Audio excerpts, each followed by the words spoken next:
Howdy, howdy, it's your old pal, Tiki the Hut. Thanks again for joining me on another Too Late Tonight with Tiki.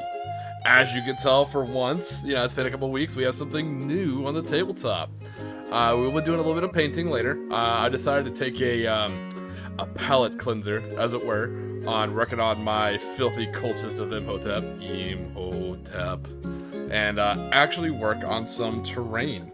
I'm really wanting to kind of catch up on my terrain a little bit, so that's kind of what I'm going to be focusing on. I got this terrain on a wild whim, as it were, hoping it will match well with 28mm. So luckily I got it for a super affordable price, and so I'm really going to kind of see how well it fits in. It looks like it should be in scale, and I'll show you the real reason why I got it. So I'm waiting for my 3rd edition bolt action book to come in, because I'm going to be building a SNILF, Special Naval Landing Force. There's my swimming tank, my Type 2 Kami. I was going to build it when I got off work, but actually got called back into work, unfortunately. So I didn't have time to build it before the stream. But the reason why I got it is because this little kit I got is a surf shark, Sorry, not Surf Shark, that's a brand. You guys know I don't pitch to you anything. And it came with these little supposedly, hopefully within scale, 28mm surfboards. So what I'm hoping is to actually mount these surfboards on my Kami tank. So I'm hoping to be like my Imperial Japanese Navy surf ninjas. Hey, Evolution of Gaming and Nathan. Hey, what's going on, guys? Welcome to the stream. Welcome to the stream. I'm actually gonna be working on some terrain, so it's more of a build and paint chat. I know. Saucy and new. So, unfortunately, it did come with instructions. The guy sent me some quote-unquote instructions afterwards. You know how you guys know how Etsy is. Seems like a nice chap, but instructions were a bit lacking, or I'm just dumb. Probably the latter. So, we'll see if we can build this together. It's going to come out like some rickety-ass shack, but we'll see.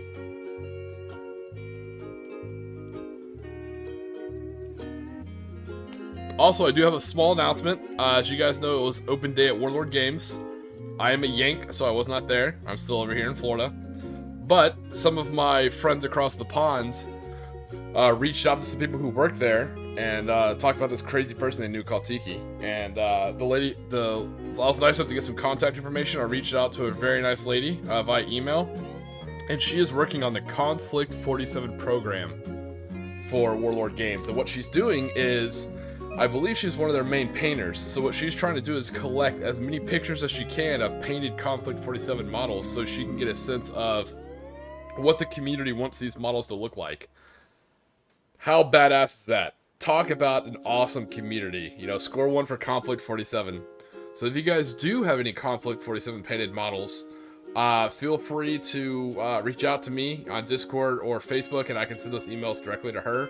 And together we can kind of help influence, you know, what the models of Konflikt 47 will look like in the future. Talking like their painted uniforms and stuff. I just thought that was super cool. You really don't hear that very much from tabletop wargaming, you know, that kind of input. So that is super awesome. Mad props to Warlord Gaming for that. I sent them some pictures, but as you guys know, I paint for shit. So they're like, oh, gee, thanks. So I'm hoping some of you guys who are good at painting can send in some pictures. Alright, so let's dry fit this bad boy. Before we go in raw, as it were, we're gonna dry fit it and see how this thing turns out. I'm thinking the scale's gonna be good. We'll see. Had some more terrain come in. I finally caught some new 28mm nuns, so I can finally start building. The way I like to do my demo games is I do it with a bunch of terrain, and there's actually 3 quote-unquote spies. One of them's the real spy. You know, it's picked at random by like the game store owner, so neither side knows. And usually I use like priests or nuns or like some kind of civilian models. You know, so I finally got 3 new models in, but I didn't have time to base them before the show.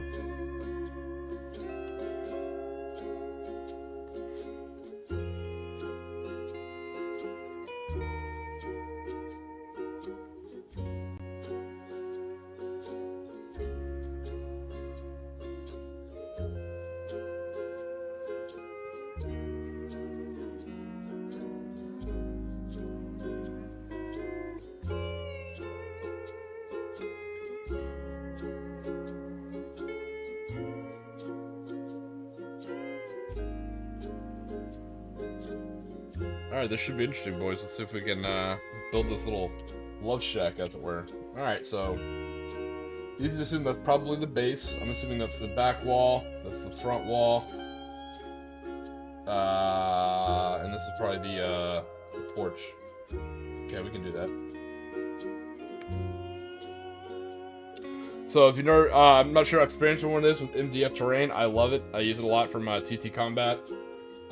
So I always like to dry fit my stuff first, see how it feels. Oh man, you know what? I didn't get sandpaper. I usually have sandpaper for this. I like to dry fit my stuff and use a little bit of sandpaper if need be. And, you know, make sure you don't breathe it in. Don't be that guy or girl. See how it fits, and then I glue it all together.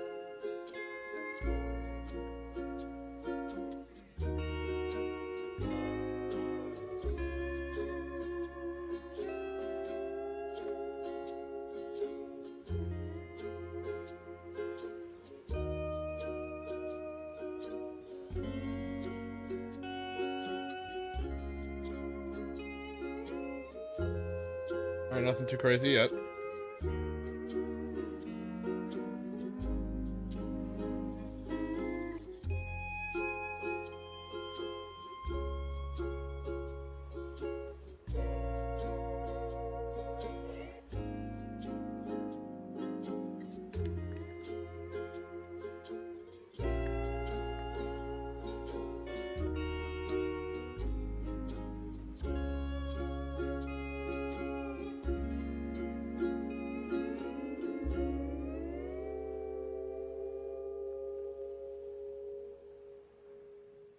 So, yeah, let me know in the comments if you guys ever use MDF terrain. Personally, I'm a huge fan of it. It does take a little bit of building time, but I think ultimately, I actually usually like how it comes out. All right, so we got these walls going. So we do actually have some more terrain that's just got based. And so we're actually waiting for, that's why we're building this first, waiting for our other terrain to dry. And we're gonna put the finishing touches on that. And what that is some craters. You can never have too many good craters.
You can hear the sound effects of me struggling with this a little bit, trying to dry fit it. I said, with MDF, I always highly recommend dry fitting it first. Just so you know how it's going to go.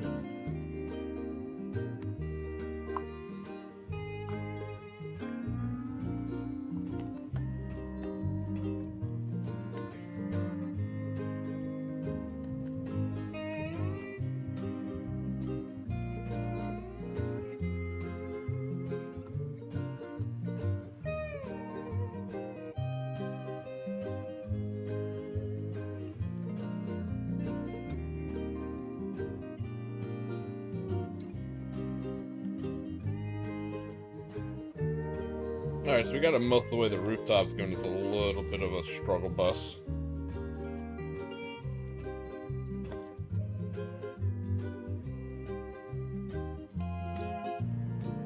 So this is what we have so far. So the rooftop's going to give us a little bit of pain. But not bad. And as far as scale, let's grab a cultist real quick and take a look. Not the best or not the worst I've ever seen as far as scale. Not bad.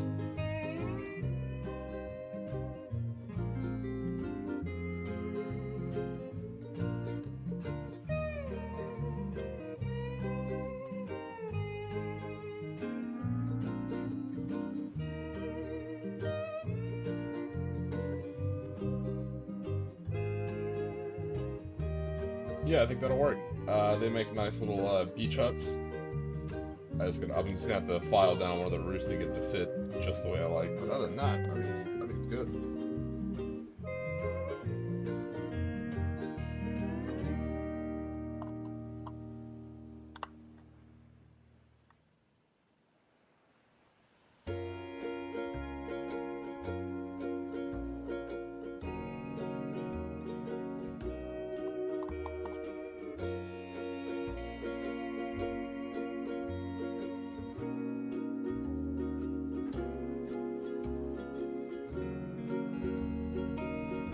Howdy, howdy, hey! Mild and Matthew, how you guys doing? How are y'all doing? We just did a little dry fitting on on this little surf hut we got. Turns out, I was a little worried about this. The guy said it was his first time making it, and the dimensions might be off, and he was right. One of the rooftop pieces is kind of off, so I'm actually gonna have to sand and file that a little bit with a mask, mind you, off camera, and work on that.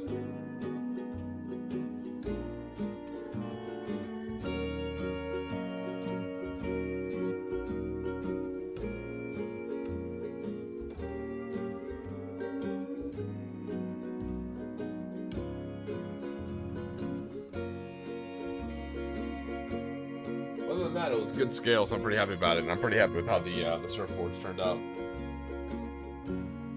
So we'll bring back out our cultists, because we're still waiting for our craters to dry. We just based some craters to paint for tonight. Those bad boys are still drying, so what we'll likely end up doing is working on basing for these. We based all our mummies, which was awesome. Now we're just trying to finish our cultists.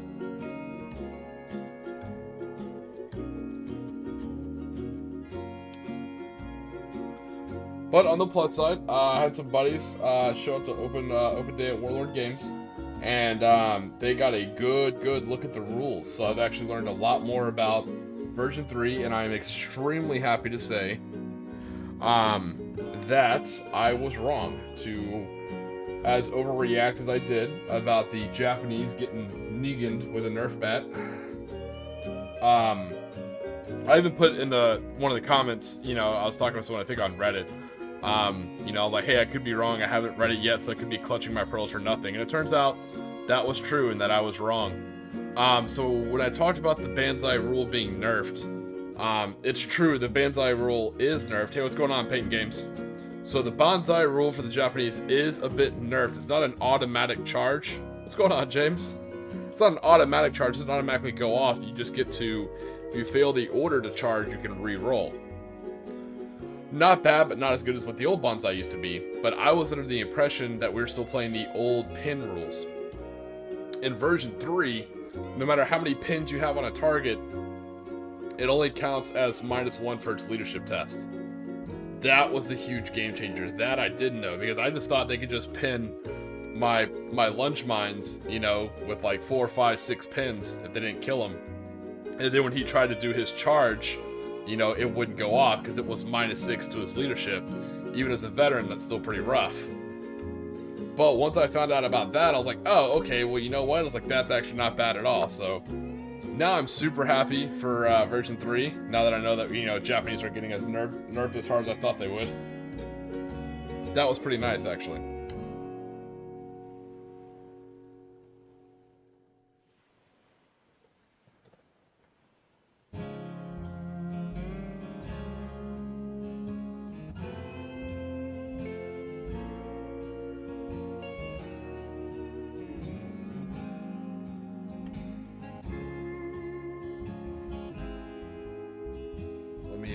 Get our craters ready to dry so we can work on those. I'd like a little bit of a palette cleanser for working on cultists.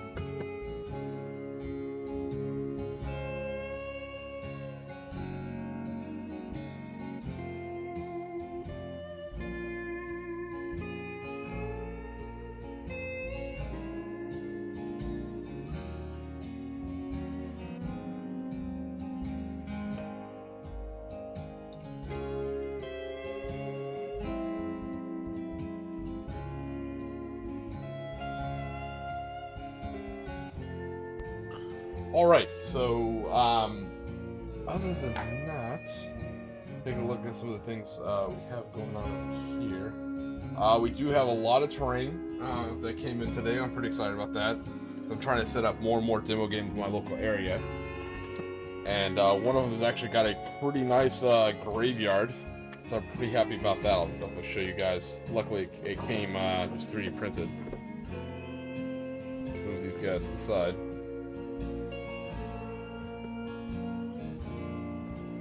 There we go, got a nice little mausoleum.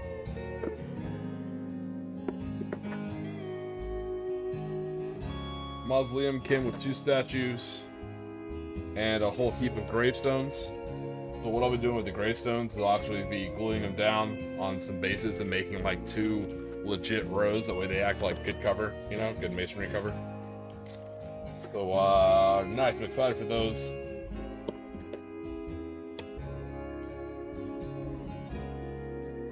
Yeah, it turned out nice.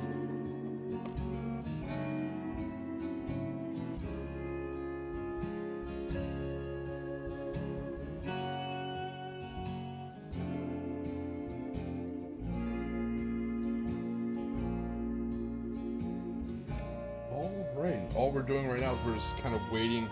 We'll base and Nox in the Moon while we wait for our wait for our crater to dry just a little bit. So, it's one of the things I always talk about, especially with bolt action and Konflikt 47. I think it's extremely important to really do your terrain work. And it doesn't have to be expensive. It doesn't have to be like 3D printed or MDF terrain. It can be trash bashed. There's nothing wrong with a good trash bashing. I think it's like key to the hobby. Kind of takes me back personally. I just think it's good to have your own terrain. And if you're not comfortable making terrain, like I said, the best terrain I could think of, unfortunately it's all the way over there in my cabinet. I may grab it later. If you're looking for cheap terrain, I always tell people, check your, it's different for each country, so bear with me please. Check your big box store of a pet supplies or pet store. Here in the States we have like Petco and is it Petco and PetSmart, there you go. Check those, because usually they'll have aquarium decor cheaper than you'll find online. It'll be like buy one, get one 50% off.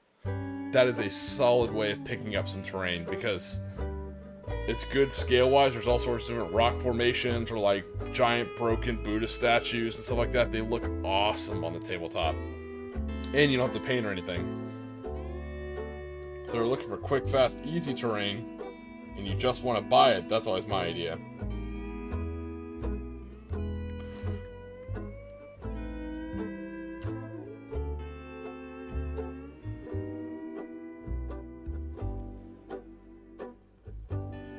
Alright, so while we're waiting for our craters to dry, we're going to go ahead and base Little Miss Knocks in the Moon over here.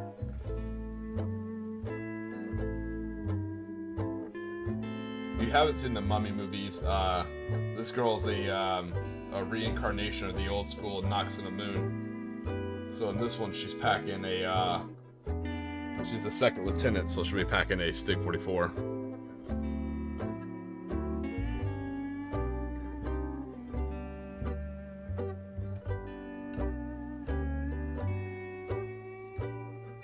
That sounds interesting, paint game. Nice.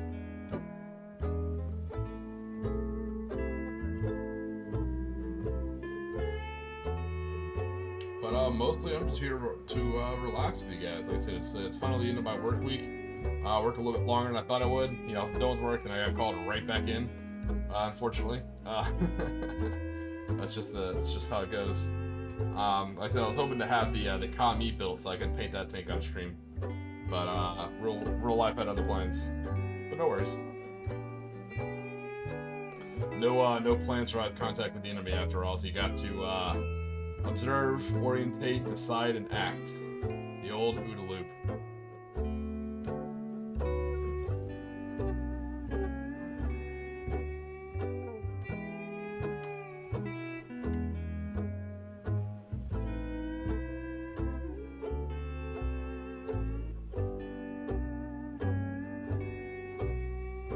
But hopefully everybody else's day is going really well. I appreciate you guys tuning in for the laid-back stream. Like, so we're just here to chit-chat. Like I said, the good news is it's not unique to me. It's not that I'm special. That's not it at all. I just don't feel comfortable giving out people's emails. I'm sure you guys can appreciate that. But there's nothing special about me, but I did get to reach out to someone at Warlord Games who was looking for pictures of painted Konflikt 47 models. So if you have any, and if you're comfortable, you know, use the, you can look me up on Discord, Tiki the Hut, or you can find me on Facebook under the name Zeke Odo, and send me a friend request, and you can send me those pictures if you like. If you guys are in the Morty and Glory Discord, you guys see me in there all the time. Same thing with Asmagons.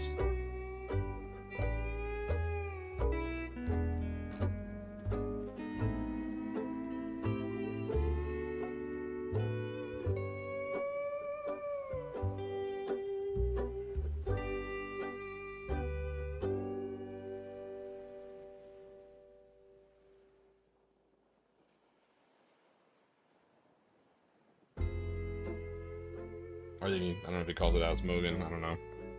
Not quite sure how he pronounces his name, actually, ironically.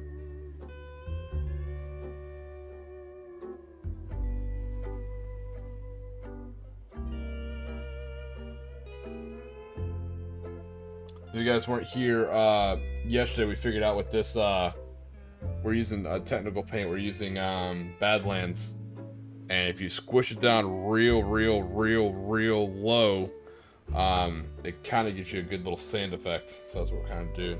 We're putting it on kind of thin, and we're crushing it down as best we can.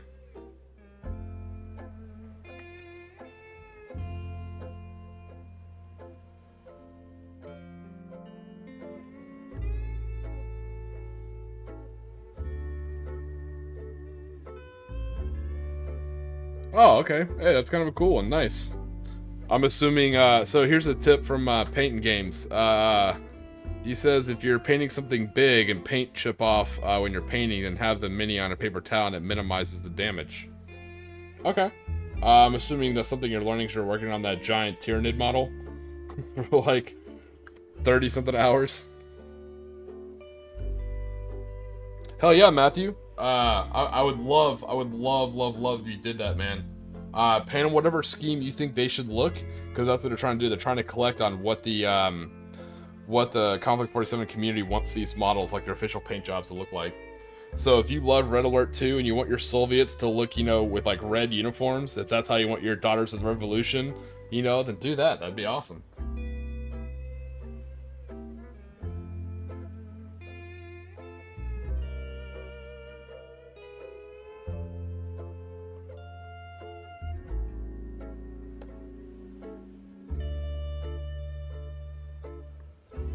Yeah, so if you guys are on the fence about picking up a Konflikt 47 model, hopefully this will be what sets you over.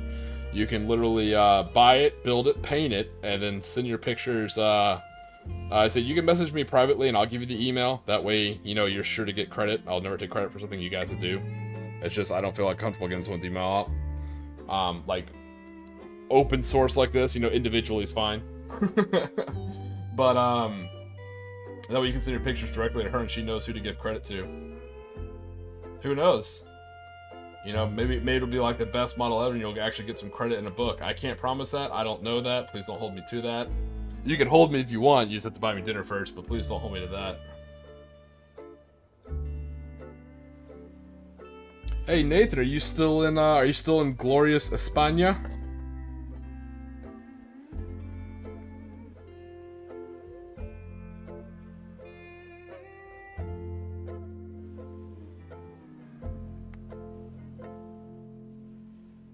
Hey, what's going on, man? Welcome to the chat. Welcome to the chat.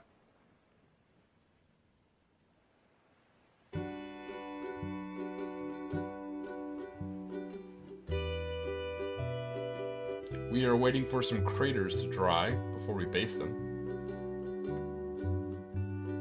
So we are basing old Noxina Moon right now. And this serves as my veteran second lieutenant for my Countess German army.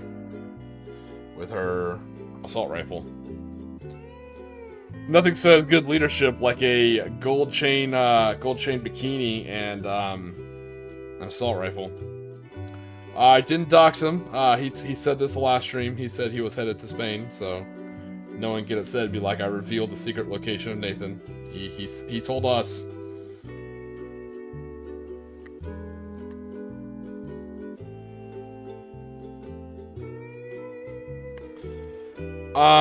She didn't let me know. She just said like, hey, in the meantime, if you know anyone, have them send in some stuff. So I can't tell you how long it lasts, Painting Games. I'm sorry, buddy. I don't have that information. I'll see if I can reach out and find out.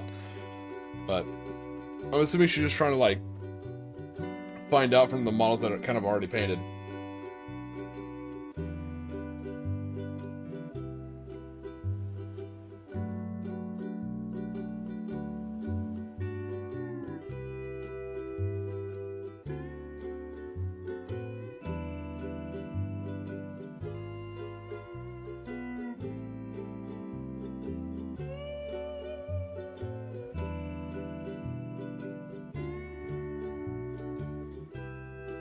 So on today's agenda, boys and girls, we're going to be actually taking a palette cleanser. I know I'm working on the same models right now. It was not my goal. But, I'm trying to make best use of the time. We're waiting for some craters to dry. I could always use some more terrain. And I do love some good craters.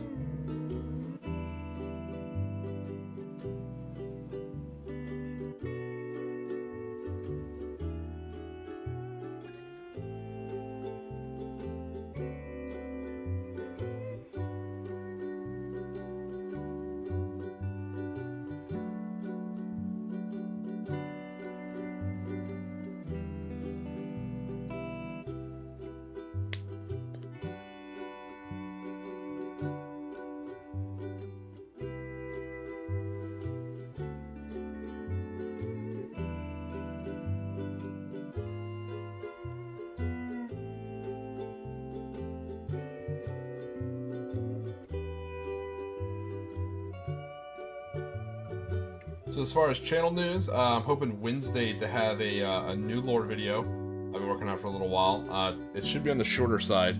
It's going to be just covering Norway, so it'll be covering Norway and all the lore behind it for Conflict 47, I think from like 1940 all the way through 1947. So it'll be the most advanced of all the videos, because all the other videos have stopped in 1945. So this will be my return of pushing everything out to 1947. So we're hoping to have that one out on Wednesday. What I'm hoping, cross your fingers, I'm hoping Monday to release a new AI song that I've been working on. If you guys have been in the stream before and you've made it to the outro, first off, bless your hearts. So that's powerful. I appreciate it. But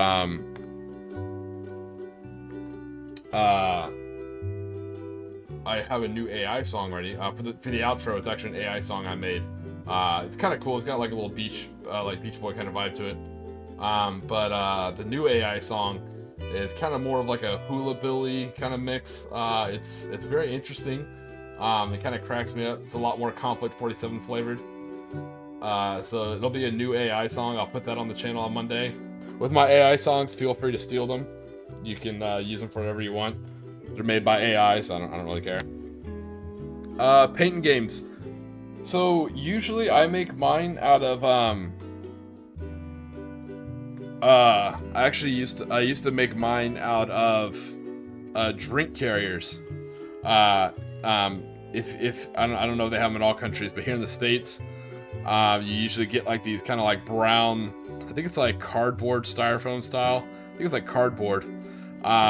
Like drink carriers. I take those, cut those out, put in a little plaster of Paris, and kind of shape it to the crater that I want, and that's what I make craters out of. These I cheated. These are 3D printed. I don't trash bash as much as I used to for terrain. I still love it. I still do it every now and then when I find something cool, but I don't always trash bash. The trash bashing I do still do. I don't know. Hopefully that term is the Affinity one. I picked up that term. I played a lot of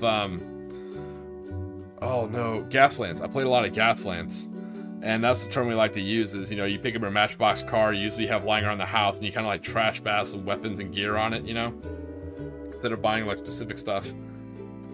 But trash bash is usually what I say when you use like everyday objects to make terrain. It's not supposed to be an offensive term or anything like that. I enjoy it. But the terrain that I still trash bash is I do make my own hedgehogs. My anti-tank traps, I use regular like the sprue that you get for building plastic troops. I actually cut the sprues into like three somewhat equal length pieces, and I trim them off a little bit, and then I glue them into a hedgehog formation. And all the little extra like bits on it kind of add to it that look like rough welding marks and like rough metal. It's a great way to turn your sprues from your boxes into usable terrain, because your troops come on sprue anyways. You can literally just, with a little bit of time and super glue and some nippers, you can literally cut them off and build them into tank traps.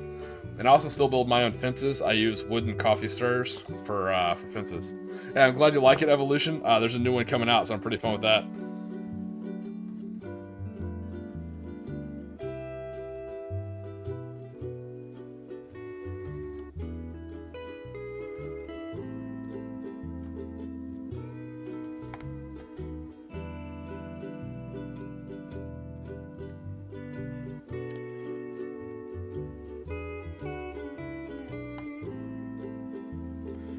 Wow, whole gaming board. I've always had that dream, but I've never been ambitious enough, as it were. So I wish you all the best doing that, man. It sounds awesome. But I've never gotten a chance to really kind of do that. But yeah, I'm not sure how often you play, but that's the key. I tell people, like, if you're more of a player than a painter, if you do a lot of playing, that's a good idea to build terrain.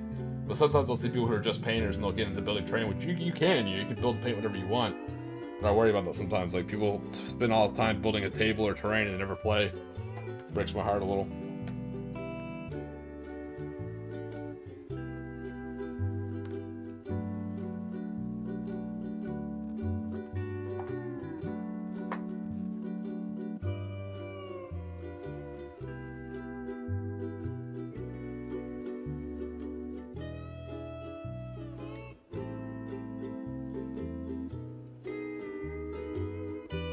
Alright, so it's still wet in some areas, but let's see what we're working with here.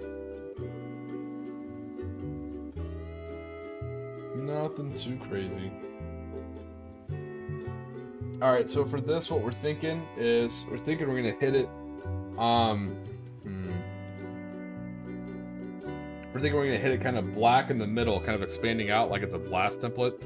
Then I think on the outsides it's going to be mud and some burnt tufts of grass I have, and I think that's how we're going to make it look. So we'll do black, a little bit darker of a brown, and then on about top of here is where the mud's going to kind of be. You, depending on how fresh your crater is, this is just from personal experience, you know, I'm not a specialist, but it's seen my fair share of craters close up, including fresh ones. So the way craters usually work, if they're fresh, is in the middle they're blackened and kind of scorched. You don't find mud inside of craters unless they've been there for a while, you know, and rain and other kind of shit settled in. When it first happens, usually the blast is so intensive that it dries all the mud that would be down here, and you'd only find mud on the kind of top part. You find like kind of burnt tufts of grass. Down here is going to be like kind of dry and scorched. If you're making a Malifaux board, I highly recommend taking a look at TT Combat. They still have a lot of good Western options, including they've included a lot of classic New Orleans style, like, you know, what am I thinking of? Bourbon Street and French Quarter. Thank you. Yeah, the French Quarter. They have a lot of those style buildings, which are pretty cool for Malifaux.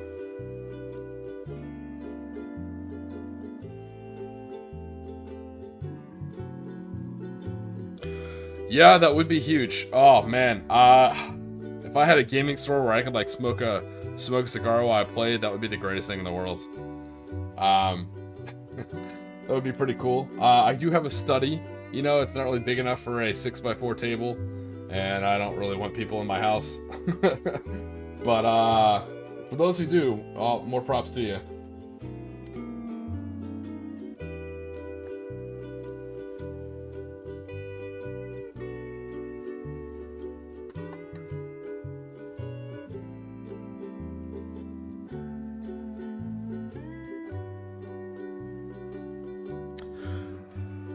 I think I'm going to go ahead and hit those with a second coat of brown primer. Like I said, I can still see some gray through it, so I'm probably going to hit that with a second coat and let that dry, and probably base some more of my my cultist models. So, sorry for the tease. I was hoping to have these ready, but you know, life gets in the way.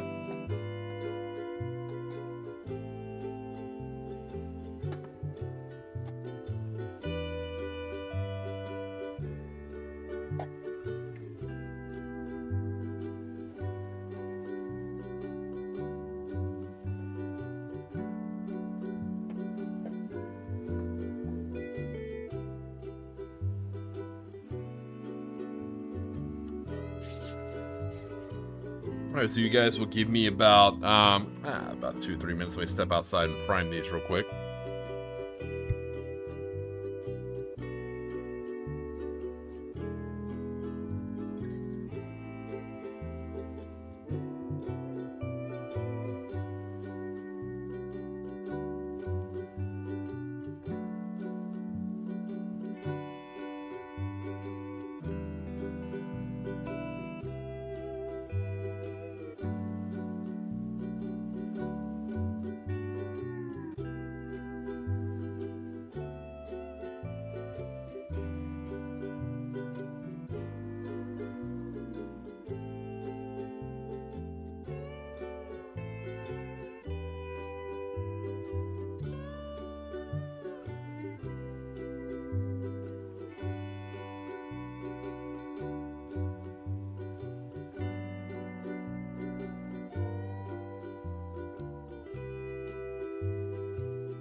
All right, and I'm back. Ooh, a hookah. That does sound awesome. Yes, I am.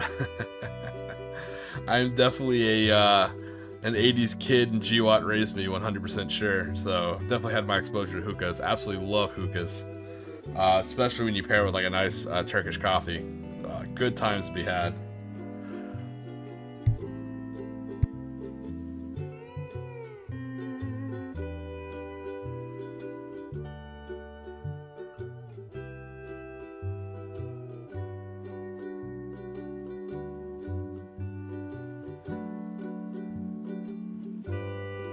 Again, if you're not an adult, don't do adult things, I guess. I always had to put a disclaimer in there. I am an adult. I'm of legal age to purchase tobacco or alcohol or caffeine, and so I use all three as I see fit. You know, I enjoy them, but can't endorse them. I don't know. It's a whole weird internet thing. But, you know, if you're not old enough to buy them, don't buy them, you know.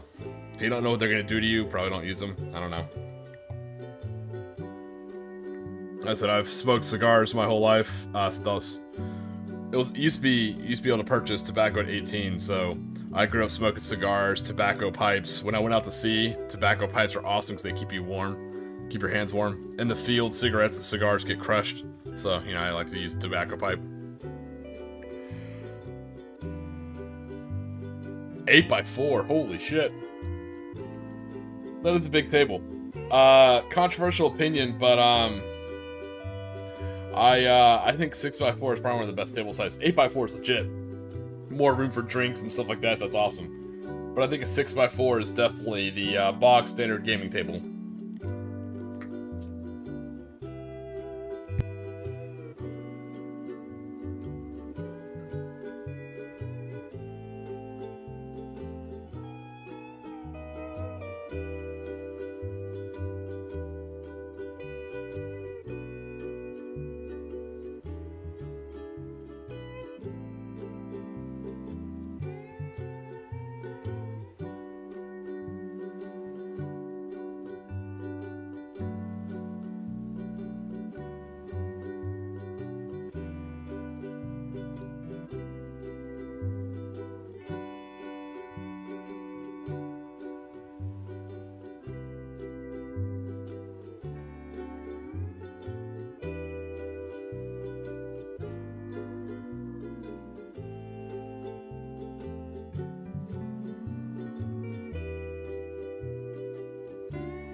Yeah, that's true. It would be hard to do 20k. Oh, that is serious gaming.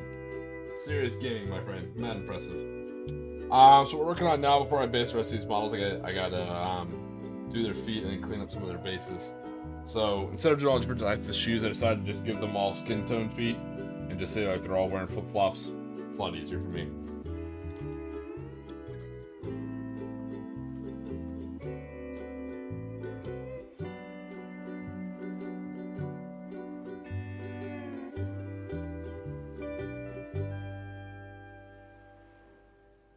So, but what I will do is I'll let you know I'm setting up a bolt action game with some friends of mine in the state I'm in.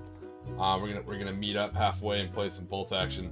Waiting on my 3rd edition book to come in, but I kind of already have an army hammered out. I'm pretty excited about that. Actually, technically I have like 2 or 3, but they're both Mimi. One of them's kind of all infantry, so I'm gonna be kind of excited to see how that plays out. It's gonna be 60 veteran riflemen for the Japanese. Absolute insanity. So I definitely have more Japanese riflemen to build, that's for sure.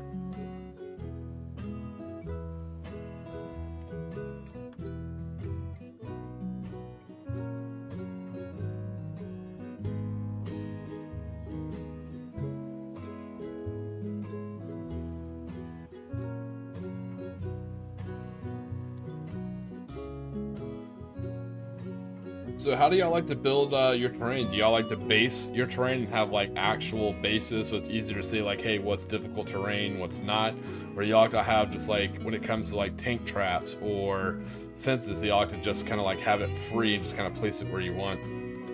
Another good pro tip, I'm about to try it myself, is to take, I'm using like kind of AstroTurf. I'm going to kind of cut that into like 4 pieces. Like I have a huge piece of AstroTurf, and this is gonna be my rice fields.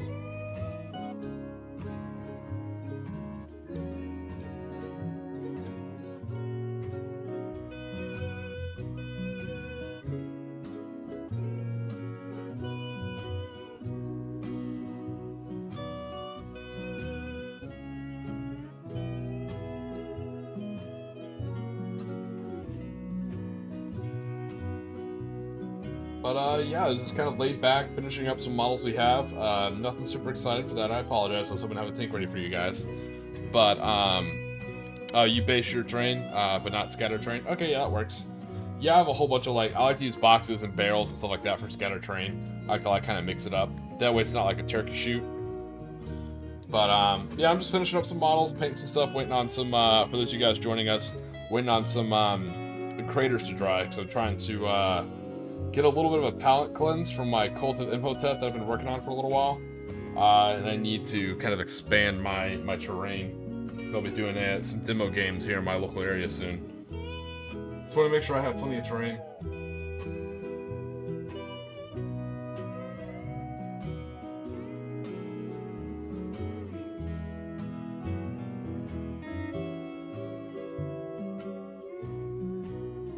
One of my local friendly gaming stores. It's a nice place. I like it. But for tabletop, really all they do is 40K, which is good. Don't get me wrong. But a lot of the store terrain is very centered around that, and it looks very sci-fi. You know, even craters and stuff like that. Like they have like Dead Space Marines or like blown up rhinos, stuff like that, which is cool. Don't get me wrong. It looks awesome. But so I'm gonna try and make sure I bring my own terrain so that way it looks good on the board.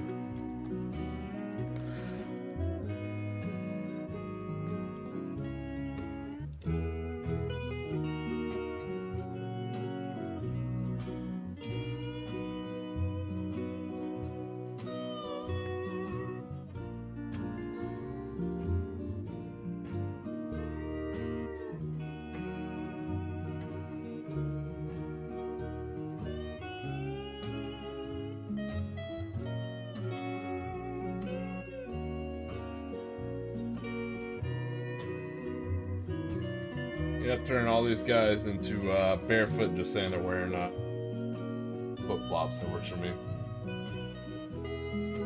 Oh, it'll be easier to base them.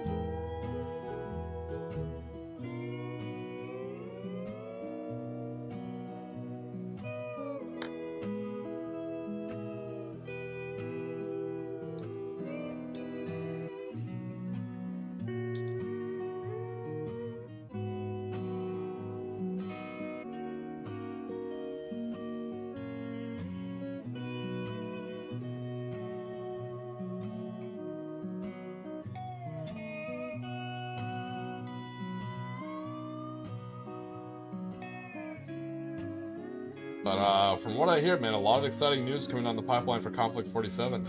Hopefully a lot of people didn't think it was being forgotten. They keep releasing, they have all these new writers and new writers. I mean, they're literally calling it like Project Konflikt 47. I think they have huge things in the works. Again, I'm not super in the know. Just some random guy on the internet, you know, so I'm not really in the know, but from what I hear, there's a lot of stuff in the works.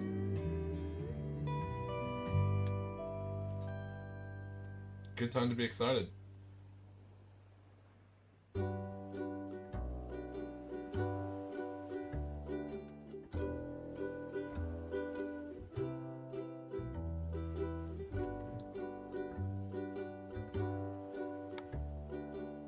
Alright, fix that guy's base. Reichstag board, yeah, that's gonna be tough, man. It sounds cool. It sounds like it's gonna be a tough build, 100%. So the 4 boards I'm working on, as far as terrain-wise, this is for my Bolt Action event next year, you know, Clash of the Caribbean 2025, is I plan on having a beach landing board, a city/dock fighting board, a airfield board, and a jungle ruins board. Yeah, definitely. So, a fun thing is some of y'all may be old enough, maybe some of you aren't. I always forget how old I am. Forget I'm pretty ancient. But the island we'll be fighting over, and it goes like the whole lore of my Conflict 47 army. Yeah, my Conflict 47 army is. I found the perfect map to use. I wanted an island that everybody is familiar with, you know, that most people have seen, and we're like, oh, okay, this kind of makes sense. And that's how I planned out what boards I was gonna have. So if you've ever heard of Woohoo Island, if you know what, I'll ruin it for you. If you know what game that is from, Woohoo Island, let me know down in the chat. For those of you who know what island is, I'll cover it. Once I say the game, you'll probably be like, okay, now I know what you're talking about. But if you could think what game that's from, let me know in the chat. That's the island that we'll be doing for our Clash of the Caribbean tournament. That's kind of the overall map. You know, you'll be fighting for certain key areas on that island.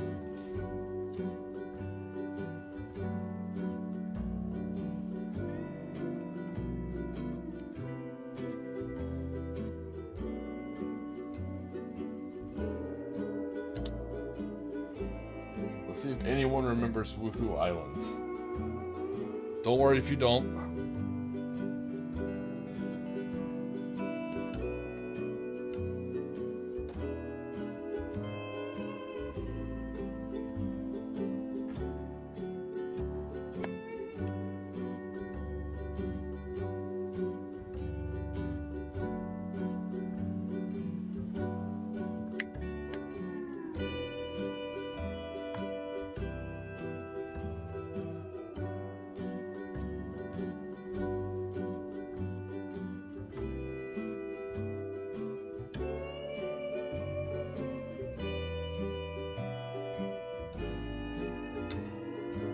Alright, well, I'm not seeing anything pop up, and that's okay.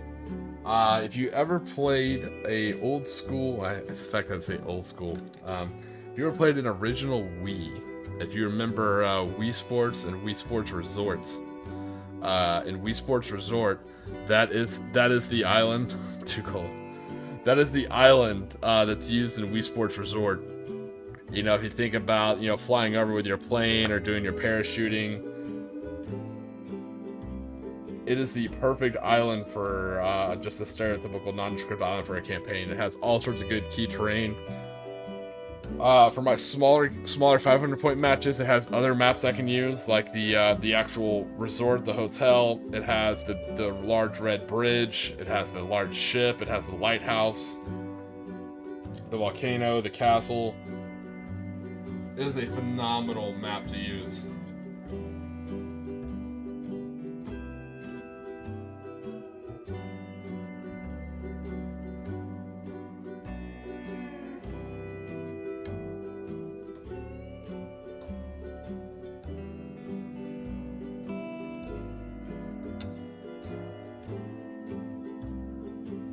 When I do a video talking all about Clash of the Caribbean, when I put that visual in the video, most of you will see it and be like, "Ah, okay, I know exactly what he's talking about."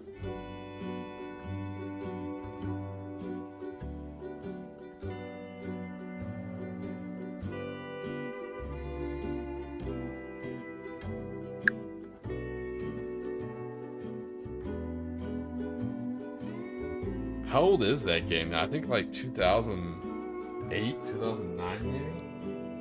Not like ancient history, but it's pretty old. For those of you even older who remember playing N64 Pilot Wings, very similar island to that as well.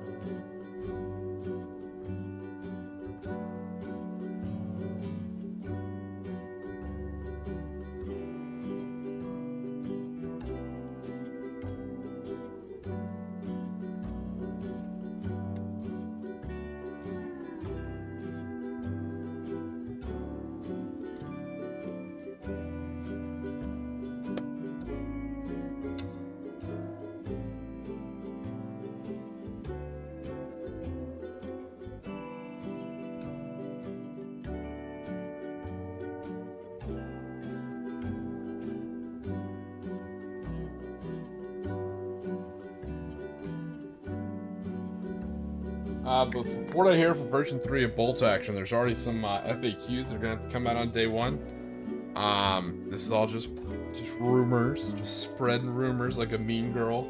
You know, like I'm sitting at the plastics table. Another older reference for you. But so one of the platoon types you could take is engineers, but I think they forgot to put in engineering squads for the Imperial Japanese and for the Commonwealth, aka the British forces. So that's kind of funny. So it's like you could take an engineering platoon, but you have to take, one platoon officer and up to 2 engineering squads, and there's no engineering squads as an option for either of those 2 factions. Not sure if that's true or not, and absolutely no shade. I mean, coming up with a whole new edition. From what I hear, the book has all sorts of cool stuff.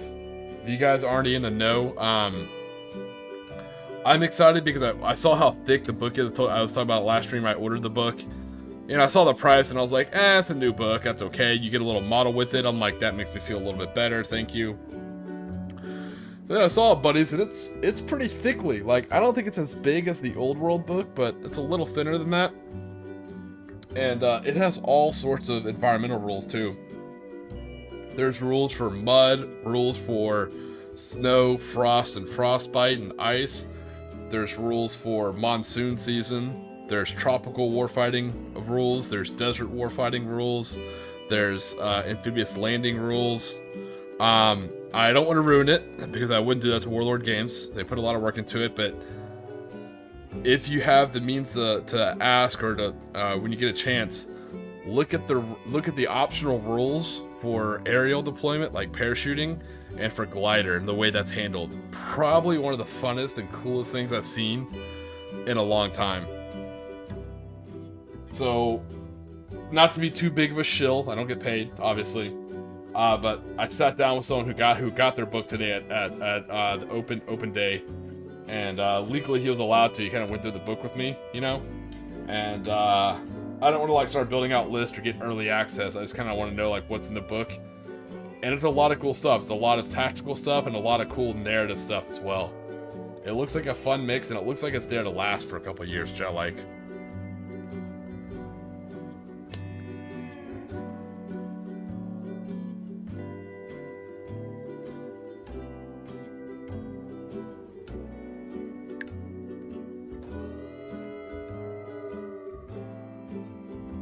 Yeah, I was worried it's going to be like the Sweat Book 5000, all about competitive stuff, but that ain't it at all. It just takes kind of a new approach to look at some stuff. I know I'm being purposely vague. I'm not trying to tease you a little bit, but from what I've seen anyways, which isn't very much, I didn't let myself see all of it because I don't think that's fair. I'll get my book when everybody else does. But I just want to know about the narrative stuff. I'm like, hey, what did you think narratively was cool? That way there's no tactical advantage in the knowledge whatsoever. And that was cool, finding out rules for, frostbite and stuff like that. I was like, that's really neat. I'm excited for stuff like that. That is cool.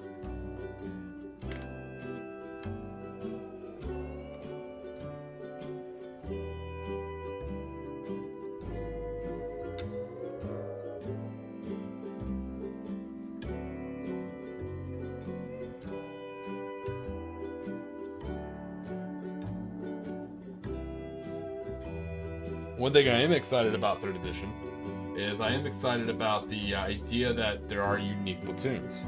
If you want to take engineering squad, you gotta take an engineering platoon. If you want to take a lot of artillery, you gotta take an artillery platoon. And the reason why I like that is I think that's going to lead to a lot more kind of fun narrative options. For example, for Clash of the Caribbean 25, your first match is going to be a small match. It's going to be a skirmish. It's kind of an escalation campaign. So your first match is you can basically have infiltrators that get on the island. Depending on your faction, the Japanese would likely import theirs via, nighttime submarine landing. The Americans would likely do airborne. The Soviets, I would say, would probably disguise them as a traveling circus and sneak them on board that way, like Ivan and his dancing bears, and it's really just a whole bunch of Russians. That's a traveling circus. Germans probably using a submarine, or through a consulate kind of thing. But you're going to start off with a small force of about 500, and I can change it to where usually you're supposed to take a rifle platoon and then something else, but for that I'd likely change it to where it can only be recon platoons. So you get 500 points, recon platoons only, and night fighting rules will be in effect. So your first game is going to be a very quick, small, kind of a skirmish, more more tactics than strategy, you know. And then as it goes on, your next games will open up to like 1,000 points, maybe 1,250, and it'll be a lot more like kind of combined arms. You can bring in your tanks, you can bring in all your other stuff.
Alright, sorry, I was just checking on our craters to see how they look.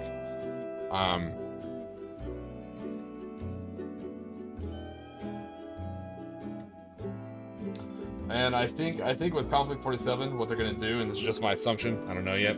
I feel like they're just gonna like really jump right from, because right now Konflikt 47 came out in 2016, and it kind of just runs off version 1 of bolt action rules. So I think they're just immediately just gonna jump. They're gonna see how 3rd edition does, kind of feel it out a little bit, and I think they're just gonna drop Konflikt 47, the next edition, right into that rule set. Which is cool, because it allows a lot more ease of use between the two model types and rule sets.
So yeah, I'll give you guys a little bit of update on the channel. I said the next video coming out is going to be a Konflikt 47 lore on Norway. And as far as unit shorts, that'll probably be starting next week.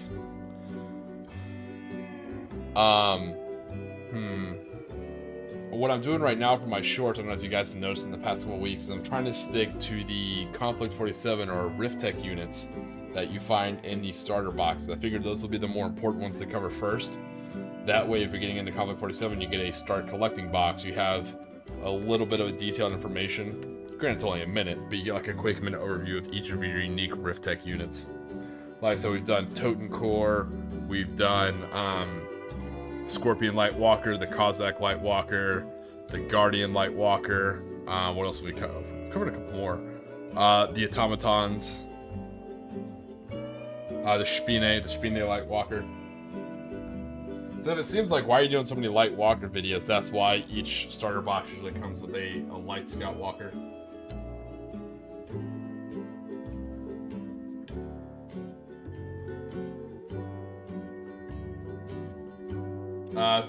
Using from what little I know about the version 3 rules for unique platoons, such as armored platoons, infantry platoons, engineering platoons, I'm going to be very excited to see how that works for Konflikt 47. You know, armored platoons or walker platoons, you know, special warfare platoons, that'll be like your Siberian Horrors or your Daughters of the Motherland or your Paragon squads.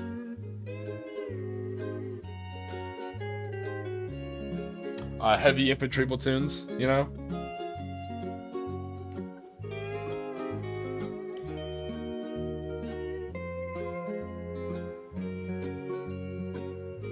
probably have jump platoons for the air mobile forces, the ones with jetpacks.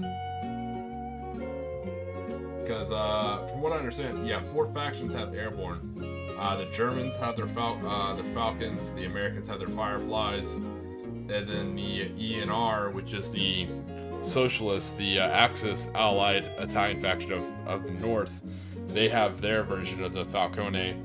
And then the Kingdom of Italy in the South, the allied ally, has their version of the Firefly, the Pedasciuti. Those are called the ECI.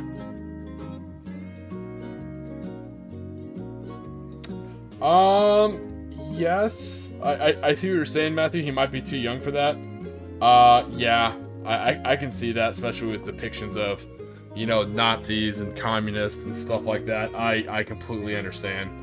And it can be a little scary. You got zombies and werewolves. A little bit more horror-based than Warhammer 40k, So I completely get that, but maybe one day.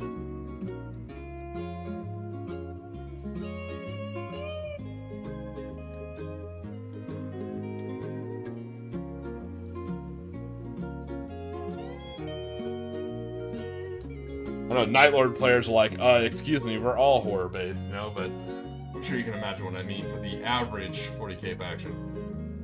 Yes, it's grimdark, but it's also, and hopefully, again, not attacking GW, not attacking 40k, so we're all super chill here. But I'm sure many people can admit that Warhammer 40k has gotten much more tame since 8th edition. The grimdark's kind of been pulled back a little bit to introduce more wide stream commercial access.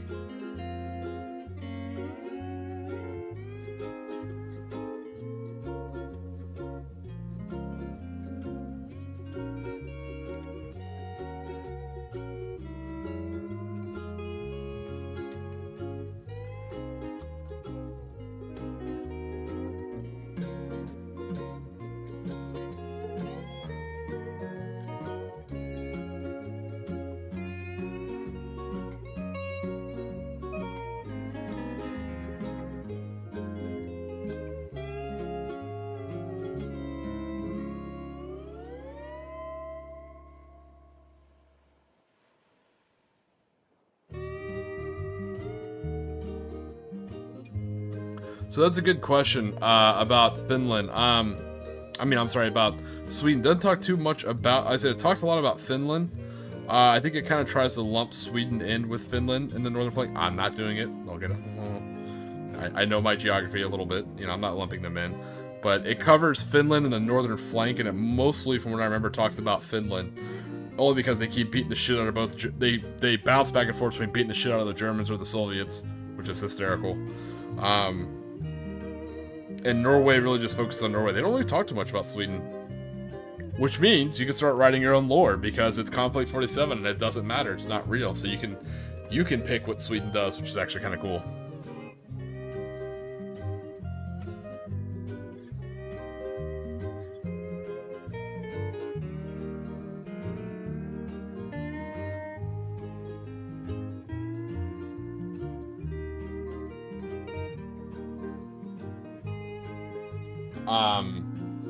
That's also, like I said, that's one of the many reasons why I enjoy Konflikt 47. Is it's gonna sound like oh man, hopefully it's not super controversial. It's a lot less political. It's almost apolitical, because it's so fantastically crazy that religion, not religion, but politics kind of goes out the window. It's kind of like watching Captain America: The First Avenger. Yeah, there are Nazis in Nazi Germany, and they use the term Nazi, but it's Hydra and it's Red Skull and stuff like that. So it's a lot more, same thing for 40k, so it's a lot more approachable to the public.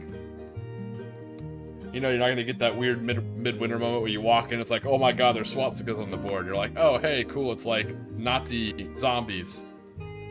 Just using those two worms together kind of like ease that term a little bit, And same thing, instead of just like hardline communists, instead of talking about like the gulags and stuff like that, you're like, oh, it's Daughters of the Motherland, like they're a propaganda unit. Oh, okay. It kind of, to use a term outside of my culture, hopefully my cousins across the pond will forgive me, it kind of takes the piss out of it, you know?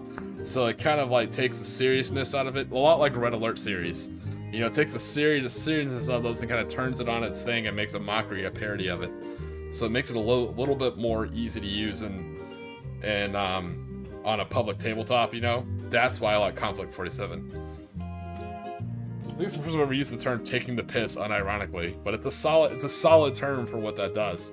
It kind of forces a parody of it.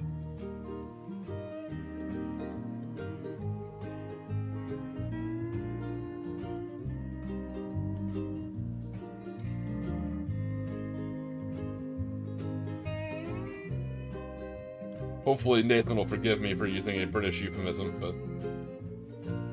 actually I used one in my my latest Konflikt 47 short, if anyone's seen it, the one about the Guardian Walker. I made a pretty, what I thought, because I'm a nerd, clearly. I made what I thought was a cool historical reference. You ever heard the term Queensberry? Queensberry rules? If someone's like, oh, Queensberry rules, is it, you know? And they put up their fists like they're gonna box. So where that reference comes from is that is the original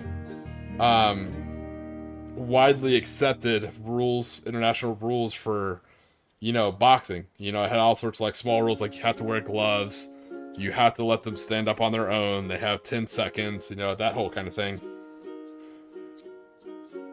So it was like the first, you know, socially acceptable rules for sparring and boxing, like pugilism. So it's a funny little, it's kind of an antiquated reference, I think, you know, like something you probably hear like in an Archer episode, you know, but now, you know, if you hear the term like, oh, Queensberry rules, it's someone referring to fighting or boxing. So there you go. This is half-ass history with Tiki.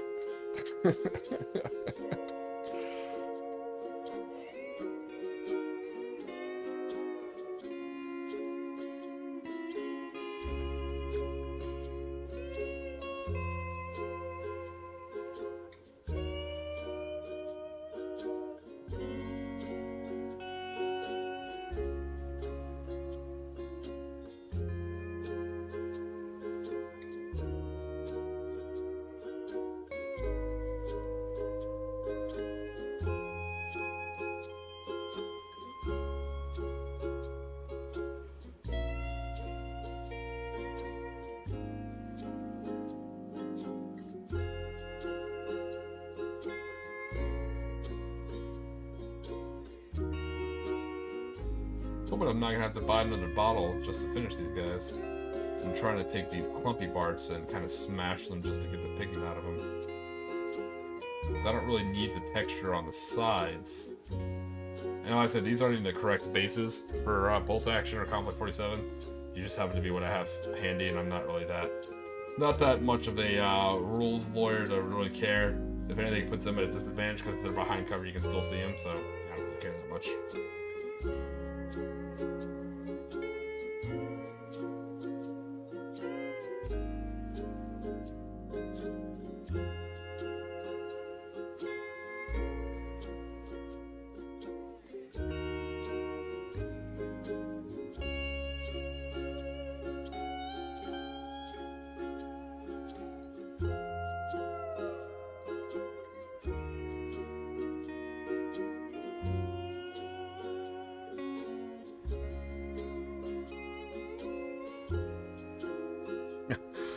Well, it's a very interesting take on the lore. Kind of smacks a little bit of you know, Mary Sueism in a very Frozen Klondike style environment. But you know, hey, it's your fan fiction, man. You write whatever you want, whatever you like.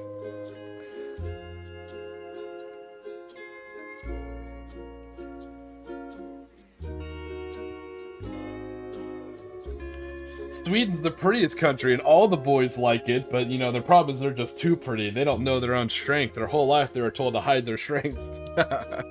I'm just kidding. Just messing with you, buddy. Oh...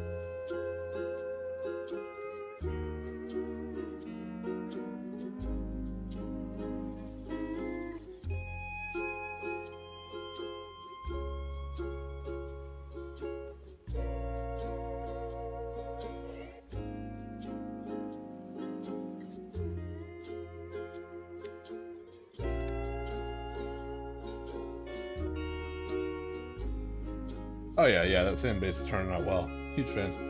All right, let's check out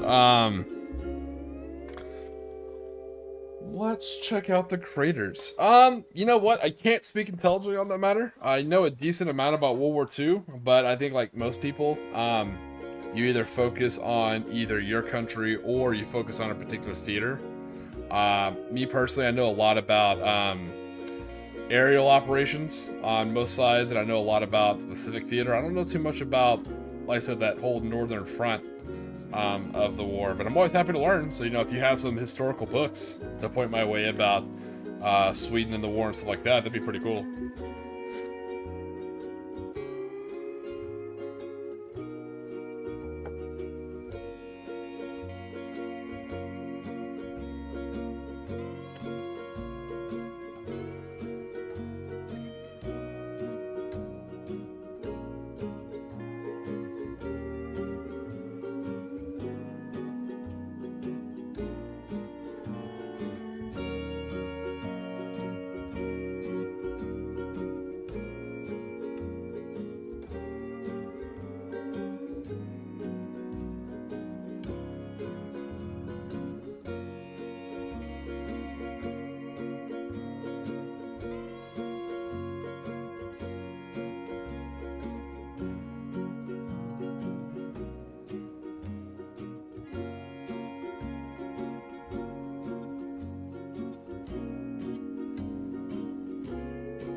Alright, just checked on our craters on good news. That second coat, I think, did a lot of good.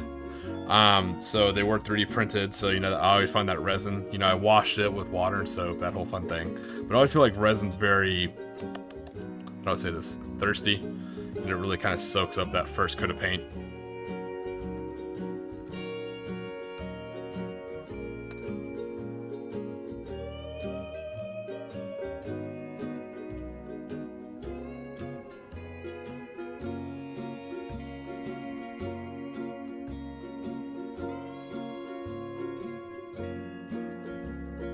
Like I said, Paint and Gaming, I don't know too much. I'll definitely have to look into it. I'll put that on my, I always love finding more stuff in the war to research. So yeah, I'll definitely look into that. That way I can kind of give you a better answer when you ask. Like I said, don't know too much what they're up to. Should be, I know there's a lot of Fallschirmjäger operations in the early war up in the north. Some very interesting naval operations, so I'm kind of curious. We shall see.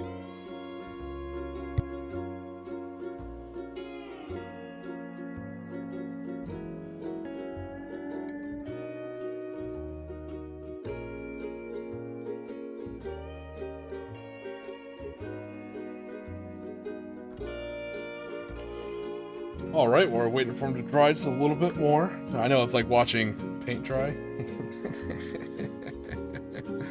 But, I just want to make sure they're fully dry before I start working on them. Keep basing these guys. There's always something to do. There's always models to work on.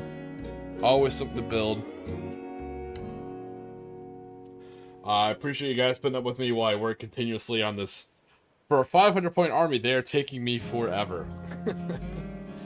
A lot longer than I thought it would, which is lucky because I only have, so this is a 500-point army. You know, 1 squad, a second lieutenant, adjutant, 6 Toten Corps, and a Panther X. So I have them built out to 1250. Luckily, it's just another 10 infantry like this. It's going to be 21 Toten Corps, so 21 of my mummies. And I have 12 Schreckwolfen.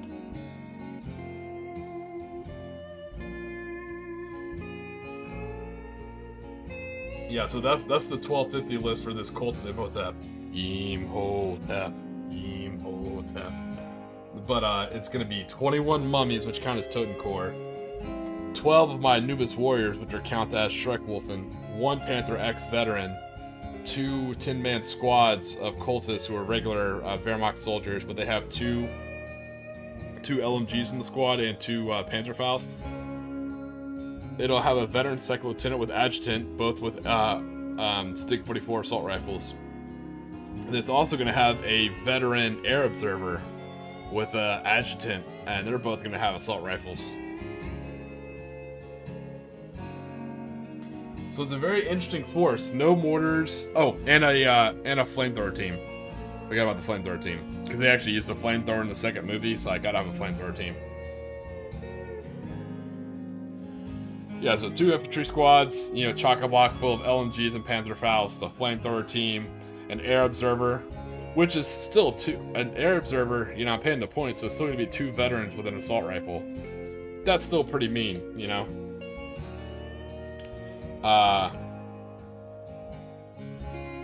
Second lieutenant with her adjutant with an AR, that's still pretty nice. And then 21 mummies in one infantry unit. That is a massive blob to charge up the board. 21.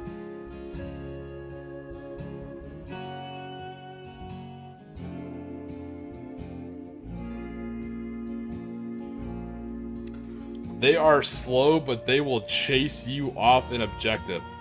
I don't think anyone can hold an objective against 21 Totencore.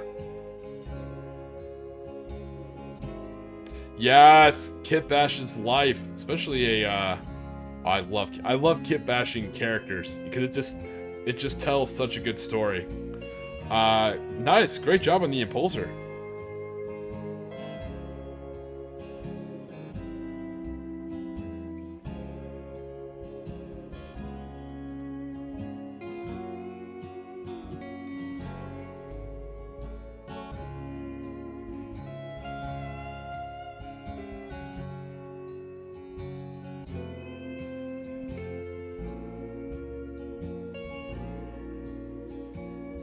So another interesting thing, another video I'm working on. I always got something in the old mental lab, as it were.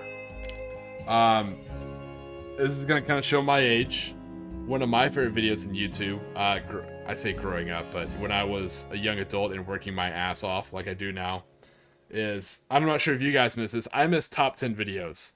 You know, like old school 10 for the win and stuff like that. So every now and then I'm gonna like try and put out a top 10 video. So the first video I'm going to be working on, my Tiki's first top 10, is probably going to be like the top 10 movies for, you know, building interest in Konflikt 47. So I'll cover like 10 movies, you know, to watch to kind of get you interested or excited about playing some Konflikt 47. It could be all sorts of like that. It'll be like Tiki's top 10 Konflikt 47 units. You know, and stuff like that. I'm gonna try and do like top 10 lists every now and then. I think they're fun. It's always kind of a longer video, something that kind of keeps me interested, me personally, when I watch other people's stuff. I'd love to hear y'all's opinion on the topic, you know, because clearly you're my audience. Your opinion matters more than mine. But it's always something I always find funny, like when I'm driving to listen to, because I'm always like, oh, what's gonna be number 1? What's gonna be number 2? You know, I'm like, oh, I disagree with him on that. I always find top 10s are cool. It's kind of sad they fell out of style.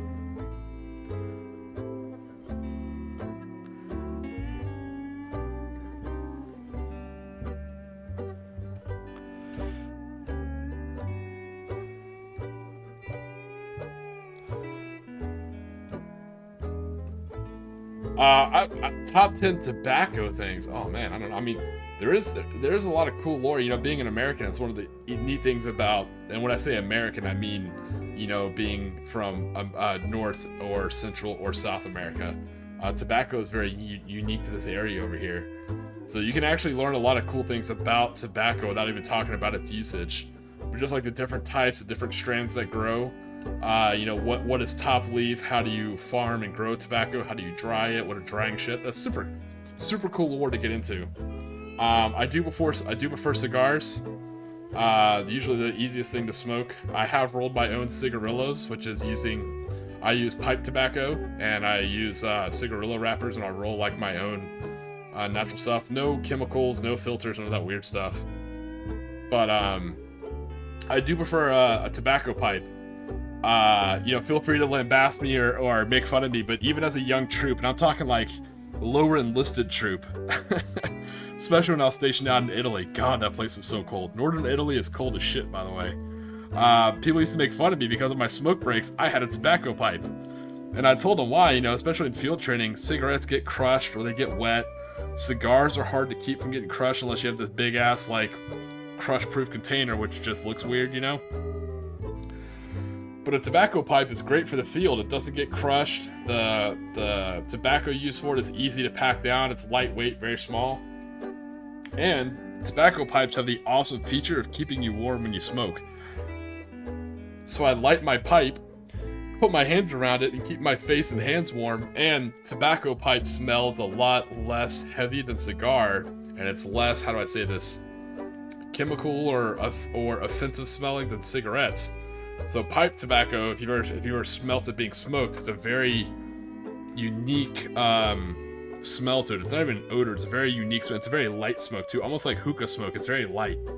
It doesn't it doesn't stick to anything or anything. Yeah. I have about 6 different pipes. I love my pipes. I'm a huge pipe guy. Yeah, so you smoked one in the army too, yeah.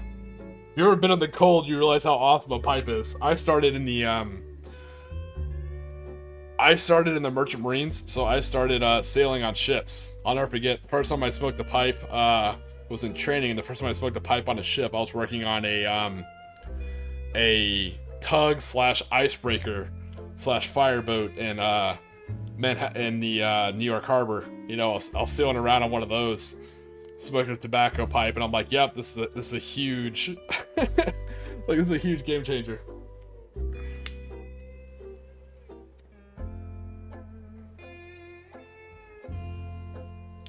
You gotta be careful with the pipe smoking though. You can't, I'm telling you right now, don't just pick it up and try it.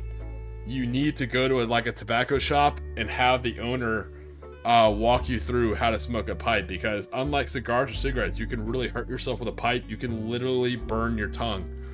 I didn't listen. I was stupid. First time I did it, I was on watch. I was on anchor watch, freezing in the New York Sound. So, I just kept smoking, and I burnt my tongue. I couldn't taste anything for a week. I'll never forget, because the first thing I tasted after that was a bag of Skittles, and it was like the most glorious thing I've ever tasted in my life. So be very careful when learning how to smoke a pipe. You can really burn your tongue. Obviously, there's carcinogenic and cancer warnings, la la la la la la la. That's on every bag of tobacco you buy. What they don't tell you is you'll burn the shit out of your tongue.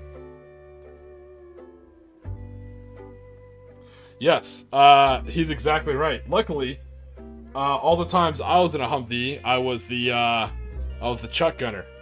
So that was our slang term for the 240 gunner up on the turret of the cupola. So when we were out of the field and in garrison, and we weren't in a deployed status, you could smoke out of the turret. No one cared.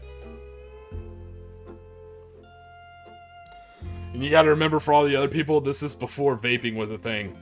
I think the first vape I saw was in my third base, and it was this massive, device in this guy's hand, and it caught fire and burnt his pants one day, so they outlawed vaping the next day. So yeah, this is before vaping was ever a thing.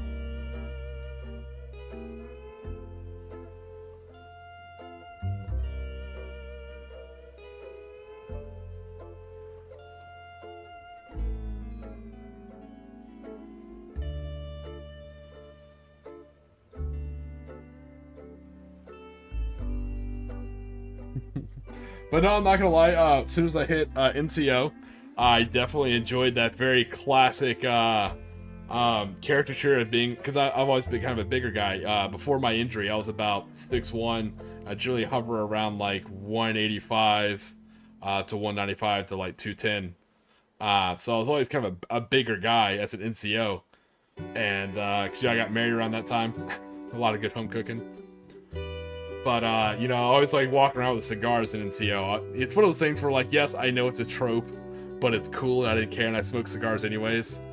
So, I'd go around and do, post checks on troops and stuff like that, and I'd sit down and, smoke a cigar and, grill them on their weapons knowledge and stuff like that, try to be a good mentor.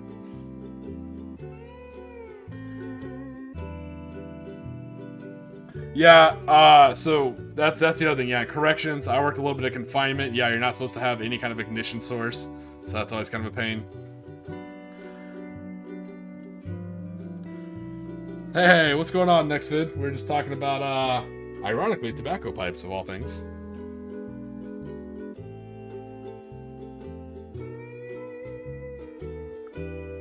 Yeah, I imagine vaping would be a lot more popular in corrections or confinement. Yeah, same thing. I used to hear it back in the day, like when smoking was authorized in base defense operations centers or command posts and stuff like that. I can't imagine, you know, but I always stuck with my tobacco pipe. It was always easy. I still have my OG one too from my enlisted days. It is beat the hell up, but I still have it.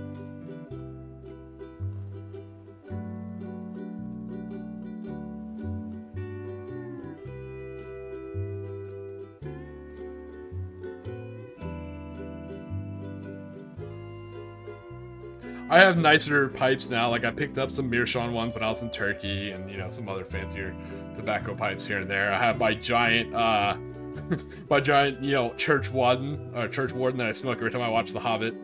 Yeah, if you're ever unsure if you want to smoke a tobacco pipe, just watch The Hobbit a couple times or Lord of the Rings. Yeah, that'll get you.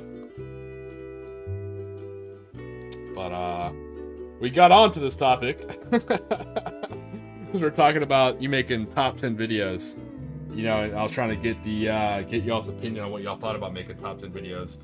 If it's still a popular thing on YouTube, I always enjoyed this type of video content, but I was kind of curious if y'all would. Instead of like making one and seeing how it does, I thought I'd just kind of talk to you guys while I have you here.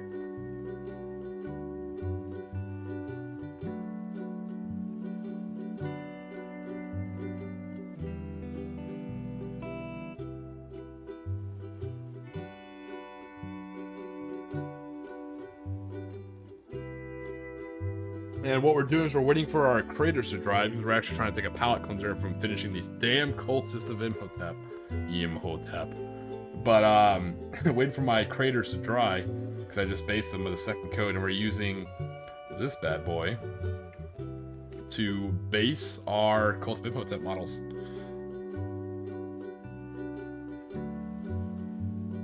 We do. Yep. So it's funny you say that. I just got a shit ton more mummies in. So I was just telling them next vid that this army is just 500 points. So you know, with a lieutenant, her adjutant, you know, 10 troops, 6 mummies, and the Panther X. That's only 500 points. When I pump it up to 1250, I know it's kind of a weird point thing for 40k guys because you guys go from like 1k to 2k, but we like 1250 points. So for my 1250 point army, it actually has 21 mummies. It has one unit of 21 Totenkor. And it's also going to have 12 Shrekwolfen, which are werewolves.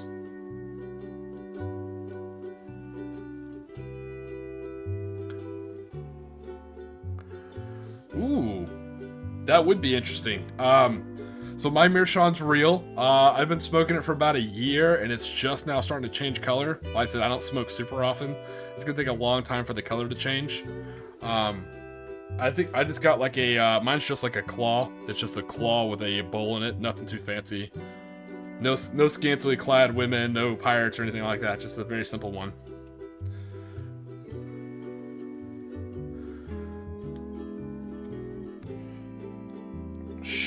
I am far away from having 20k. I would love to do a good Apocalypse game. I'm not gonna lie. I would travel to play a good 40k Apocalypse game. I don't care what edition. Granted, I only have like, I don't know, 500 points maybe of Chaos Marines, but I miss Apocalypse games. Those were always my favorite. 20,000 sounds amazing. I think you need like a whole room in a house to store that.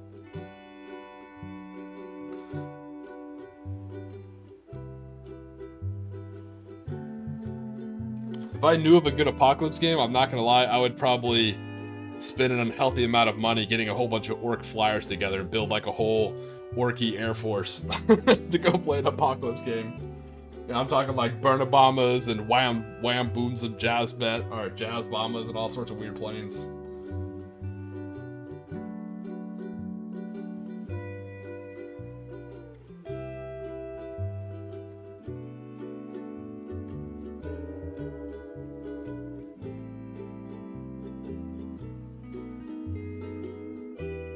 Damn, now I really want to build an orc flyer. See what people do to me. See what these videos do. It's I swear, Games Workshop and Warlord Games know exactly what they do. And then when you talk about these models more, you're like, damn, now I want to build one. It's the last thing I need. I have a massive pile of shame. The last thing I need is because everyone always told me I should play orcs because I love kit bashing. So that's the last thing I need is start, building an orc army.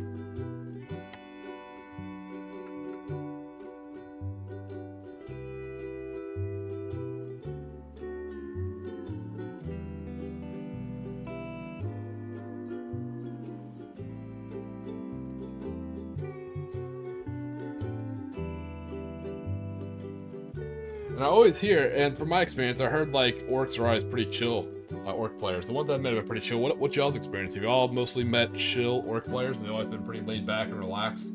Have you ever met a sweaty orc player?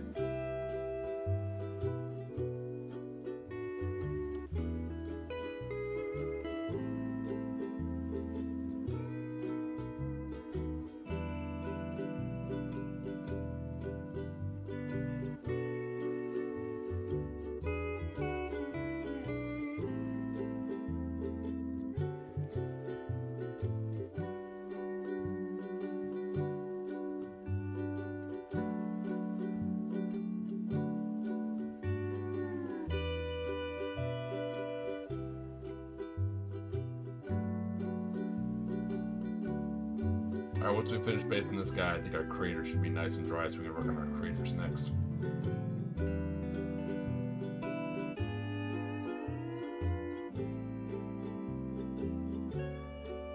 Yeah, overall, it gives kind of a sandy appearance. Like, there it is before we apply the Badlands, there it is after. I kind of like the kind of duller sand effect, so I think it works. Of course, we have our Anox and a Moon, and we have a Mummy. So there you go. You have your Cultist, your Mummy, always a classic. Well, Anox and a Moon with our assault rifle, and a couple Cultists. All right.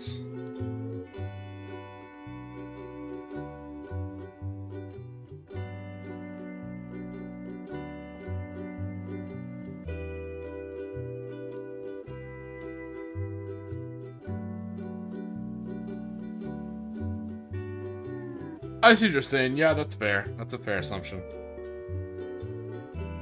Sweaty's a loose term. I think by sweaty I meant more like wacka, like win at all costs. But all right, let's pop up some. Ooh, they're still a little wet. But let's take a look at these craters.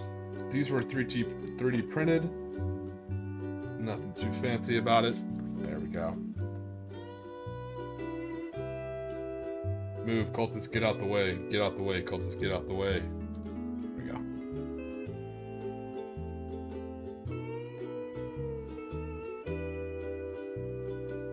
So, our objective for these, what we're looking at doing, is we're gonna hit them with I'm thinking dry brushing black in kind of the center to give kind of a blasted look, kind of like paint out, that we have like a point of impact, POI. They're going to kind of cover some of the top parts and kind of like maybe a darker mud, maybe. I'm not going to put green grass on the outside because I want these to be able to be used in any map, be it like a desert, like farmland, jungle. So I'm going to keep them kind of tan. And then I'm going to put some... Okay, I want to make sure there's no... Oop, there is, hold on.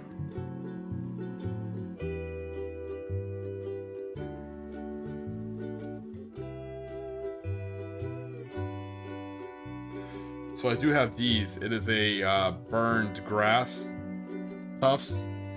Got these from a good buddy of mine. I kind of like the look of them. I mostly use these when I do like my horror units. Like if you've ever seen my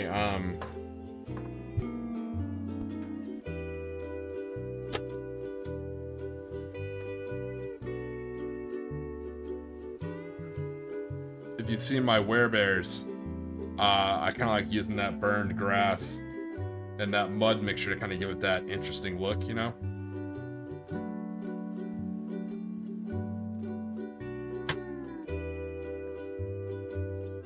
Gotta love your Ursus infantry.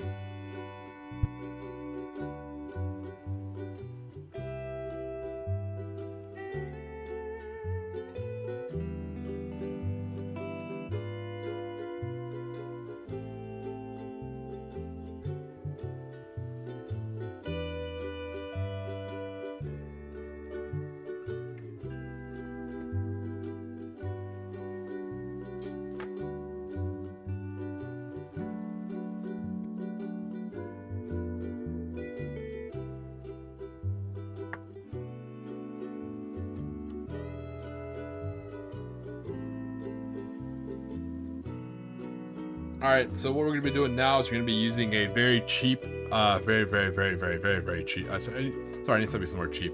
A very affordable paint, brown paint. It's actually called Chocolate Bar, is the shade color. It's from a very affordable brand called Apple Barrel. If you're here in the States, you're used to that brand. You can find these in most of your craft stores for very affordable price. It's what I like to use when I'm doing like basing. You know, that way I'm not using like my good hobby paint on like painting a big ass base. Obviously, texture paint not included.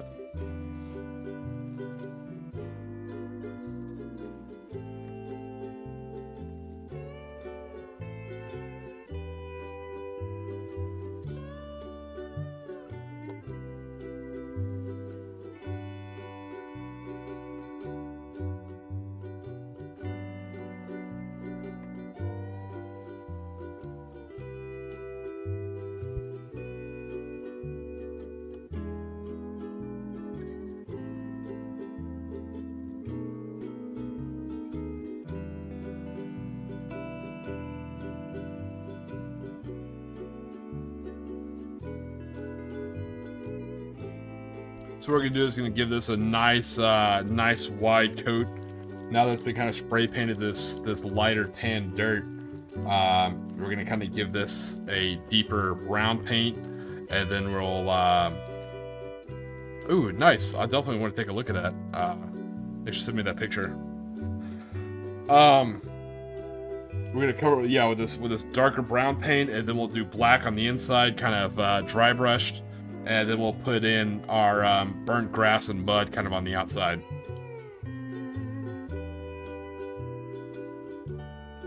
Yeah, I'm gonna put my name in the chat. It is clearly a fake name. It's not my real name. You know, so just a heads up there. For those of you who think it's my real name, sorry to offend you. This is not my real name, and it's a fake Facebook, but it's a Facebook I use just for this YouTube channel. So, if you guys want to look that up on Facebook, you can see some of my models, some of my pictures. You can send me your models. I also post all my videos there as well. Facebook is huge in the bolt action community. Here where I'm at in Florida, a lot of older personnel, and they use Facebook more than they use any of the other social medias.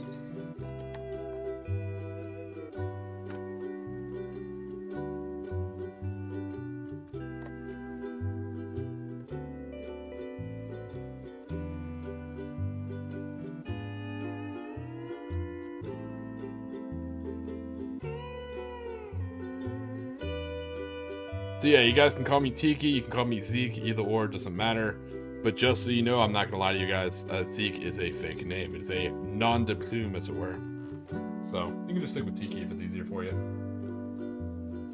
If you're offended I keep my real name from you, I don't mean to be offensive. It's just the internet's gonna internet, and it internets, so, you know. I have nothing to hide, I just like separating myself a little bit of, I think a little bit of distance is an okay thing from the internet, so I try to use my real name if I can avoid it. His Castigator's badass, by the way. I'm not gonna lie, I liked it cooler when you were first working on it, when it was all like piecemealed and almost looked like it was like built out of like scrap parts. It was all different colors. I thought that looked way cooler, especially from like a Gene Stealer Colt standpoint, you know. I do use Discord. I use Discord, and because bolt action and the way it is in Florida, I just have to use Facebook. I am on Twitter. I don't do Instagram, but I do have a Twitter account that's also linked to this channel and stuff like that. That's just me constantly trying to message Warlord Games, be like, notice me, I'm real. So it's kind of why I use Twitter. I am on Reddit though. I kind of sneak around on Reddit. I'm not a super big fan of Reddit, but I can say the bolt action and Konflikt 47 community on Reddit is cool. I can't speak for the rest of Reddit, you know, err with a side of caution. But the bolt action and Konflikt 47 Reddit community is generally pretty chill.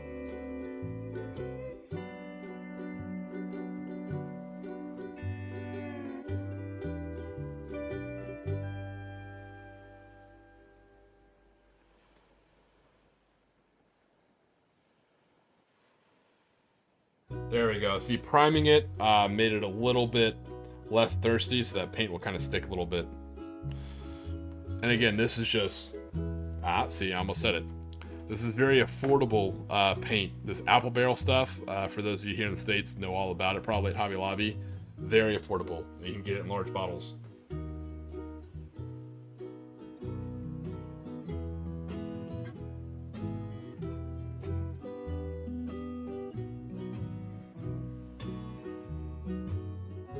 I try very hard not to use the word cheap because this hobby is not cheap. Doesn't matter if you're talking Warhammer 40k, bolt action, anything. Miniature tabletop wargaming is not a very cheap hobby. Most hobbies aren't. Most hobbies where you get quality equipment are not cheap. Doesn't matter. I've done a lot. I've done mag-fed paintball. I've done Dungeons and Dragons, like TTRPGs. I used to do reloading. I still do a little bit of reloading. Reloading's expensive. So is shooting. But no quality goods in a hobby are cheap. It's all about what you want to spend. So that's why I try not to use the term cheap, because what could be cheap to you is not cheap to somebody else. And I don't want to make anyone feel weird about that. You know, your money is your money. So I try and always use the term affordable. Just one of my weird Tiki-isms.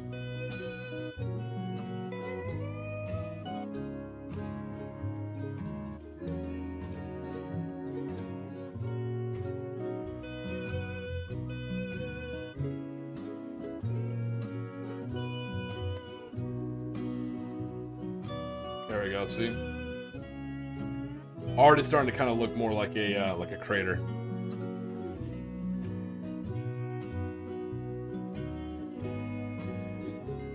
Pretty interesting theory, painting games. It's actually a pretty interesting theory. What would I do if... Okay, so funny you mentioned that. So story time. I have a lot of cool... I don't know if I'd call them friends. I don't mean it offensively. Because they're internet friends, so I'm not sure what you call them. But, you know what? Fuck it. I'll call them friends. So I have some friends in Morning Glory's community. And, you know, him being Morning Glory, they're all British. Or most of them are British, right? A lot of people in that are in this stream as well. You know, just shout out to you guys if you're here. And they're super chill, super cool. And I guess I'm kind of eccentric. I think I come off more humorous in text, even though I suck at spelling.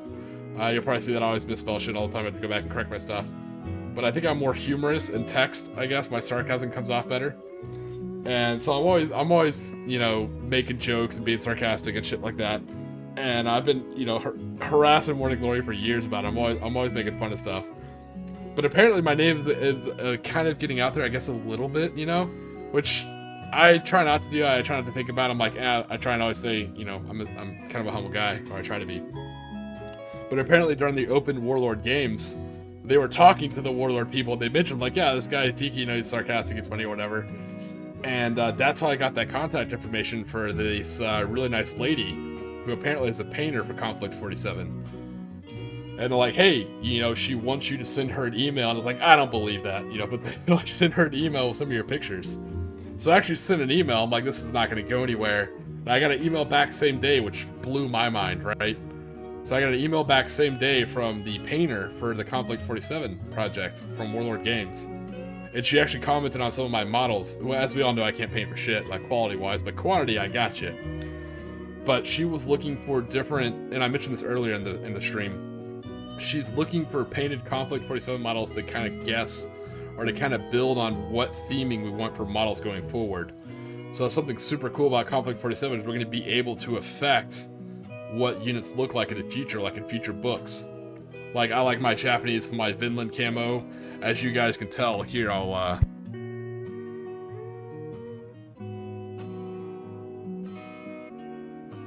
As you guys can tell, I didn't paint my, battle frame Imperial Japanese. I didn't paint them how they look in the book. Here he is with a Type 11 LMG. You can see the hopper.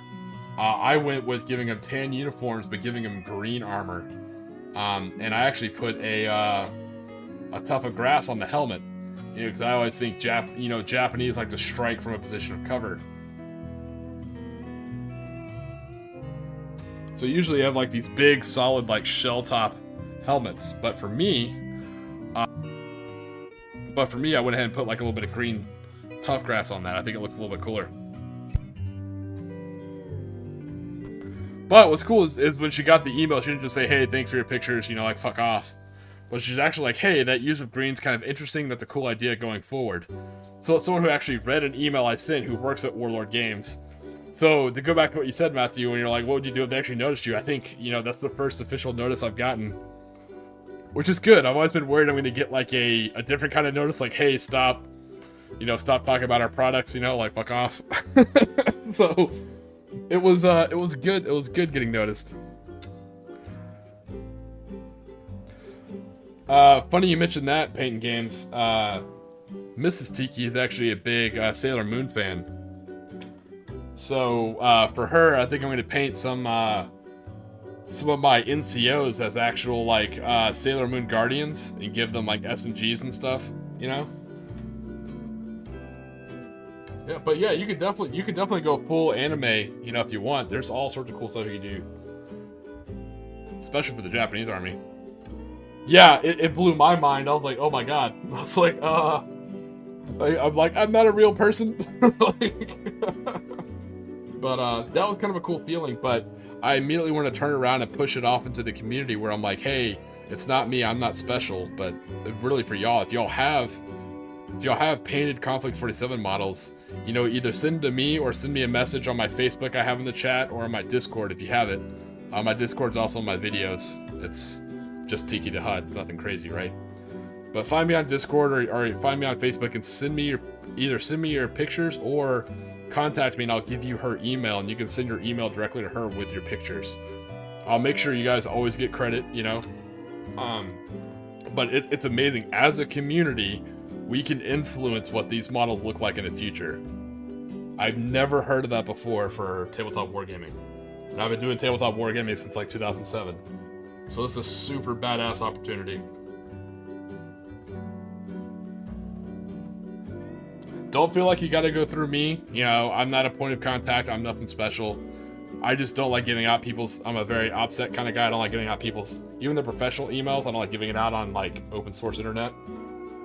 So reach out to me in a private message and you know, show me you got some pictures and I'll send you her email address. You can send it to her directly.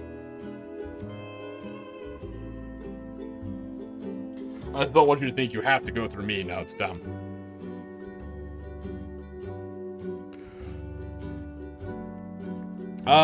Yeah, I don't know the conversion rate, but right now a start collecting box for and that's what I started with for Bolt Action and Konflikt 47. I started with a start collecting Imperial Japanese.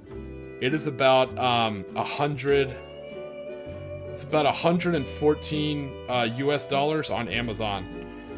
And that gets you a Chiha tank with a regular turret plus a compression turret for Rift Tech units.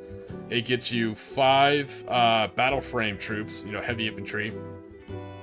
I think it gets you like 20 infantry, maybe 30. I think it gives you like 20 infantry plus enough to make mortar teams and stuff like that, and lunge mines. And it gives you a Scorpion Lightwalker, so it gives you a full-ass army. Absolutely no mistake about that. And you get a rule book, and you get all your dice, and you get all your markers. It literally is everything you need to play as one faction.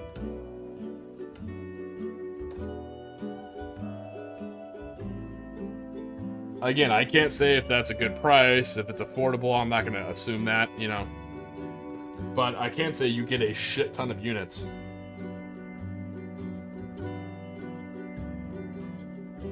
And you get enough to play Bolt Action, because obviously you can't use a Scorpion Lightwalker, but you can pop on their regular Chiha turret on your Chiha tank and just run your regular troops with rifles and SMGs and light mortars, and you got yourself a Bolt Action army too. So that's why I got it, because for 120 bucks when I bought it, I could have both a Bolt Action. Oh, what is Rift Tech? Yes, thank you. A Konflikt 47 question in my Konflikt 47 stream. I love it. So with the Konflikt 47 lore, the way it works, Paint Games, is when the US dropped its first atomic bomb in testing, the nuclear explosion opened up a rift. Not enough to send somebody through, but enough to get radio transmissions. And those mysterious radio transmissions had blueprints for advanced technology. So when I say Rift Tech means any advanced technology that came through the rift 4 different armies. So by Rift Tech, it means the Americans' Tesla weapons, the German gravity weapons or rail cannons or their zombies, the American Super Soldier program, the Soviet sonic weapons, the British metal-eating. They have a special like rocket that has this weird metal-eating bacteria. The Japanese stealth technology. So all that kind of high-tech stuff that's like weird war is what we call Rift Tech.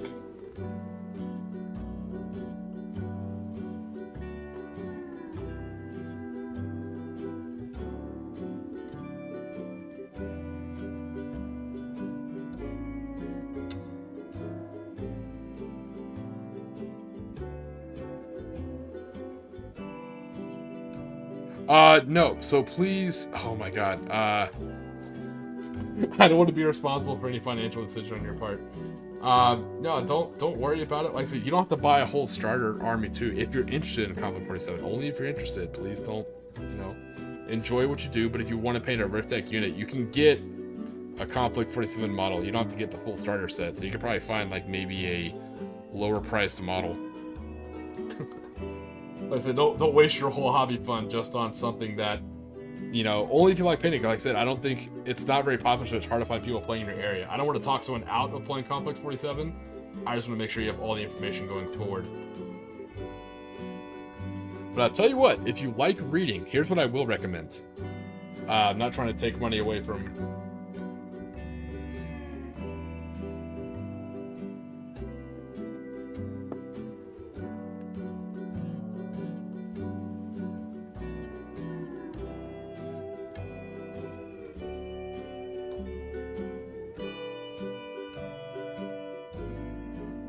from Warlord Games. You'd be like, damn it, don't talk people out of it. What I will recommend is read the 2 books. So they are full of typos, but so I have typos, so I can't point that out without being a hypocrite. But read the 2 lore books. The first one is called Seaforth Ladies, and the second one is called Going Dutch. They're two very small novels. You can find them on Amazon or on Warlord Games website. You can even get them on your Kindle if that's something you use, or electronically. They're a very fast read, but they're a very good read. And that'll get you into the lore of Conflict 47, I think better than even my videos. Very interesting, very well done.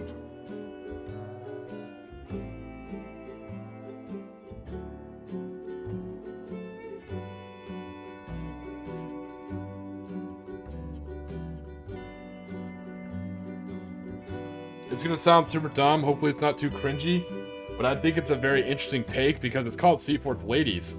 So you're like, hey, why are there females in World War II? I was like, well, it's alternate war, and it's actually a very clever idea. It's 1947, so they're running out of population, people keep dying. And so a way they're bringing females into the war is they're putting them in the walkers, because the walkers they're smaller than tanks. And at that time, females were shorter or generally smaller than the average male. So like, oh, they're going to be the perfect crew for these walkers. And so that's what the series follows. It follows a Canadian walker company. And they're mostly all females. It's really, really good. So if you like Mech Warrior or stuff like that, it's a pretty cool book to read. You could tell where he gets a lot of influence from the movie Fury. There's a lot of that influence in it, so it's kind of like a mix between Fury, the movie, and like a Mech Warrior book.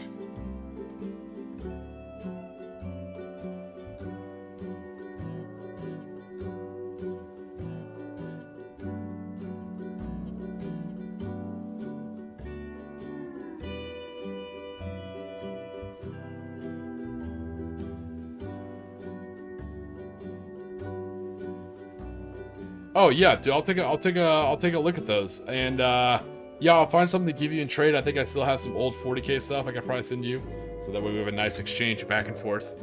But yeah, I'll take a look at those once I get a chance. I want to try and get these in even shape. Those sound really cool. Those gun bunnies and Yakuza.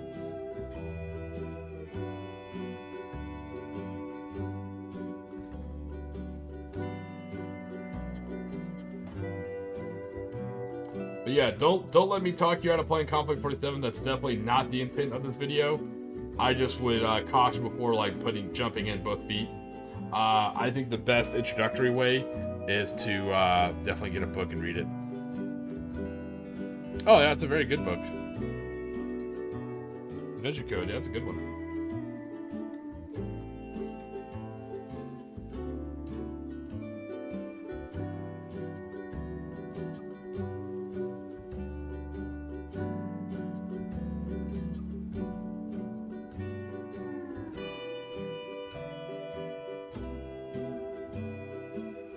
Oh yeah, I think these craters are actually looking pretty darn good.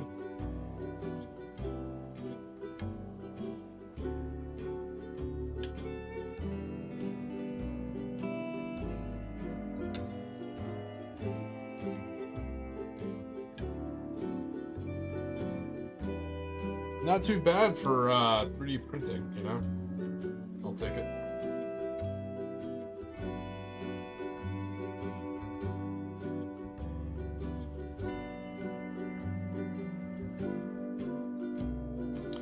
But yeah, if you guys did know, I probably missed it in the chat because I'm terrible at this. But let me know what you guys think of top 10 videos. Is that something you guys would be interested in? Kind of like a longer form video, kind of like a top 10. The first one's going to be the top 10 movies to kind of get you in the mood for Conflict 47. So it's going to be a lot of like pulp movies, kind of like weird war stuff.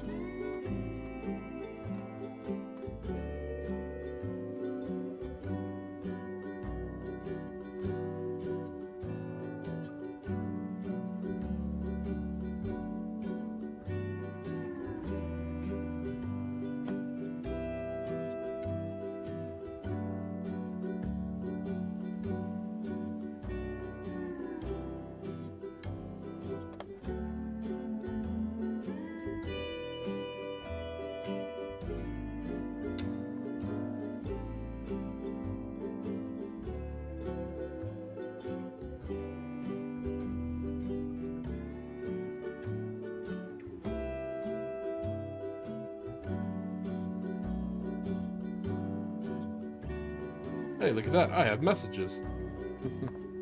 Yeah, those medals look awesome, man.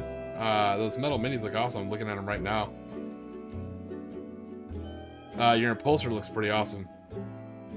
Oh yeah. Yeah. I like the tall platform shoes. That's actually pretty hysterical. I like those, but I'm not gonna lie, I'd probably also use those for playing Cyberpunk Red. Those look very useful for Cyberpunk.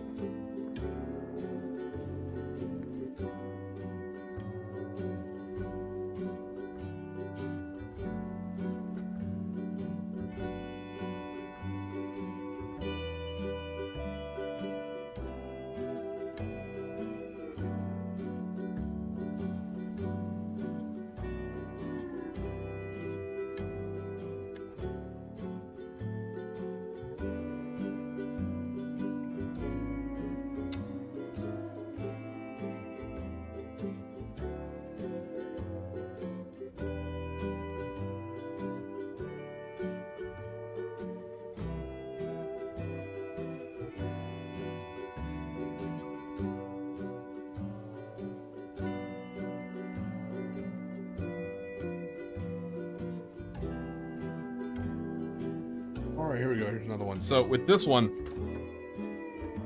we're going to paint this brown just like the other one, but this is also going to be our master version. So we're going to paint this brown, and then hopefully on this one, we're going to do the dry brushing, the mud, and the burnt grass, the whole kit caboodle, and that'll be our template for doing the other craters.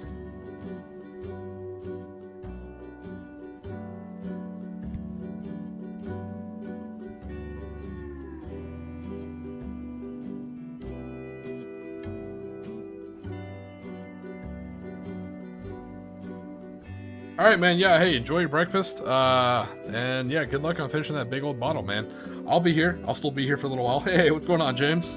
How you doing, buddy? I'll still be here for a little bit. I think I might actually stream for maybe another 2 hours. I'm not sure. I'll see how I feel working on these craters. I'm feeling good painting something other than those damn cultists of Imhotep. Imhotep. It's kind of nice to get a palate cleanse. So that's the thing with man, even I'm kind of spacing out right now. It's been a long week. Batch painting. With batch painting, it's good to get a palette cleansing. So that's what I'm kind of getting from these craters. Working on a little bit of terrain. It's kind of my palette cleanser.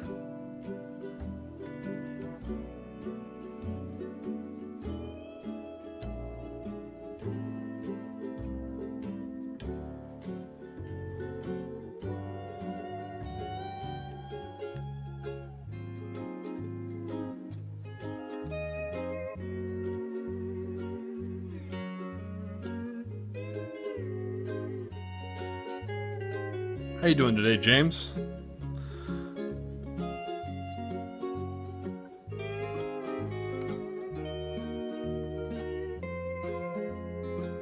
I'm not gonna lie, I like streaming on Saturdays and Sundays, but I really feel like Sundays are probably my favorite one because for me personally, it's the end of my work week, usually, once I get called in, which happens often.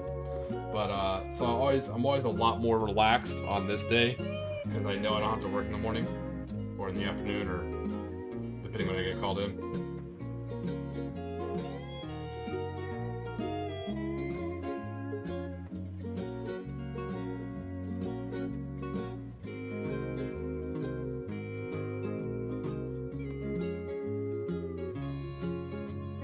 And what I love is I get a lot of my modeling done. And so, you know, for those of you who are married or in a relationship, when I get all my modeling and hobby stuff done during these streams, you know, when I wake up in the morning, I can make coffee and make waffles or cook breakfast for my spouse and just hang out with my spouse. I don't have to worry about like, oh, I want to use my time off to build some models, stuff like that, because I've already knocked it out, you know? So my time off I can actually spend with my spouse or, you know, running errands or getting stuff done around the house.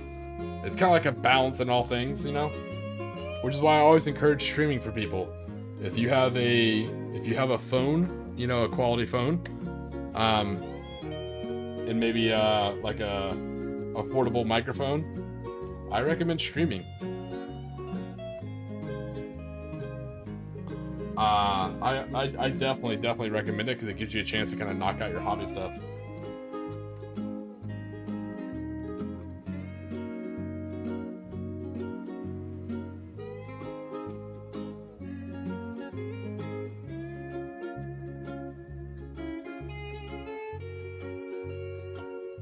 Yeah. When I did, I know I always talk about it, but you guys were here for it. When I did that massive Japanese infantry push, when I built like all those models and batch painted all of them for a week, you know, I had to get so many done in a week.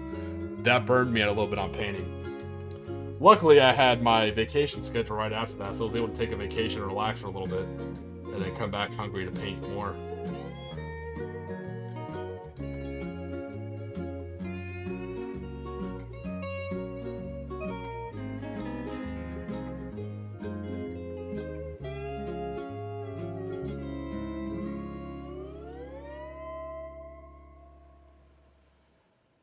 Same thing, I'm happy to give you guys also a palette cleanse. I don't want to just, you guys see me working the same damn cultist of Imhotep.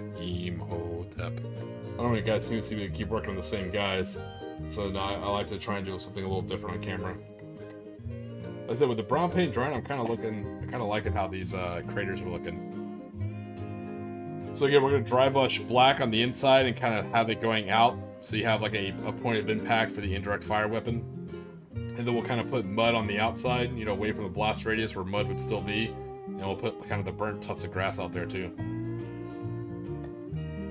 And if we keep it like brown and mud, it should work for anything from, you know, frozen snow, desert, jungle, farmland, any kind of bolt action table you could run into.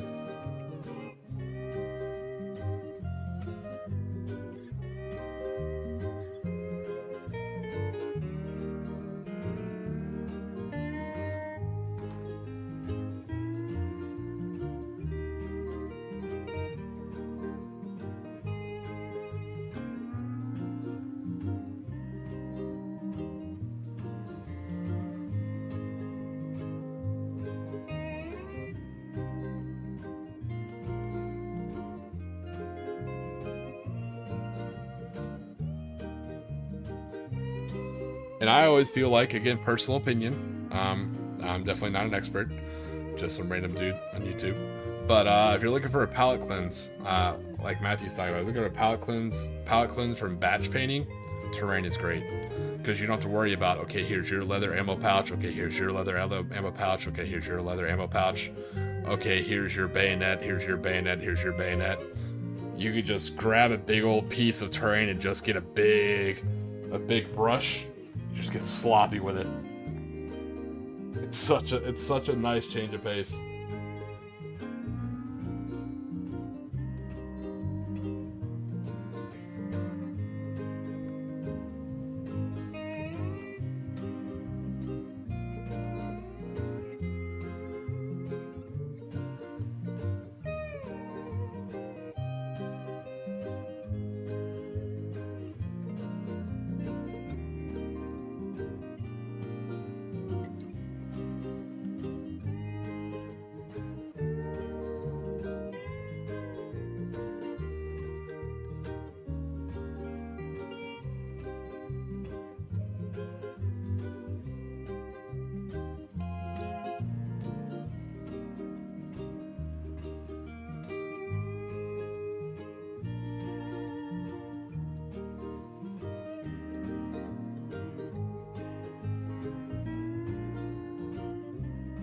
Oh my god, yeah, I know he's not in the chat tonight. We were lucky enough to have him yesterday. Shells of Iron, for you guys who haven't seen his channel. If you're looking for what I would call the antithesis, not personality-wise, he's a super cool guy from what I've seen. He seems super chill. So I guess we're pretty similar that way. But as far as skill set, Shells of Iron is a very talented miniature painter. He doesn't play any of the tabletop games, he just likes to collect and paint, which is totally cool. But he is very good at painting, and right now he is doing some freehand work on a knight, and it is very impressive. Yeah, I don't know how he's doing that and keeping his sanity. I feel like freehand painting is like one step closer to, you know, Zeech and his Infernal Legions of going batshit insane. Yeah, he's having fun with it. I'll give him that. He sounds like he's having fun, but I would be going insane.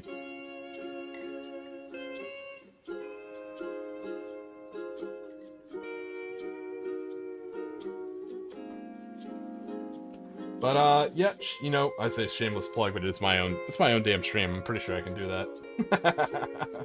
If you go to my YouTube page, you'll see I have two lists. I have a list of Bolt Action and Konflikt 47 buddies, and I have a list of like general hobby and painting buddies. Don't take it personal if you're not on that list. It's kind of like old school MySpace, like how come I'm not on your top 10 friends? It's not like that. It's just people I'm trying to get a you know, traffic to their websites and kind of get their name out there.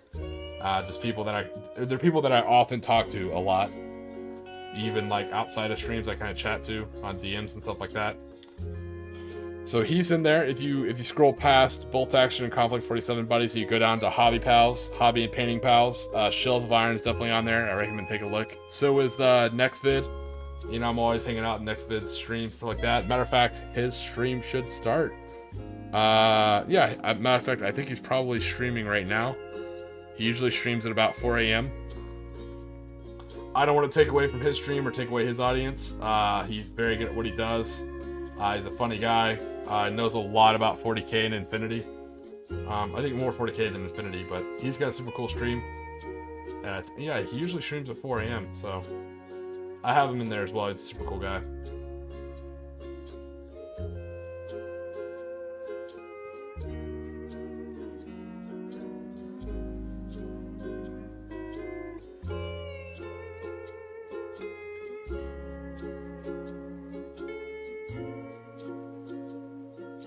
If you have questions about Space Marines, definitely ask them.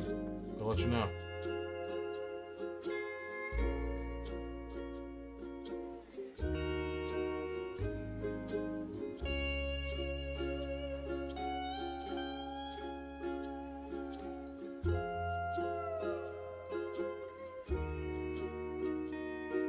And I'm in talks right now to try and get the old gang back together. I used to do a podcast. We haven't done it in about couple months. I say a couple months, probably like a year. Quiet Order Gaming. It's me and a couple other people in the hobby space. People like Warp Forge and Beardo and Laughing Block and Mad Larkin and a few others. If those names sound familiar, you probably know kind of who we are. We had a podcast. We haven't done a video in a while just because we've been busy with real life. We're trying to get the gang back together and maybe put out a couple more podcasts. But the podcast that we have done, I definitely have a link to at my YouTube page as well if you want to take a look at that. Yeah, funny you mentioned that. I'm sure you've probably seen this.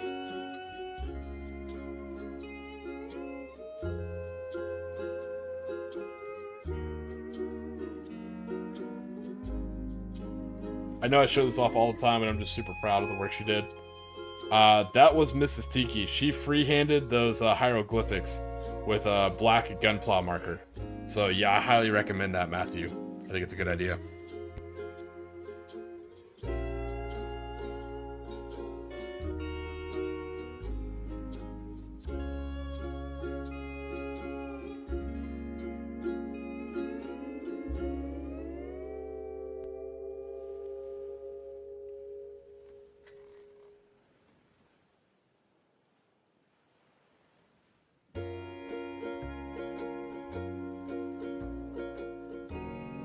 There's another way I've seen it done, Matthew. If you take a bunch of like blue sticky tack and you kind of put it all over the bottle like it's covered in these like pebbles, it'll leave little cracks in between the sticky tack. You know, you want to make sure it's the kind of sticky tack that won't pull the paint off your model, you know?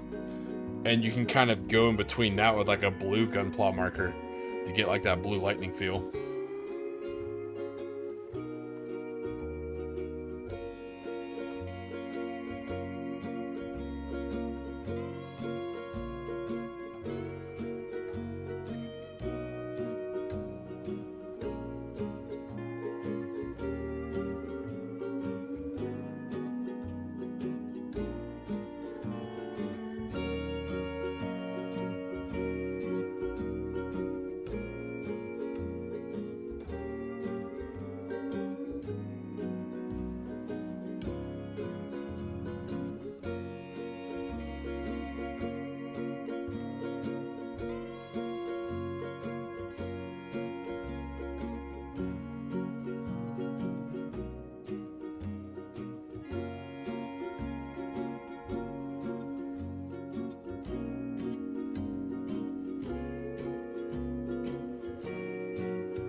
Yeah, no, it's so funny.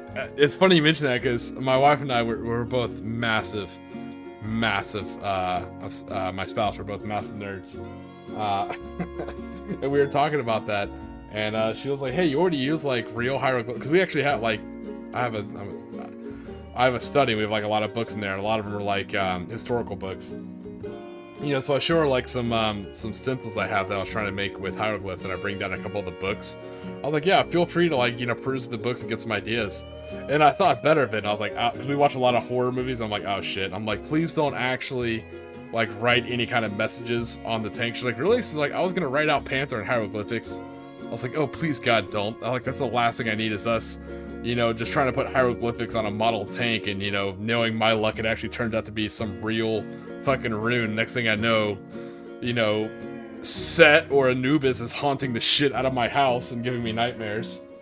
You know, someone's like ripping out my chest and weighing it with a feather to see if I'm worthy before it tosses it to an alligator. I'm like, please don't use any like real hieroglyphics. I was like, please don't. And she's like, I already put the Eye of Horus on it. And I was like, that'll be fine, I guess. I just knew it would like naturally be my luck if she would use some real hieroglyphic and our house would be fucking haunted by Egyptian gods.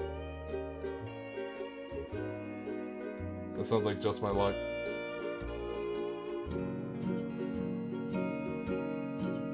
I'm not like a crazy superstitious person.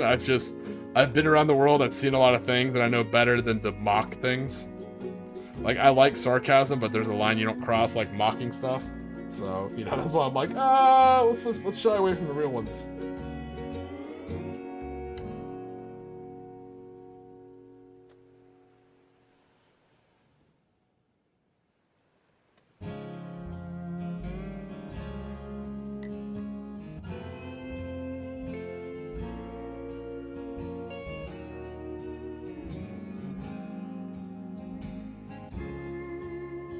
You can see it. I hear a bump in the house. Like come down with a 12 gauge, and like some like priestess floating. I'm like, nope, fuck, nope. Going back to bed. I've seen how this works out. Hard pass. Nope.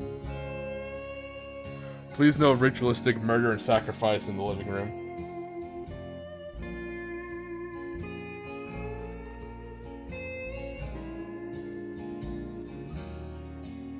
Yeah, I see how this turns out. Hard pass.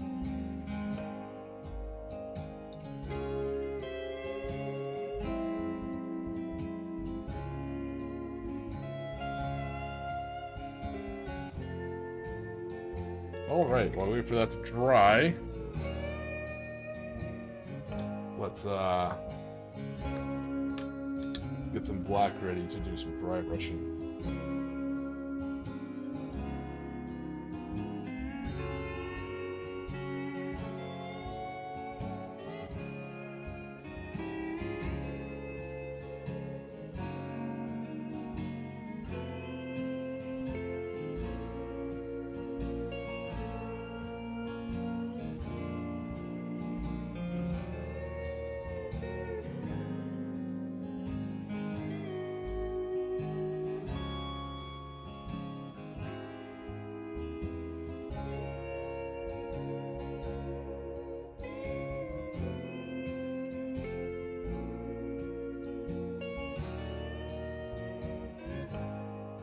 Yeah, in this economy, oh, 100% we charge rent too.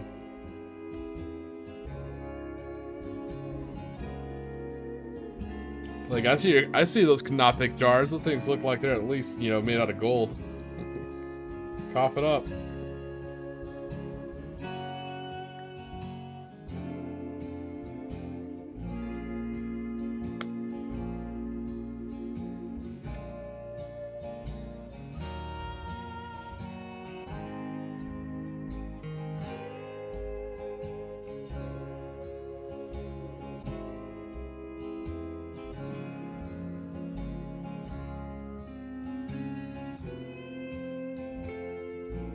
Dry for a little bit before we do some black dry brushing.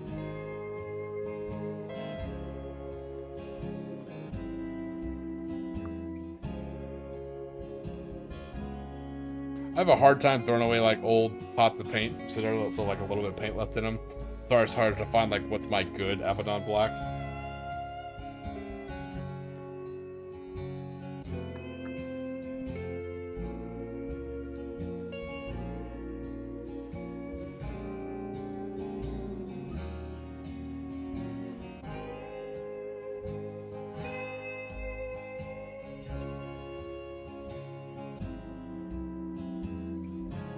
Yeah, Matthew, I'm reminded of that meme. I forget what, I think it's from like an old Ghost Hunter show.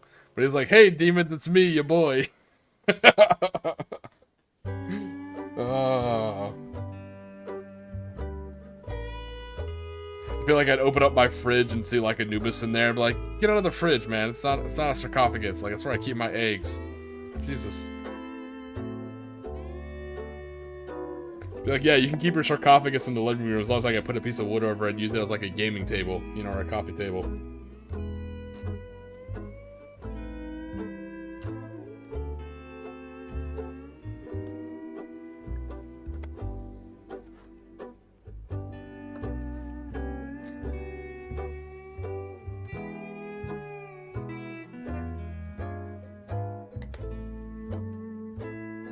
Becomes some kind of reality show. It's like subletting with the pharaohs.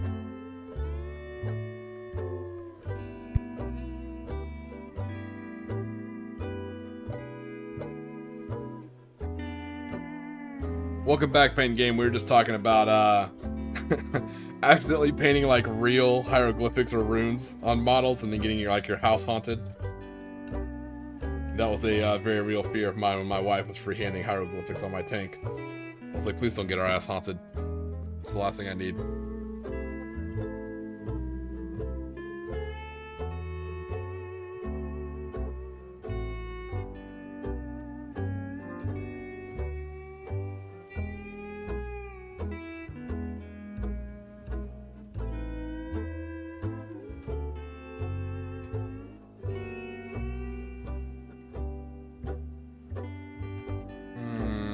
maybe too dark, maybe too much.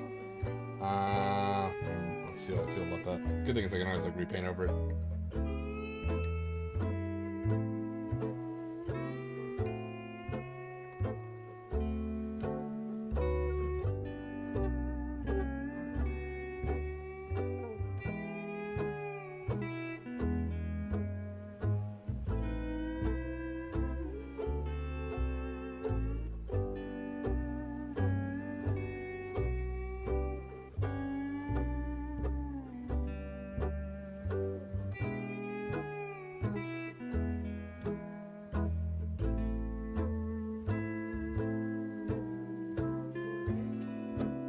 Trying to grab that little excess paint and kind of dry brush it up the sides, kind of give like that impact look.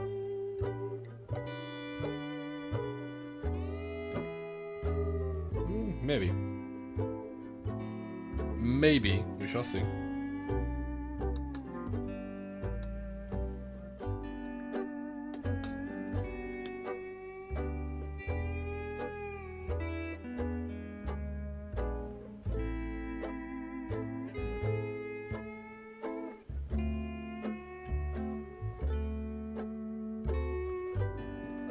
Yeah, we did that. Hey, stop flicking the lights. It's expensive. I got that. I think it's also because of the music too. I got that SpongeBob flashback. Like, well, who's flicking the lights? Nosferatu. Oh man.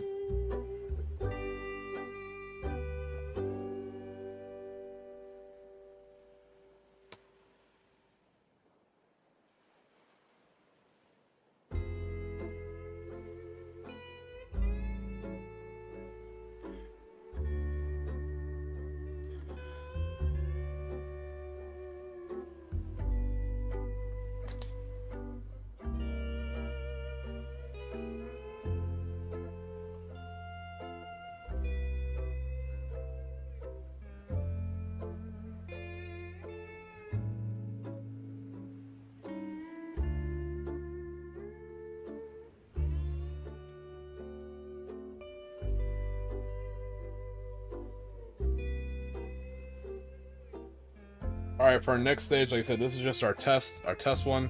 Kind of see how it looks. I may go back over that with a little bit more mud. I'm not sure. I kind of wanted like a blast, kind of like a darkened crater on the inside.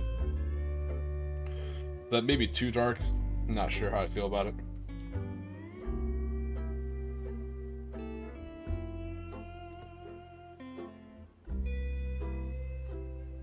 Probably set this one up as a template, and then set up a different one, see which one I like, and use that as template going forward. No worries, we got plenty of paint, plenty of time. A little try before you buy, you know?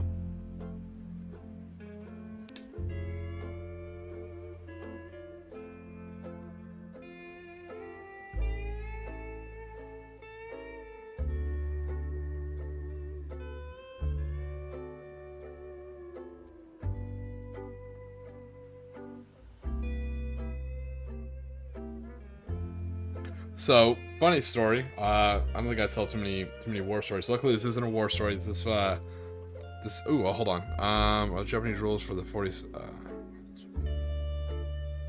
Sorry, it took me a while to read that, Matthew. No. So the rules for the Japanese are going to be in the second book.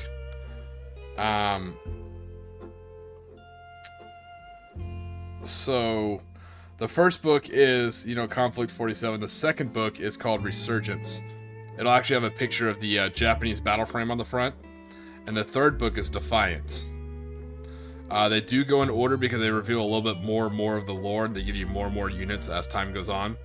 Like a good example, in the second book, Resurgence, the Americans start to use their Paragon, their super soldiers. And they use them in like a big Avenger group, and they realize like that's a terrible idea.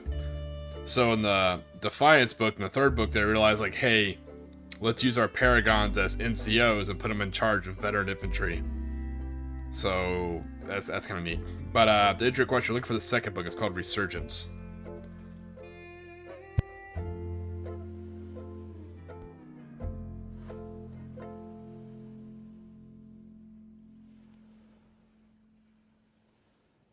Yes. So there is to answer your question, Paint Games. There is no starter box as far as like two small factions fighting each other. The way Conflict 47 does it is you pick your faction. Right now, there's a Japanese, a British / Commonwealth, an American, a German, and a USSR, and they have starter boxes, and they have a full army plus a full rule book in like that A5 or A4 format. You know, so it's a smaller rule book, but it has all your rules. It has all your pin markers, and it has all your dice. So unique to Bolt Action and Conflict 47 is you need an order die for every unit that you have. A unit could be a squad or it could be one tank. You need to have an order die for it. So it'll have all your order die. I think it even comes with some regular D6s too. So something you won't see in the box is you won't see any templates. Bolt Action people freak out, be like, well, where are my templates? Why don't I get templates? You know, like blast templates. For those of you who played Warhammer 40k back in 7th edition, you'll remember blast templates. Conflict 47 is based off version 1 rules of Bolt Action. There were no blast templates. So it plays a little bit faster. I kind of like that. And Bolt Action in 2nd edition and coming up 3rd edition, that you do use blast templates. So don't worry when you don't see blast templates in your Conflict 47 box. That's because Conflict 47 does use blast templates. But no, it has everything you need. To answer your question, it has all your dice, all your rules, all your stuff, and a shit ton of models. So if you're shopping in a place where all of the starter boxes are the same price, I think the best value is probably USSR.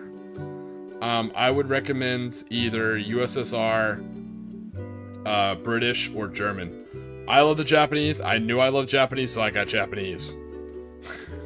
that's just how it is, right?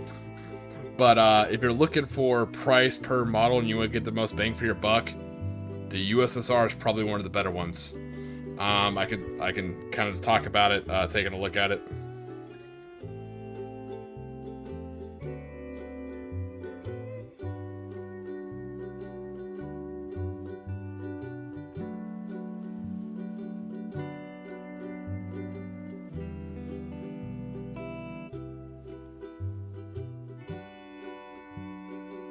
So the USSS starter box, it does come with, you know, your rule book. It comes with a Cossack Light Walker, which, you know, I put a short video covering that. It comes with a T-34. So the cool thing about Conflict 47 tanks, you'll get the regular tank kit with the traditional turret and everything, so you can use it at Bolt Action. And it also comes with its special Rift Tech or special weapon. So they actually have these, they're called ZP tanks. They're giant sonic weapon tanks. So you get a T-34 that you can make a sonic tank. You get 40. That is 40 infantry. 40 infantry. And 5 Soviet heavy infantry. So Soviet heavy infantry are super interesting. They're first generation. They're trying to copy the power armor of like Germany or the Allies, and they're not very good at it. So it literally just looks like, if you remember the first Iron Man movie, the Iron Man suit he built in the cave, that's like the Russians' first heavy infantry. And they're carrying like construction hammers and stuff like that. They look super cobbled together. It is really neat. But yeah, it comes with all your order dice. It comes with D6s, comes with decals, comes with pin markers. Yeah, the German, I mean the British one's also really good.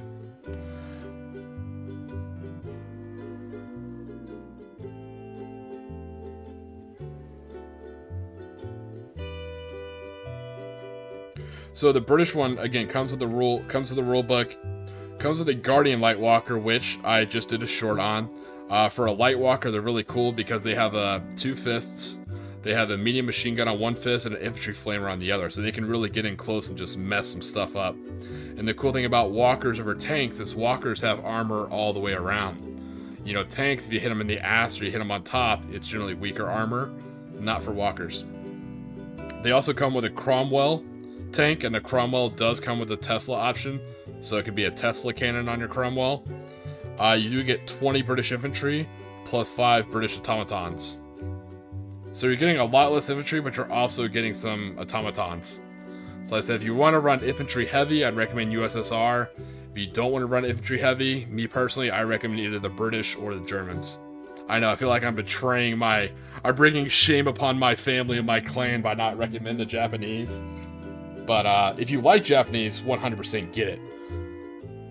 But if you're not sure, I'd take a look at, if you just want models to paint, USSR, easy. But if you're looking to have like a decent faction or decent army, I would go British or German. German, you get zombies, troops, a light walker, and a tank. So you're really getting a lot of different stuff. You're getting a horror unit, which is kind of cool. It's the only box set where you get an actual horror unit. The Americans get their heavy infantry and shit like that. The Japanese get their, have their battle frames and tanks. The Germans are the only ones where you actually get a horror unit. You get the Nazis. You get the Nazi zombies.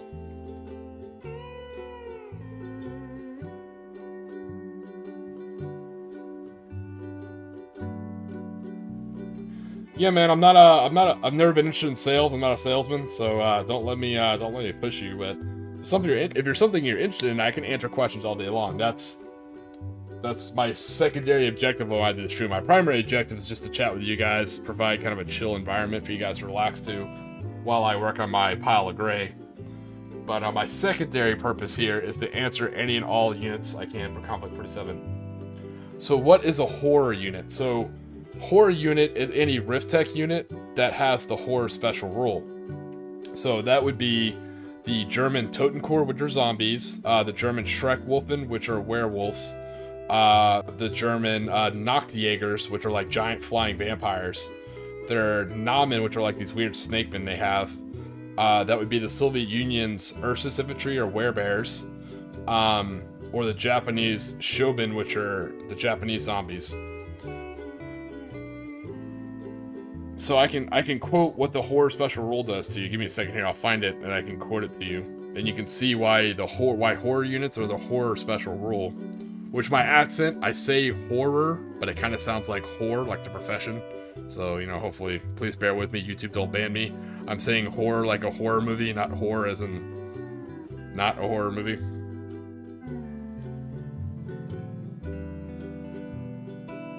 God, I feel like the more I say it, the more it comes off mispronounced. Oh, God.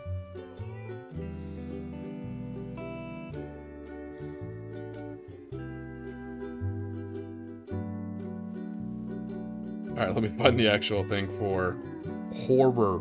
There we go.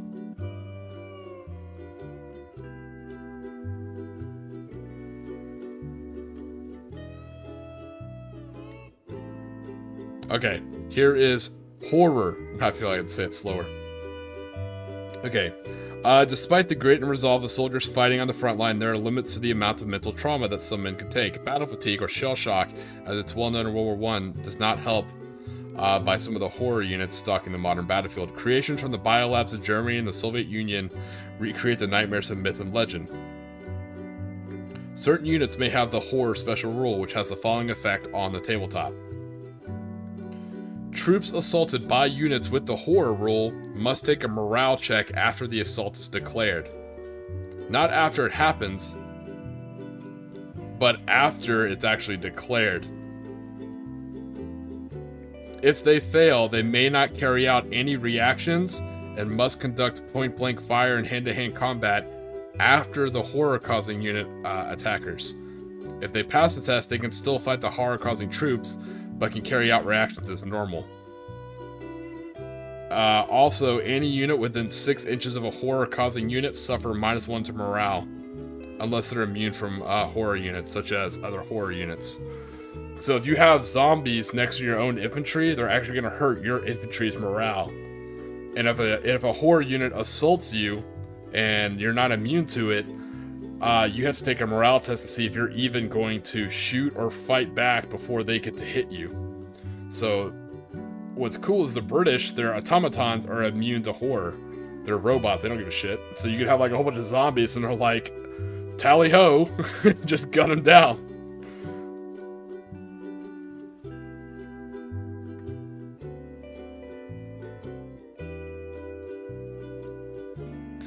Yeah, AI music on YouTube is pretty cool. I have a super cool song. I have a new AI song for the channel coming out. I'll let you know the title is really funny. The title is called "My Hula Girl is a Zombie Hula Ghoul," so it kind of lets you know what theme it is. Oh, hey, great news! next vid is actually streaming as well.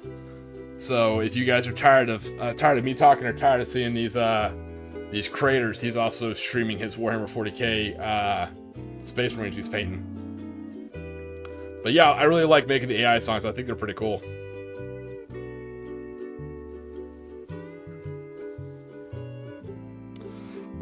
Yeah, it's funny you say that. You should see the Nujabes. The Nujabes are absolutely terrifying for the Germans. So when you see those, you're like, yeah, I can see where those are absolutely terrifying. If you read the books, by the way, it's super cool. So what happens is there's a lot of fighting during the day, and then at night, you know, the Germans let loose all their terror units. So during the day, you have like tanks and troops and walkers fighting for like bridges and terrain and key roads. And then at night, the Germans will let loose all their zombies with werewolves and bears and stuff. Alright, yeah, man, hey, no worries. Tell them I said hey, and then I'll be there once my stream ends. Give them my best, and I appreciate you hanging around and chatting, brother. We'll have to talk pipes another time. I'm always happy to talk about tobacco pipes. You found one of my many interests.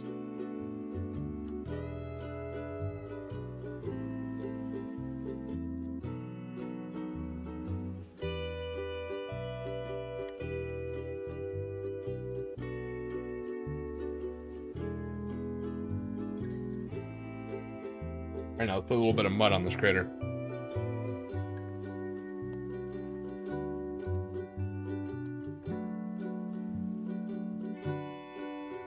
But yeah, if you like horror units, definitely go with the Germans.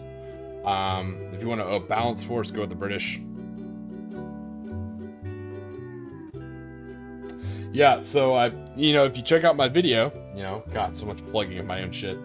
I put out shorts on different units, and I did one on the automatons. So the cool thing about automatons is they can either take medium machine guns or heavy machine guns. Medium machine guns will give you more shots, but heavy machine guns will give you more penetration power, which is great for taking out like things with tough skin, like those werewolves.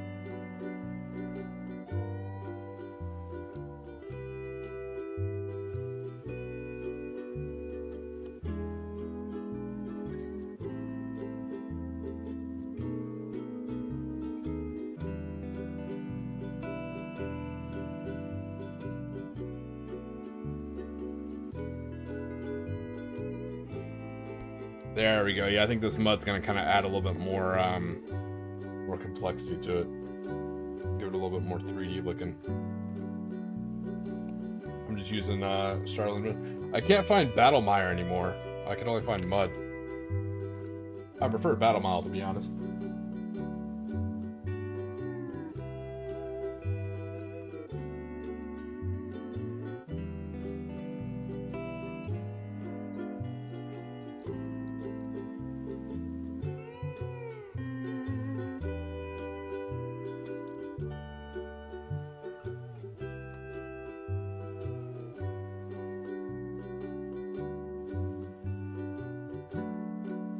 Oh yeah, I think that's gonna kind of tie it together. Yeah, kind of separate the base brown from the charred black.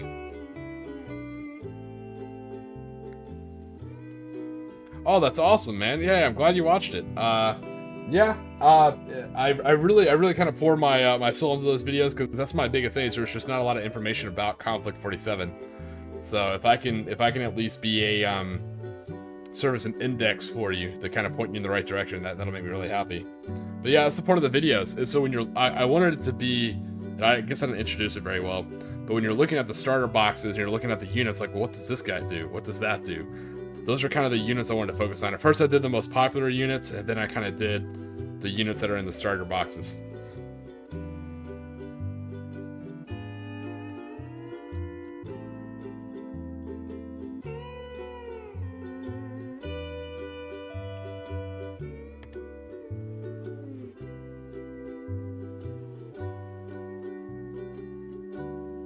One, I was in such a hurry that I did the wrong unit. I meant to do the Panzer IV for the Germans, particularly with the Schreckenfield projector, the gravity cannon, and not knowing what I was doing because I was building a Panther X at the time. I ended up doing a video on the Panther X, and I was like, well, shit, I already made it. I was like, I guess I just gotta wait and do the Panzer IV, another week. I was like, I already made one for the The Panther X, I guess we'll just keep it.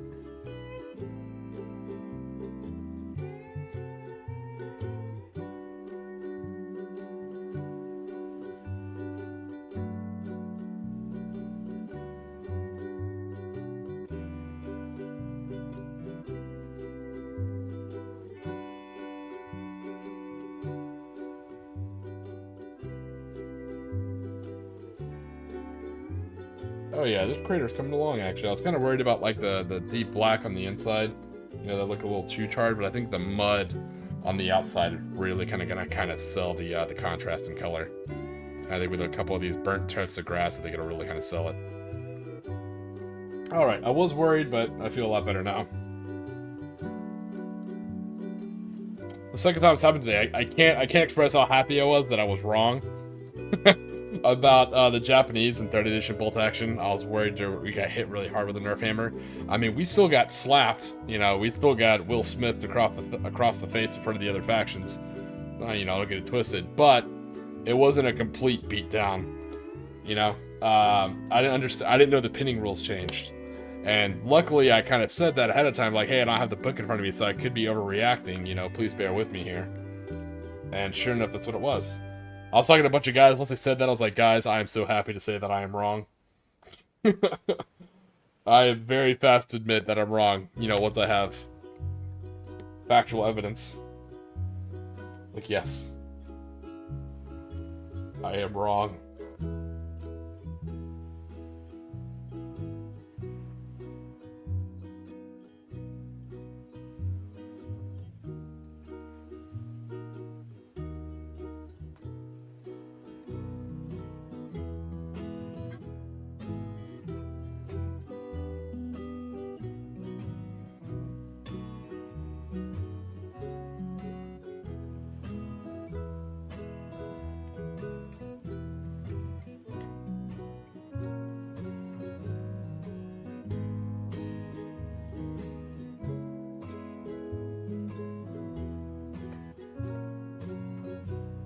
The other benefit to getting into Konflikt 47 is I can tell you from, you know, from what I can see, from the people that I know, you know, they are definitely working on it. They are working on bringing it back and bringing it back big.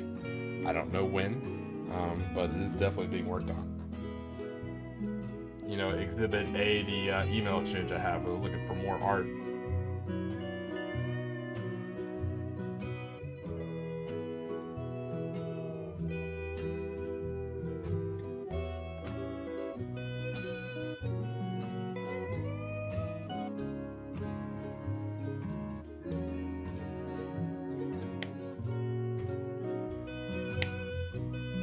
Yeah, the other thing too is it's Konflikt 47, man, so you don't have to worry about being like historically accurate. You can have like a British, they could be British models, but you could have them as like a Sweden Defense Force, like Coastal Rangers or something like that. You know, and just use British rules and British models and have them like supporting the Allies if you want. Do whatever you want.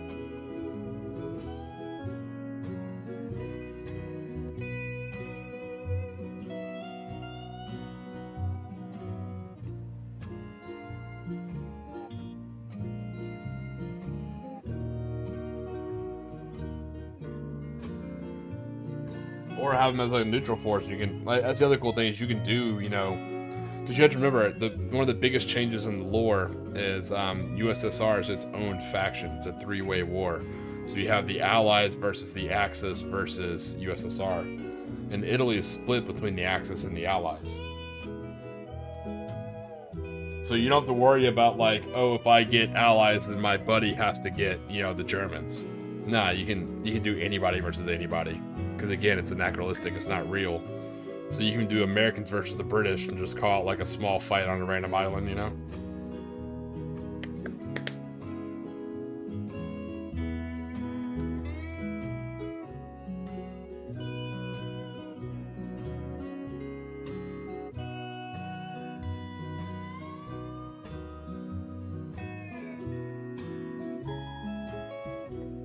Alright, there we go. There is a crater with mud. Crater with mud.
Alright, I'm just working a little bit with the tufts of grass and a little bit of the super glue over here. That's why I'm a little bit quiet. Kind of involves my full hands.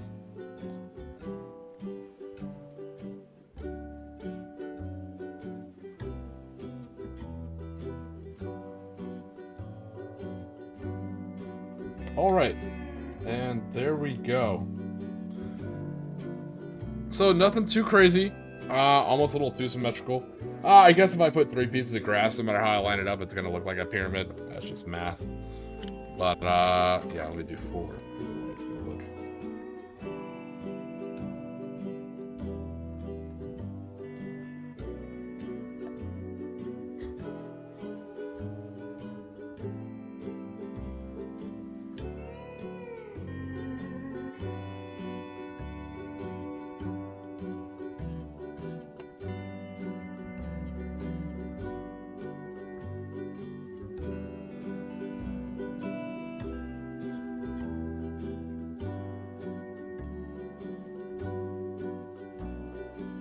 There we go.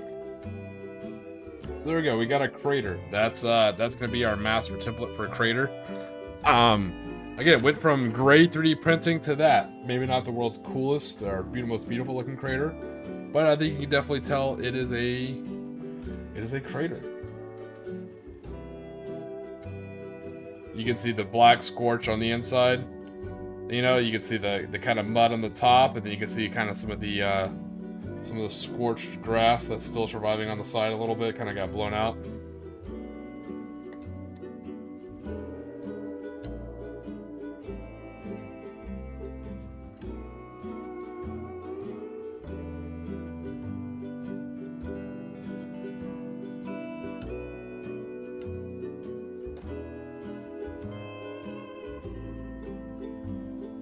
I will take it. Not bad for, I think they were like $10, you know, for some craters. So $10, some apple barrel paint, some old burnt grass tufts I had, and a little bit of Stirling mud. Good enough for government work, as we say. All right, let's get. Now that we know what we want and we know what we like, let's get mass producing. That's always my preferred styles. I like to do one, so I have like a master template to go off of, so I kind of have an idea of what it's going to look like.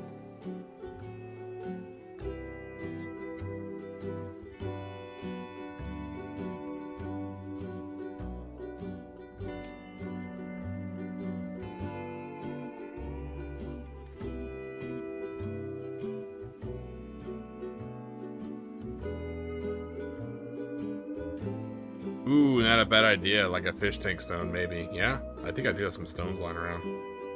It's not a bad idea. I may end up doing that to make them look a little bit different. Often, that's also a good piece of terrain sometime too. If you're swinging by like a Michael's or a Hobby Lobby or something like that, if they ever have like their river stones on sale and they're just like big rocks polished, just grab those in like a circular base or something like that, and you got some more scatter terrain. You know, a rock is a rock.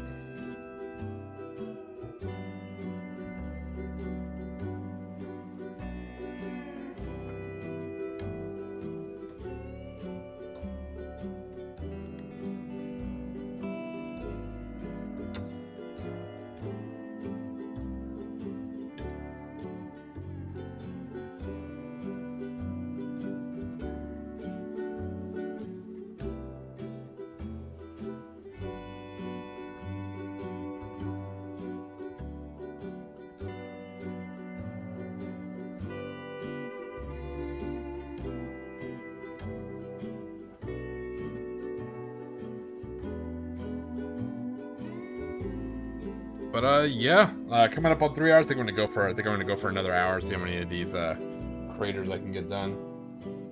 And if you guys have any questions about Konflikt 47, man, keep them coming. Talk about that. Talking about Konflikt 47 all day. It is a small game as far as right now, popularity wise. So I'm definitely not the most knowledgeable on the matter, but I do have access to the books. As you can tell, if I don't know, I'm happy to say that, and I'm happy to look it up for you.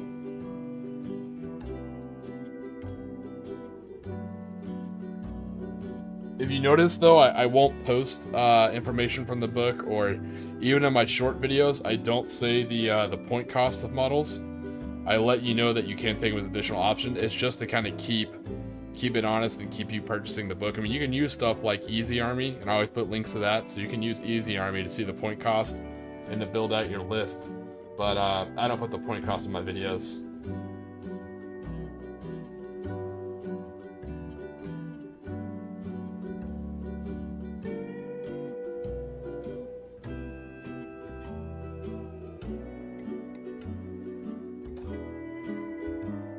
I had someone ask me about that, you know, it's like, hey, why don't you put the point cost in there? Because also point cost can change. Hey, there he is, lurking in the background. Hey, buddy. Nothing like a nice little subtle strike from the old Tacti. How you doing, buddy?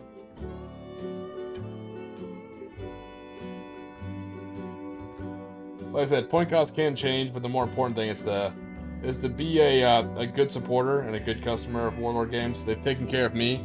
They have affordable models, you know. Also, if you order from Warlord Games directly, a lot of the times, not always, but a lot of times, sometimes they'll throw in an extra sprue just to kind of hook you up. It's a good company, you know.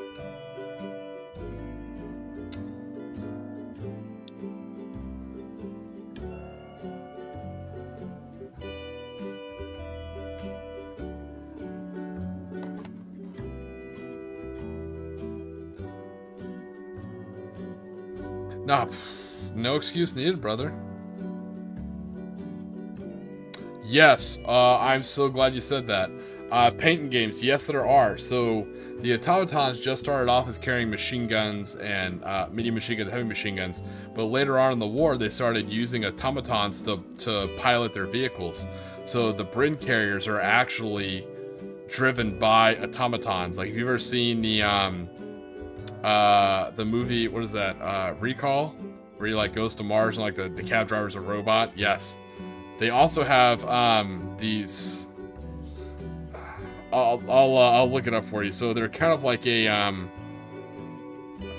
how do I say this, it's kind of like a robotic, a great way, yeah, it's an automaton weapons platform. So imagine an automaton, but instead of like walking, he's actually on tank treads and he has infantry support weapons on him.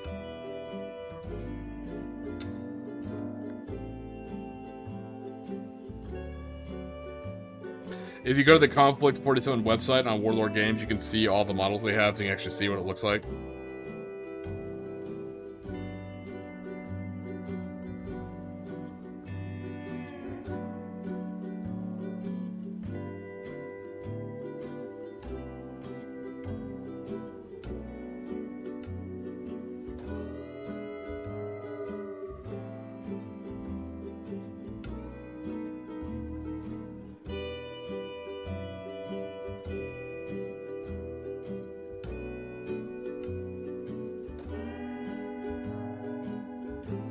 Okay, maybe it's in the second book. Let me check. I just checked the third book. Let me check the second book. See if it's in there. I remember seeing them. There's just so many units on top of bolt action units to keep track of. It can be a little difficult. But yeah, let me look that up for you. But hey, glad you're back, Nathan, man. It's good to see you.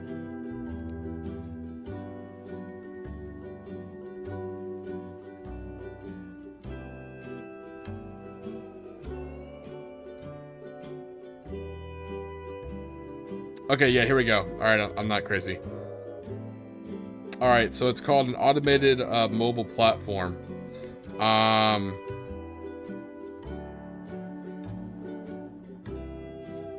So it comes in different types. There's the regular one, which has a forward-facing anti-tank gun.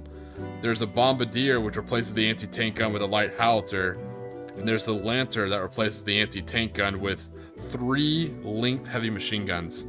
So it's an automaton body on top of treads, and it usually has either light AT gun, a light howitzer, or 3 linked heavy machine guns. And they're called mobile platforms.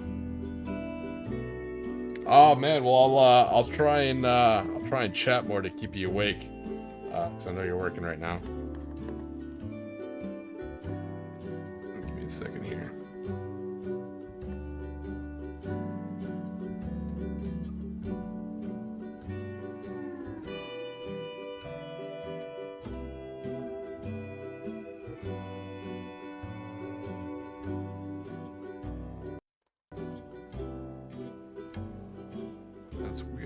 my...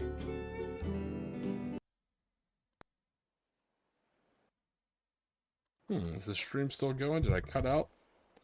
I don't know. I think just my music cut out for some reason. Oh no. Okay, that's my error. Sorry, I was looking at something else, so I thought the music cut out. Sorry for that, guys.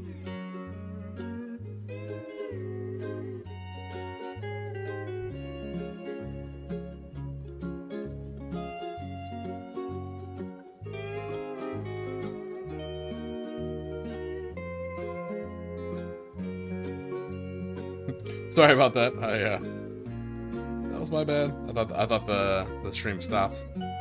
Hey, yeah, no worries about falling asleep, Nathan, man. I'm always here for you. You know that anytime you guys want to check in.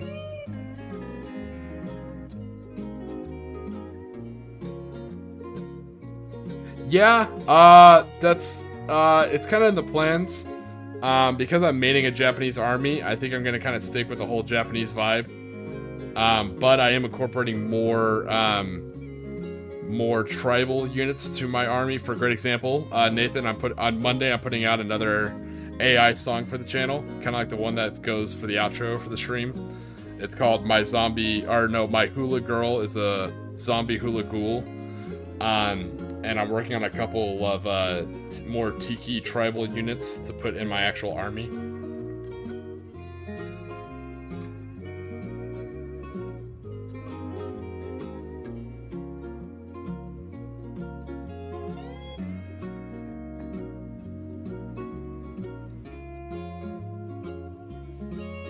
I do have some different background music, so I'll be varying, because I know this background music can be a little sleepy. Super chill for me, but I have some more songs that kind of like mix into the track. I'm hoping I get a day off tomorrow. I haven't had one in a while. So I'm hoping I have one tomorrow, so I can kind of work on some of these videos and some of these stuff for the stream, so I can kind of be some new things going forward. That's what I'm looking forward to. We shall see. Yeah, sorry, the stream kind of stopped on my end, so I thought the stream crashed, but it didn't. That was my bad.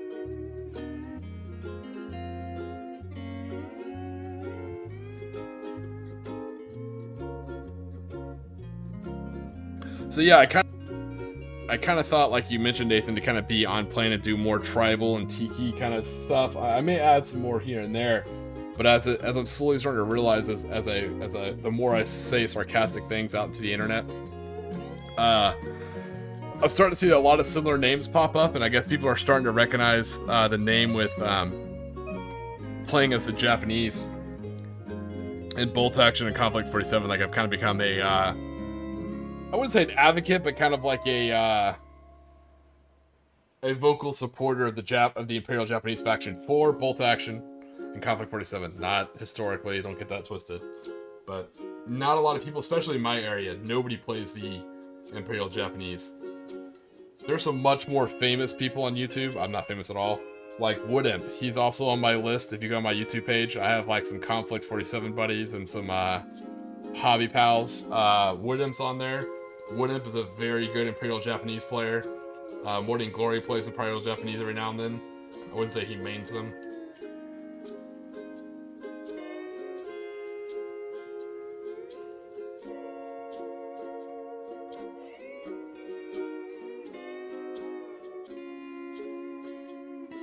It's a Bolt Action Konflikt 47 is a small niche group, and even in that small niche group, Imperial Japanese players are even smaller.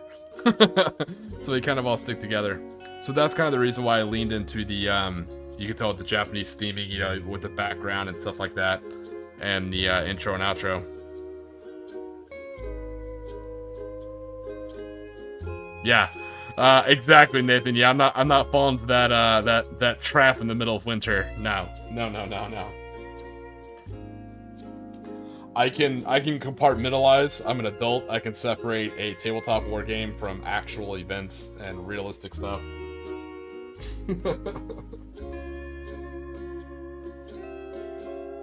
Another good reason. That's why you'll always generally hear me say Imperial Japanese. A fun story for those of you who don't know, because obviously you can't see my face. I am Asian. I'm not Japanese, spoiler alert, but I am Asian. And so when some people will use the term Jap, J-A-P, and as long as they don't mean it in a derogative nature, I don't really see an issue. Like if someone says it on my channel, I won't care. As long as you're not using it in a derogatory way, like if you're using it as an abbreviation, that's perfectly fine.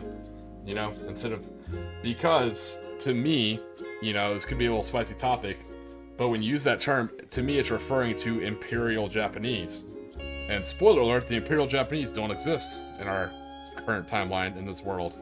You know, they've kind of disappeared. So I don't really find that offensive. Just like when I talk about the game, I talk about Imperial Japanese to confuse. That way I'm not saying, hey, I'm a Japanese player, because I'm not Japanese. Hey, I play the Imperial Japanese. I play the Imperial Japanese faction. I think words are important. You know, it's important not to get stuck on them, but when you can, you know, use good diction, use good word choice, because people will twist your words on the internet.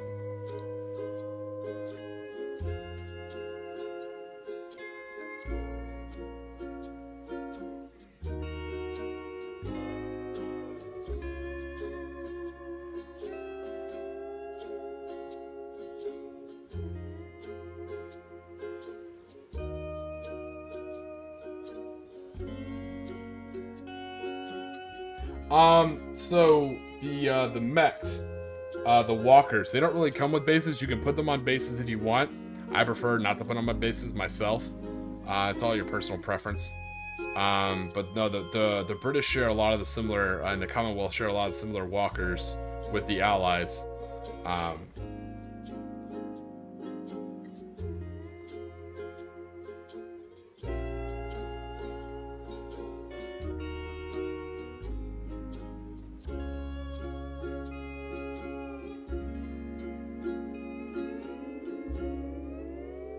Yeah, that's a very good catch, Nathan. I'm glad you caught that. I appreciate you pointing that out too. That's a very good catch, sir. Well played. But no, not as far as factions wise, you know, not a lot of people play the Imperial Japanese. It's not an easy army to play. It is very difficult.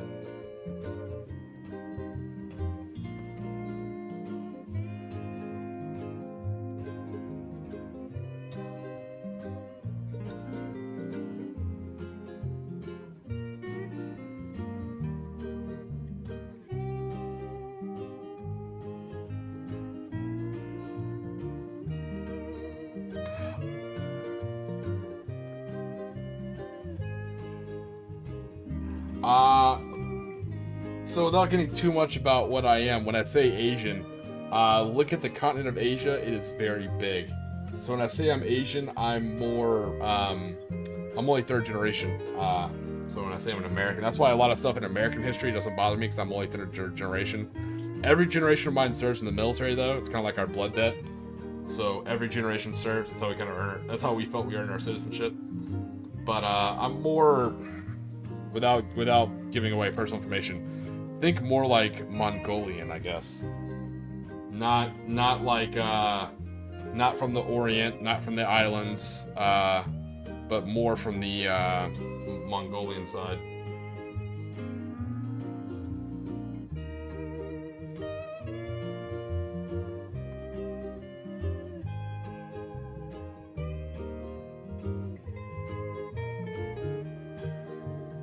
God, same thing. I feel like I have to defend that statement too. Yes, using the term from the Orient, not using it in a derogatory nature, but as a geographical location. You know, I'm not from Laos, Vietnam, Cambodia, or any of those other, Singapore. I'm not from Thailand, not from any of those places.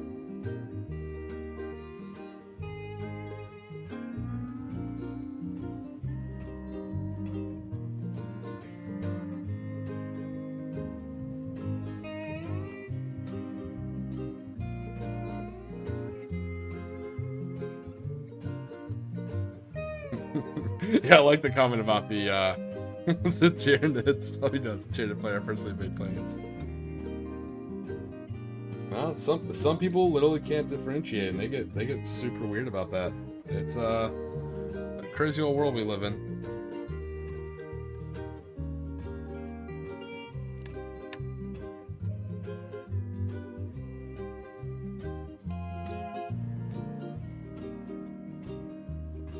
Ah, that's funny. That is the first time I've ever heard that joke, and I love it. That's awesome. But yes, yeah, you're along the right lines. And then some people are like, "Well, that's not really Asian." I'm like, "Okay, you know, whatever." That doesn't bug me. I don't really take that stuff personally.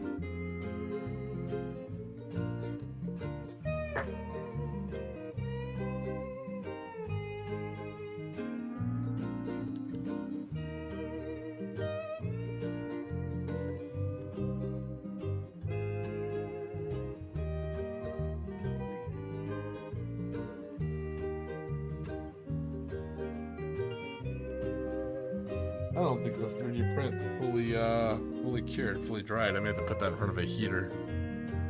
Get it to cure a little bit better. Yeah, apparently flaying people and wearing their skin for capes is frowned upon. You know, unless you're like, what is this, Buffalo Bill or whatever. You know, it puts the moisturizer on its skin or it gets the hose again. Why hasn't anyone made that meme yet for the Night Lords? You know, where it's like it puts the moisturizer on its skin or it gets flayed again.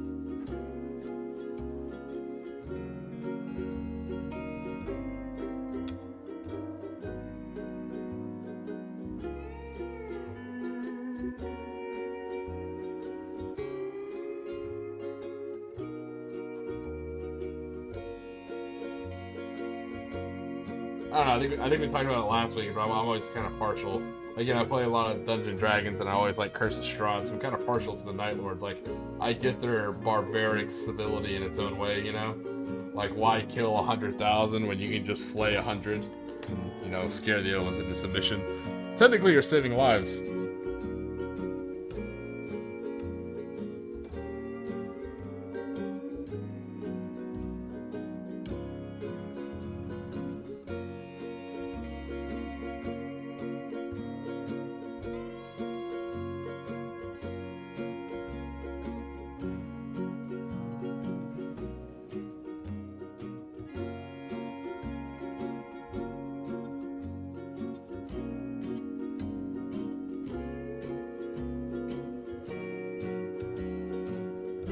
Yeah, we're just working on craters. That's what the final one kind of looks like. You know, good for any kind of tabletop, any kind of board. Even snow, it actually kind of works on snow pretty well. Actually makes it pop a little bit better. It's been a good stream, man. We've talked about a lot, particularly a lot about Konflikt 47 stuff, which I appreciate. Thank you, Paint and Game, for kind of keeping me on track and talking about Konflikt 47.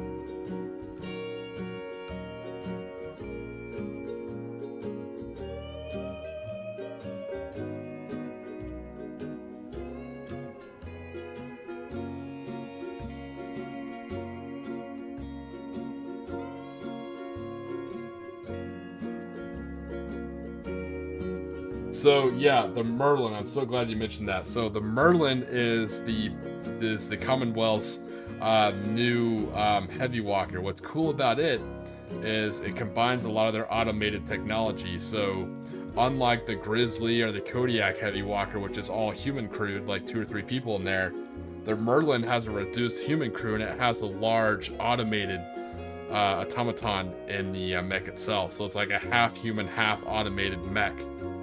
Super cool idea, and it's the one that looks the most like something out of like Titanfall 2 kind of. The Merlins are really cool looking heavy mech. Most heavy mechs in the game, you look at the Germans or the USSR, and they are either massive anti-tank platforms or massive artillery platforms. The USSR particularly like multi-turrets. Versus the British or the Commonwealth heavy walker is more of a, you know, take all comers, jack of all trades. Not a bad idea, but it's kind of an interesting layout. Very versatile.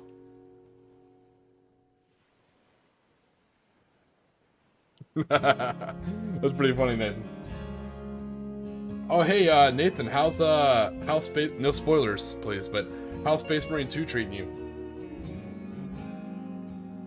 I peruse through your videos. I don't want any spoilers, so I just kind of like peruse through them and drop a sarcastic comment or two. But I'm genuinely curious on how the game is.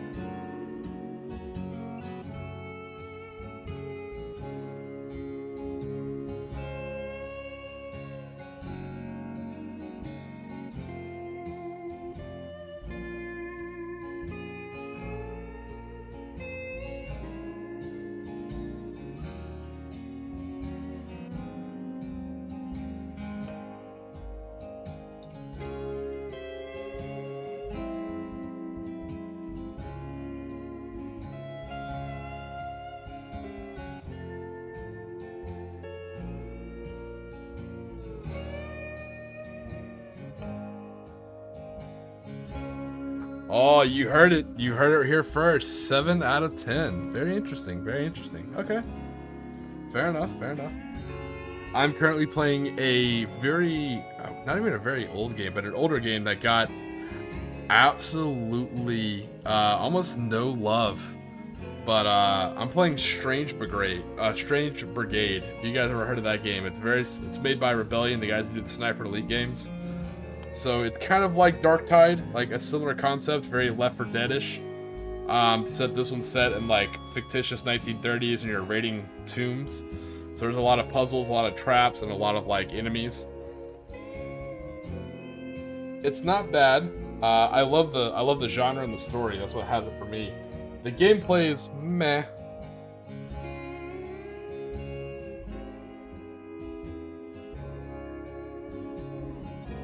It just went on sale for like $5 the other day for like all the DLC. So I'm like, yoink. But if you like Darktide and Left 4 Dead style games, then you might like it.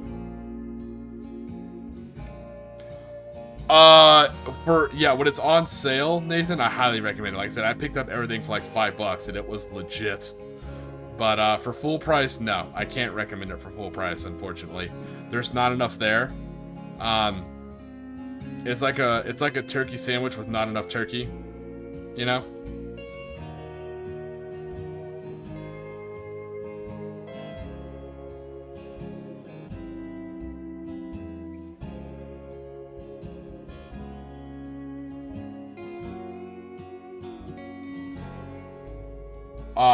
The best part is the announcer. So you have this stereotypical, and hopefully not offensive, but a very stereotypical like 1930s British over-the-top announcer who talks about everything you do. His quotes are hysterical while you play. It's just very, very in theme for like an Indiana Jones style adventure. If you can get multiple people playing, I got my brother playing, it was a lot of fun. By yourself, it's okay, but with a lot of people, it is an absolute blast.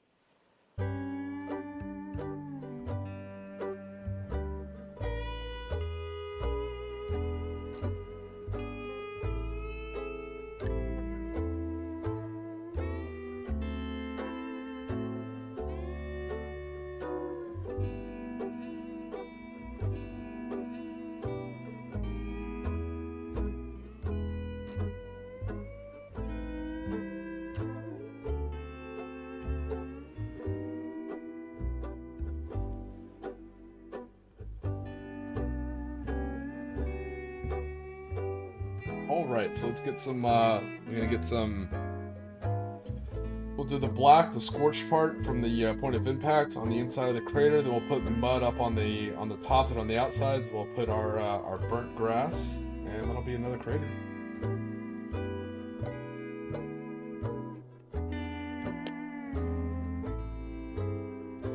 You know what, hey, you know how it is, Nathan, you gotta cover all bases.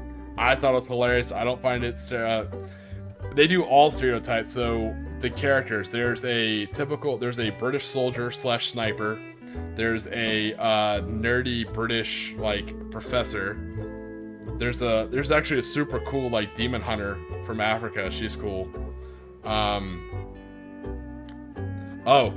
There is I thought it was Rosie the Riveter, but they did a British version, so it's like this chick who works in the factories like in London, so she has like a Cockney accent, which is hysterical. There's a explorer a gentleman explorer character. They went after the Americans too. There's a stereotypical cowboy. You get like a very like redneck style cowboy character. There's a American aviatrix, which is kind of cool. Female aviator. There's a Japanese naval officer who got like abandoned on an island, so he's like a survivor. And then there's like a an Indian princess, like royalty. So kind of an interesting group of characters. The announcer is my favorite part. That dude cracks me the hell up. Because it's that, how do I explain this?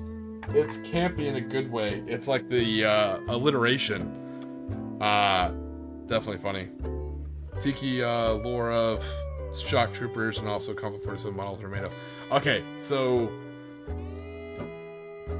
most Konflikts 40. So this is why Konflikt 47 models right now are a little bit more expensive than bolt action. Nathan, you ass. Yes, it is a strange brigade. Well done, sir. But paint games. So that's why Konflikt 47 models are a little bit more expensive than other models right now, because they're mostly made out of metal or resin. Because they were made by an older company called Clockwork Goblins. And then Warlord Games, you know, bought the license back from them. So it's based on Bolt Action, which Warlord Games owns. Clockwork Goblins came up with the lore and the models. And then Warlord Games bought them out, you know, like, hey, we'd like to have it all under one roof. And they're, from what I hear, they're starting to plan to release plastic kits for Konflikt 47. But right now, Konflikt 47 models can be expensive because they're resin or metal. But you mix in a lot of bolt action units, which are plastic. Like a good example is my... Oh, you know, I have one. Let me grab it. So, here is a Panther X, just like the box says, right? Panther X, it came with the full kit to build a Panther A, you know, so you can take the actual normal turret. Then it also came with this, and this is you can see it, it's a resin turret, and it says Panther X on it, you know? So you get the whole plastic kit, plus the special Konflikt 47 part, which is actually made of resin. Good old Eye of Horus.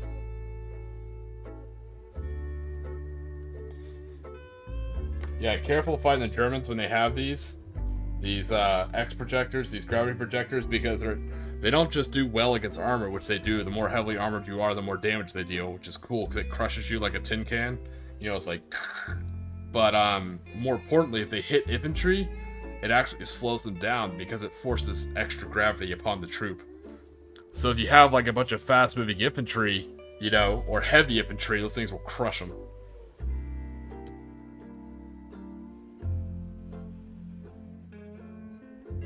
Yeah, so Nathan, I'm not gonna lie. The more I play Strange Brigade, that might be my next army. So I want to counter to this very pulpy cult of Imhotep army. So I think what I'm gonna do is I'm gonna combine, you know, the Fortune Hunters from like Crimson Skies and the Strange Brigade and like, you know, some Marvel characters. I'm gonna make a very pulpy American army. So all the Paragons are gonna be after actual heroes. So you'll have like Indiana Jones, O'Connell, you'll have Sky Captain, you know, all this kind of stuff. And they're all gonna be dressed up kind of like explorers, you know. So I'm pretty excited for that. And I might actually steal the name Strange Brigade, you know, or something like that. It's kind of cool.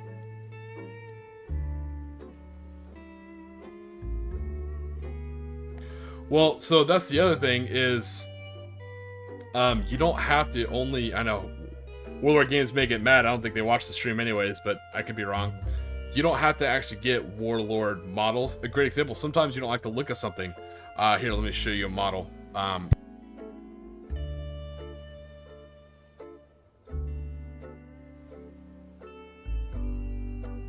So I didn't like the look of the Japanese zombies. They're not bad, but I just thought they were kind of expensive, and I wasn't feeling the vibe. So for my Tiki Terrors, my Japanese army, I made my own zombies. So these are Kit Bash from, I want to say, Mantic Lord of War. This is a zombie. I kind of painted him green. You know, you can see his guts.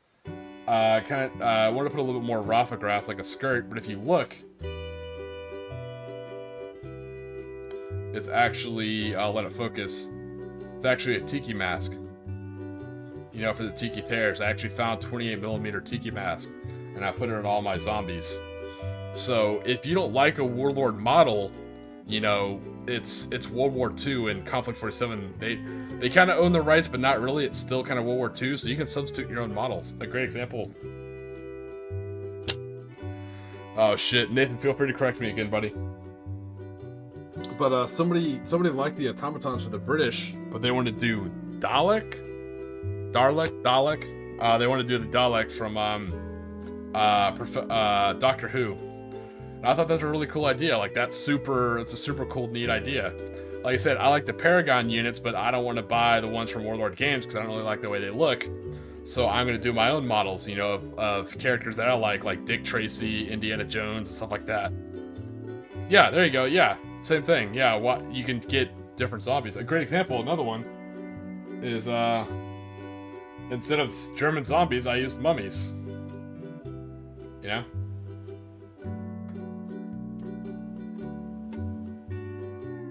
Yeah, if you don't like the look of certain thing, just kind of Kit Bash your own. It's not a super huge deal, you know? But that's why Dalek, there we go. It's funny because I just watched a clip. I literally watched a clip of Doctor Who so I could get the pronunciation correct.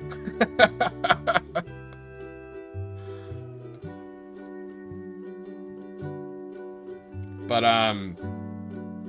that's another reason why I don't cover the points cost in the videos, because Warlord Games, I think they do it right. You need the books, so you have to pay for the books. The books are a little on the pricier side, but they do have lore, so I think it's worth it, but obviously I'm biased to shit. More importantly, you need the order dice. And the order dice are expensive. But that's okay, because usually their models are cheap and they don't have proprietary rights. So you can get any kind of models, but you do still need Warlord order dice. And that's kind of how they're making their money. And I'm okay with that.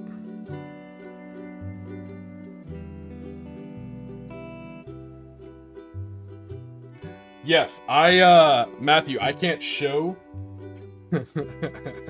I can't show the models I plan to use for my Noctjägers, because instead of like the big, huge, like monstery looking vampires they're using, I'm actually using I think they're technically succubuses from D&D, so they're like giant winged succubus. So those are what I plan to use for my German Noctjägers. A, because I already have the models, and B, I think they look cool. Sue me, I'm still a guy.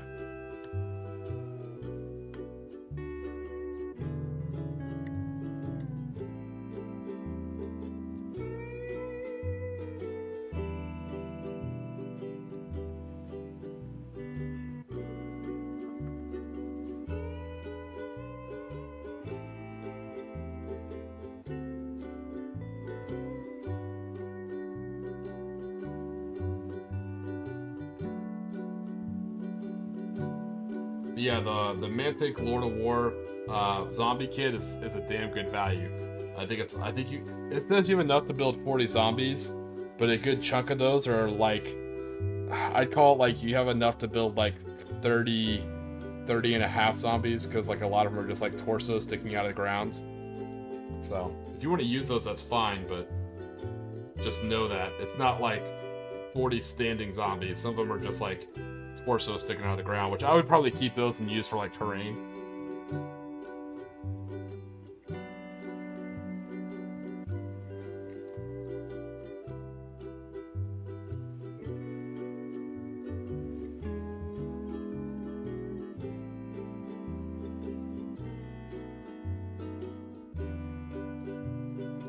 There we go. This one came out a little bit drier, which I kind of like. Kind of gives more of a let me kind of circle this to get more of a point of impact coming out always.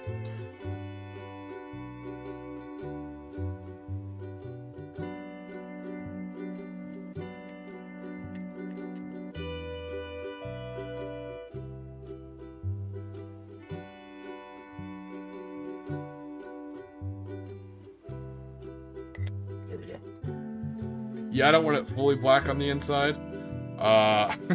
Just another time like Tiki time. You flatter me, Nathan. I appreciate it. Hopefully it's just a chill atmosphere for us to talk about things, particularly about Konflikt 47. That is my go-to thing. But yeah, I just like chatting with you guys and just providing like a kind of chill place to hang out.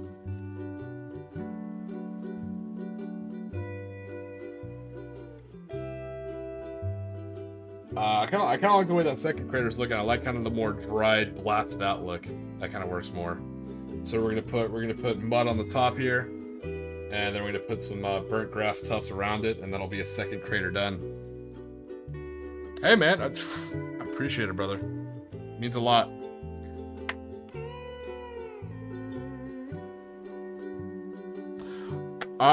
Yeah, not stoking the flames of internet drama, you know. I know some people do. I know it's good for business. No shame. But there's a lot of negativity on YouTube, man. I'm not like a peace-loving hippie. But you know, it's still YouTube, man. I remember YouTube back in 2006. It was such a fun place, such a chill place. You know, I'm just trying to do my small side to kind of bring that genre back. You know, the chillness to YouTube. There's money to be made, and I understand that, and there's no shame in that. But I'm not very good at that kind of stuff, you know. So I try and stick with what I like, and that's just being chill.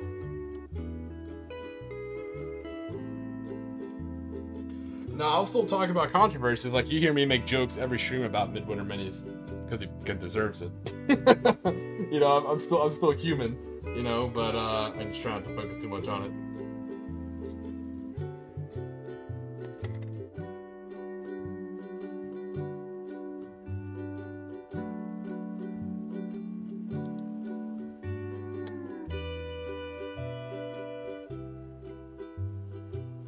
At the same time, I try and keep it light, you know.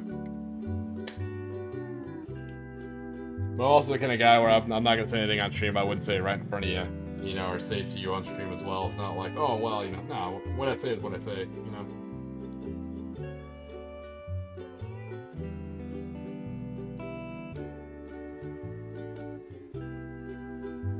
I'm really liking this mud. Like I said, I prefer Sterling Battlemire, but the mud's not bad. It kind of adds like an interesting texture between the dry black and kind of the rest of the brown. It's working. It's doing its thing.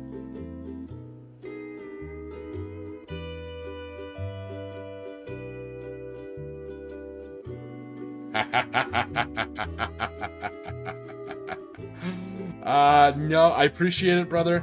Like I said, once I get a day off, guys, I promise, because I'm excited about it.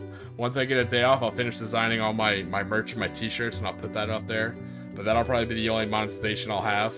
And all that 100% of that doesn't go to me, doesn't touch my pockets. It goes into an account that's only used for Clash of the Caribbean 25, or 26 for next year. My yearly bolt action tournament. Again, nothing's for profit. It's all to support the community and kind of keep bolt action and Konflikt 47 going. Yeah, stay tuned for a video on that. I got a lot of information to get. I'm still in talks with the cruise ship company and actually the Bahamian government. Talking about how to set stuff up. So, a lot of moving parts with an international tournament in international waters. Spoiler alert. So, once I have more actionable information, that's why I'm planning it a year out in advance. Once I have more actionable information, I'll make a good video on it, and it'll cover everything. But just so you know, when the t-shirt sales do go up, I can't stress that enough. I don't touch the. Obviously, I touch the money, but the money doesn't go in my pocket. It's all for the tournament. So the more money that's raised through the t-shirts is, more prizes for the tournament. Maybe I can get some people some upgrades. Maybe get like some, additional food. Because on the ship the pizza is an upcharge. The food is free. You can eat it like the buffet or the dining hall. But if you want like a slice of their premium pizza, that's an upcharge. Or like premium coffee, like a Starbucks, that's an upcharge. So with funds like that, I can bring pizzas and like I could do specialty coffee runs and stuff like that because it's all paid for by the community. So that's where the money from those t-shirt sales will go towards. It'll go towards buying, you know, models for the prizes for the giveaway, you know, and it'll go towards just fun amenities for everyone on the ship.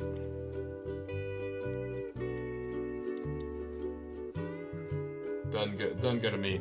And the reason why I do that is the reason why I do that is because I work a lot, and I feel, you know, to keep this kind of pure compartmentalization, because I don't take any money from this. It's not a job. I only do it because it's fun, and I only do it as long as it is fun. You know, I never have to log in to do these streams. I want to log in and do these streams. My financial situation will never depend on this. It's all literally just for fun and just to hang out with you guys. But that's just my side. Oh, painting games. Sorry, it's a long talk. But when I start selling T-shirts and stuff like that, the money will always go towards it'll go towards my yearly bolt action / Konflikt 47 tournament that I'm gonna hold down here in Florida. It's on a 2-day cruise ship that goes from Florida to the Bahamas.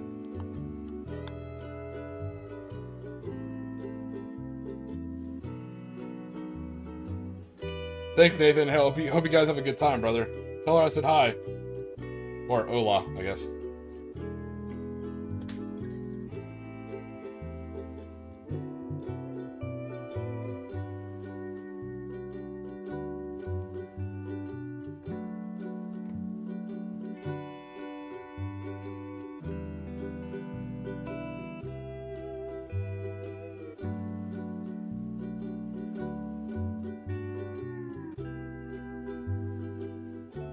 Yeah, the reason why I went with the t-shirt sales, it's also kind of it's just kind of a fun thing. I just think it'd be hilarious to like show up one day to an event and see someone wearing, or like watch a bat rep, you know, and see someone wearing a Tiki shirt. It'll just tickle me to death. It'll crack me the hell up, you know. That's kind of the other reason why I want to do it too. It's just kind of a funny way to do it. I mean, everyone likes to wear t-shirts, you know. So they're not going to be like it's not going to be like those competitive Warhammer 40k jerseys. No, they're just going to be sarcastic t-shirts.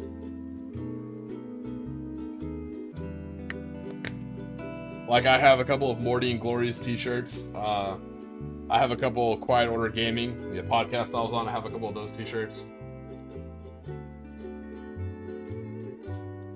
It's like when you go to an event, it's like, what do you wear? You kind of get you something to wear, you know?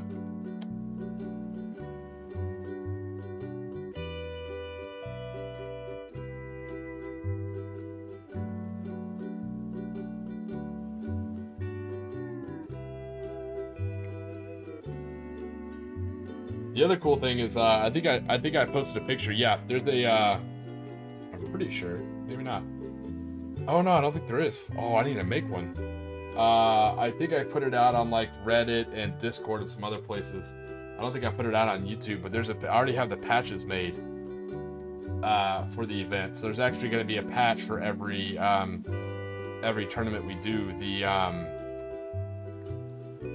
The Clash of the Caribbean. So they're pretty cool. So that's how I kind of announced that there's already patches made. So when you show up, you can buy like patches and stuff like that.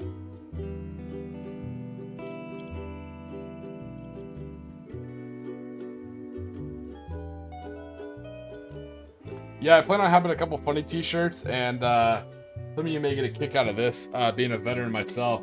I plan on making a very plain design t-shirt and making it available in like the common colors for like uniform undershirts, you know, like Santee or Coyote Brown or, you know, black, stuff like that, where it'll have like an emblem on the far left chest and something funny on the back, just so you always have like a funny undershirt to wear. Anyone who's ever had to wear like a uniform of the day or a uniform knows it's kind of funny to wear like a funny t-shirt underneath your uniform.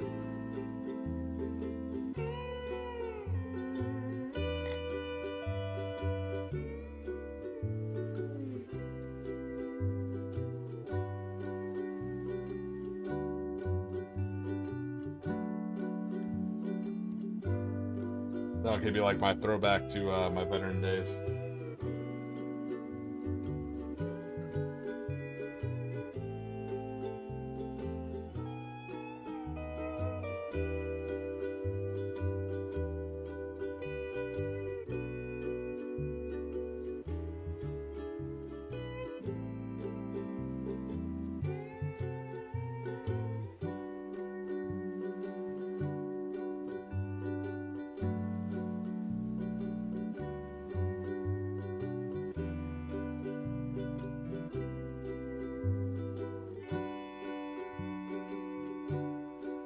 But yeah, that's why if the channel ever does get big enough where like YouTube, I'm sure YouTube runs ads or does stuff like that.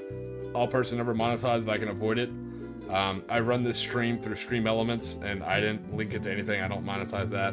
There'll never be like a membership program. There's nothing against that. I'm a member of a couple different YouTube channels, and I love it. But there will never be a Patreon or a membership thing. It's just super chill.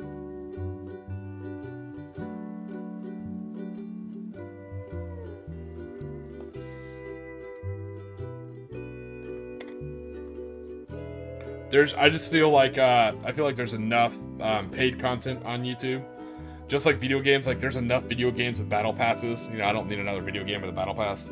That's the whole point of this channel. It'll never be like a battle pass or a membership kind of thing. It will never be that good either. Those people put out quality content. Man, it's just me. So it's kind of like you get what you pay for in a funny way. Like I'll do my best for you guys, but it's also free and a hobby on the side. So that way, if I like forget to get a video out one week, like I'll feel bad, but I don't feel that bad because I'm like, I'll get around to it.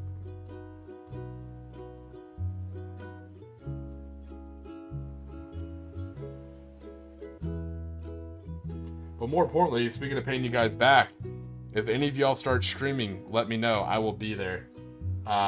You can ask Shells of Iron. You can ask NextVid. You know, whenever I'm not streaming, I'm always kind of in their streams, hanging out, chatting, and supporting them too. So I like kind of supporting the community as well. I think more hobby streamers building models to talk about tabletop wargaming. I think that's the healthy, good way of building a prolonged hobby. You know, instead of doing like just 5-minute videos on drama or what's this company doing now or what it used to be. I think these nice live streams of people painting models and just chatting, that's as close as you can get for some people to chatting face to face. Because if you don't mind, people like painting games. Hopefully you don't mind if I use the example, buddy. People who may live in kind of a more remote area who don't have access to a hobby space with a whole bunch of hobby players. This is as close as they can get to being in the hobby. Those of us who've been like deployed or been stationed overseas, where there is no tabletop game, and you kind of have to live through watching videos or reading Daka. I kind of want to create like a chill space where people can come and chat about tabletop wargaming. If you don't have a local friendly gaming store, this can kind of be the next best thing. And I think more streams like that, more streams of people painting models and just chatting about the hobby, I think that's a good way to build it.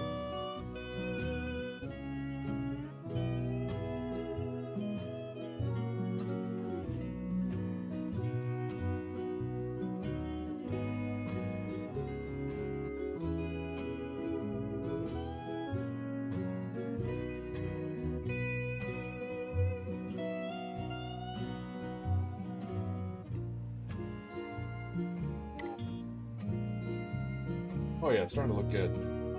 Plop down some more buttons, some burnt grass, and that'll be another one done.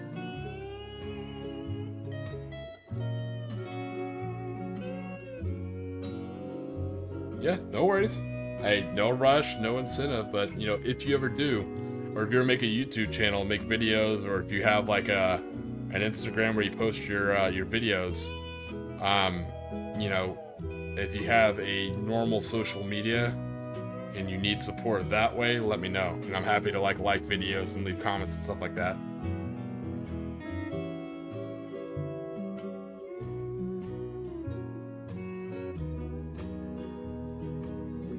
Yeah, Daka is huge for me. When I was growing up, particularly when I was younger, and I had a job, but I didn't have like disposable income of an adult, to buy models, so I just like read and dream. And I don't know, I kind of want to pay it back a little bit.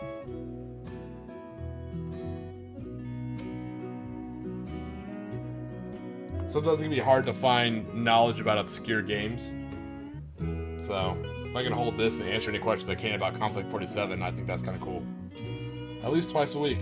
I'm trying to stream for a little bit longer, that way I can get kind of a wider width of hours to kind of catch more people.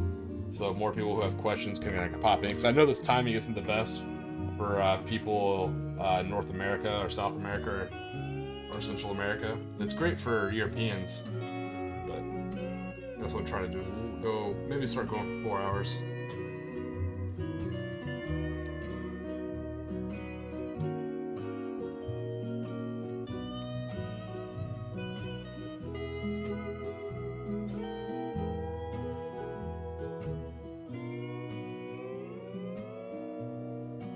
the biggest thing is I'm a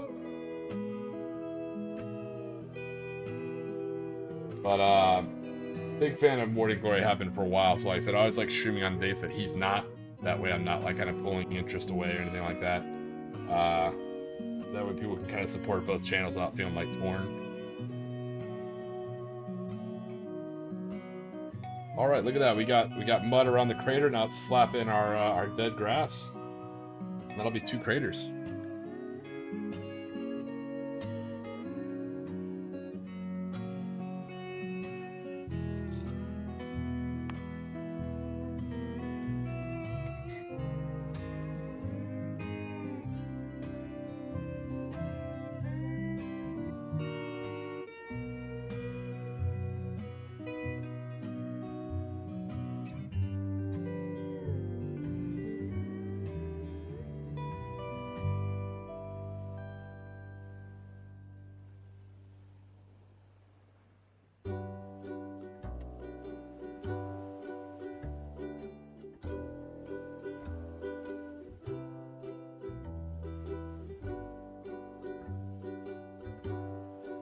And again, I'm using this burned grass from, what's it called? Gamer's Grass. I bought it from a good buddy of mine, Hobby Smith. He was active down here in Florida, but I think they're up in Georgia now. Good group. They put on some nice tournaments.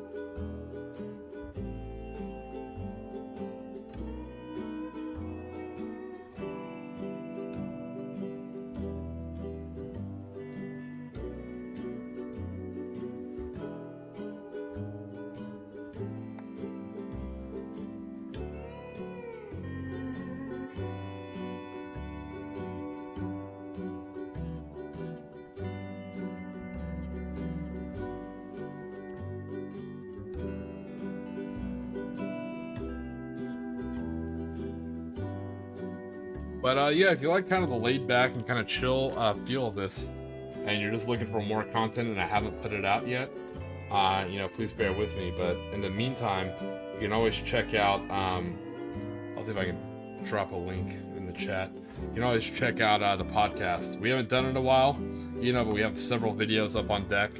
It's called Quiet Order Gaming. We just talk about tabletop wargaming in general, you know, like social contracts and stuff like that. It's a mixture of a lot of Warhammer 40k and some other stuff. But if you ever heard like me and Block go at it, it's pretty funny.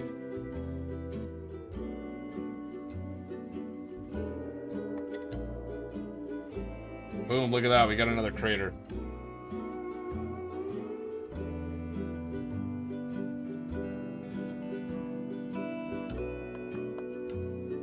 Block cracks up, he's a funny guy.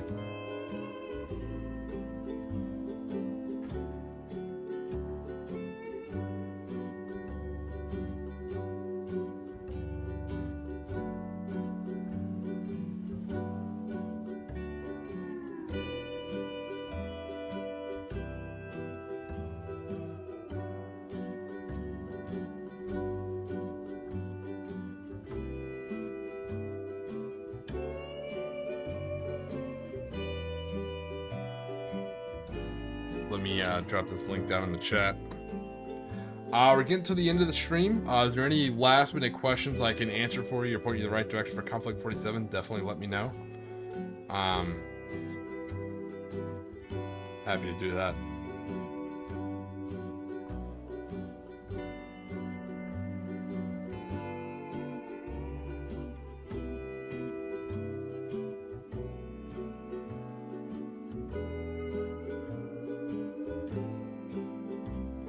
Been a good stream. I don't know how you guys feel. I feel 4 hours is pretty fun.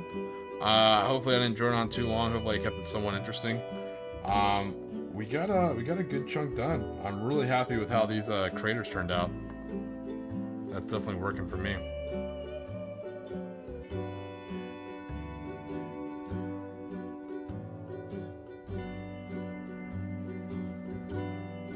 So there's a link to Quiet Horror Gaming. It's a small group I'm part of. We do podcasts. Some of my other work's on there. I did an animated music video for the Gene Stealer cult. It's actually kind of cool.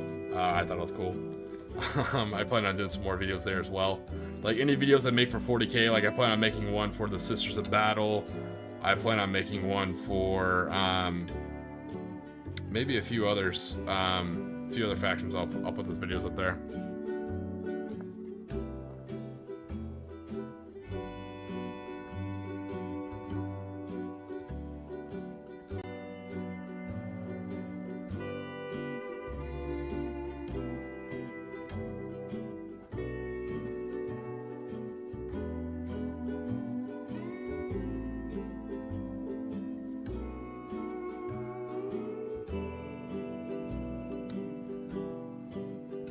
What is my favorite Konflikt 47 model? Definitely something I plan on doing a top 10 video for that, but I'll tell you, my favorite Konflikt, you know what? I'm going to hit you with it.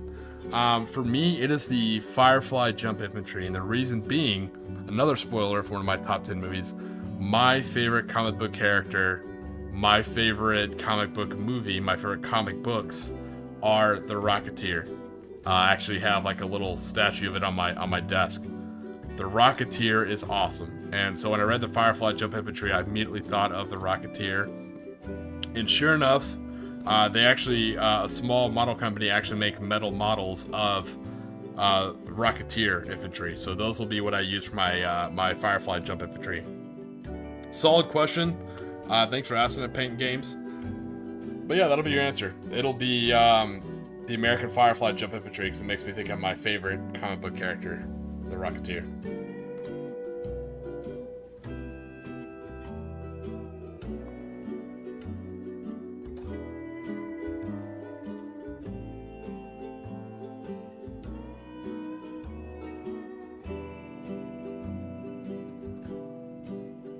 But other than that, like I said, it was a little bit of a drier painting session. Like I said, we worked a little bit on these cultists. I wanted to kind of get a palette cleanse and work on some terrain. We got a lot of other creators started, just not fully finished like those two, which I'm okay with, you know, gives us more to work on.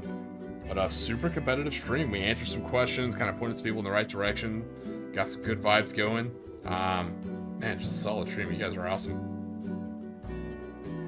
So that'll be it for this week.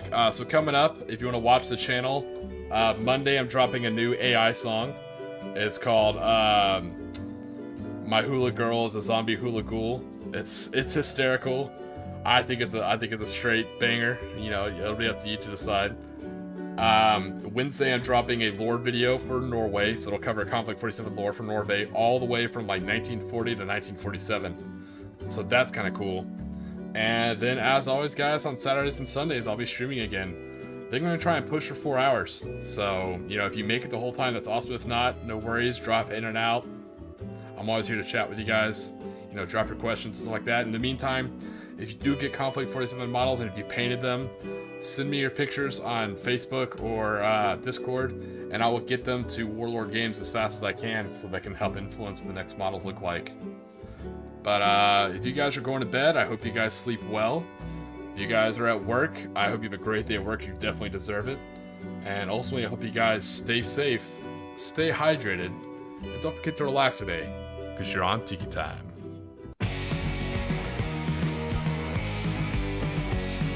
Shipwrecked soldiers on wooden sand, type array, rifles in hand, hula gals with sunburned smiles, no war drums, just beach for miles. Ghost park by Tiki lights, shadows dance in tropic nights, sand beneath where boots once stood, paradise ain't so misunderstood. Lost in waves and hula tunes, tiki drinks and months of moons, forgot the fight in distant lands, just surf and play with tired hands. Bunkers built from palm and hope, coconuts and crude soap, imperial dreams, fade and sun, warriors turn beach bums. Shrine to ocean gods we raise, praying for forgotten days.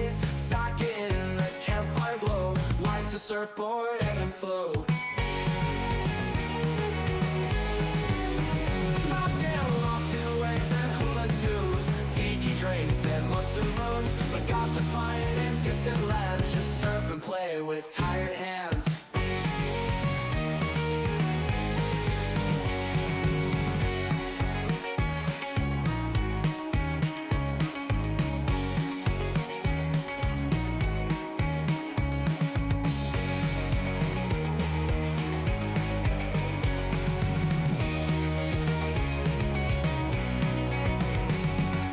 Lost in waves and hula tunes, tiki drinks and monster moons. Forgot the fight in distant lands, just surf and play with tired hands.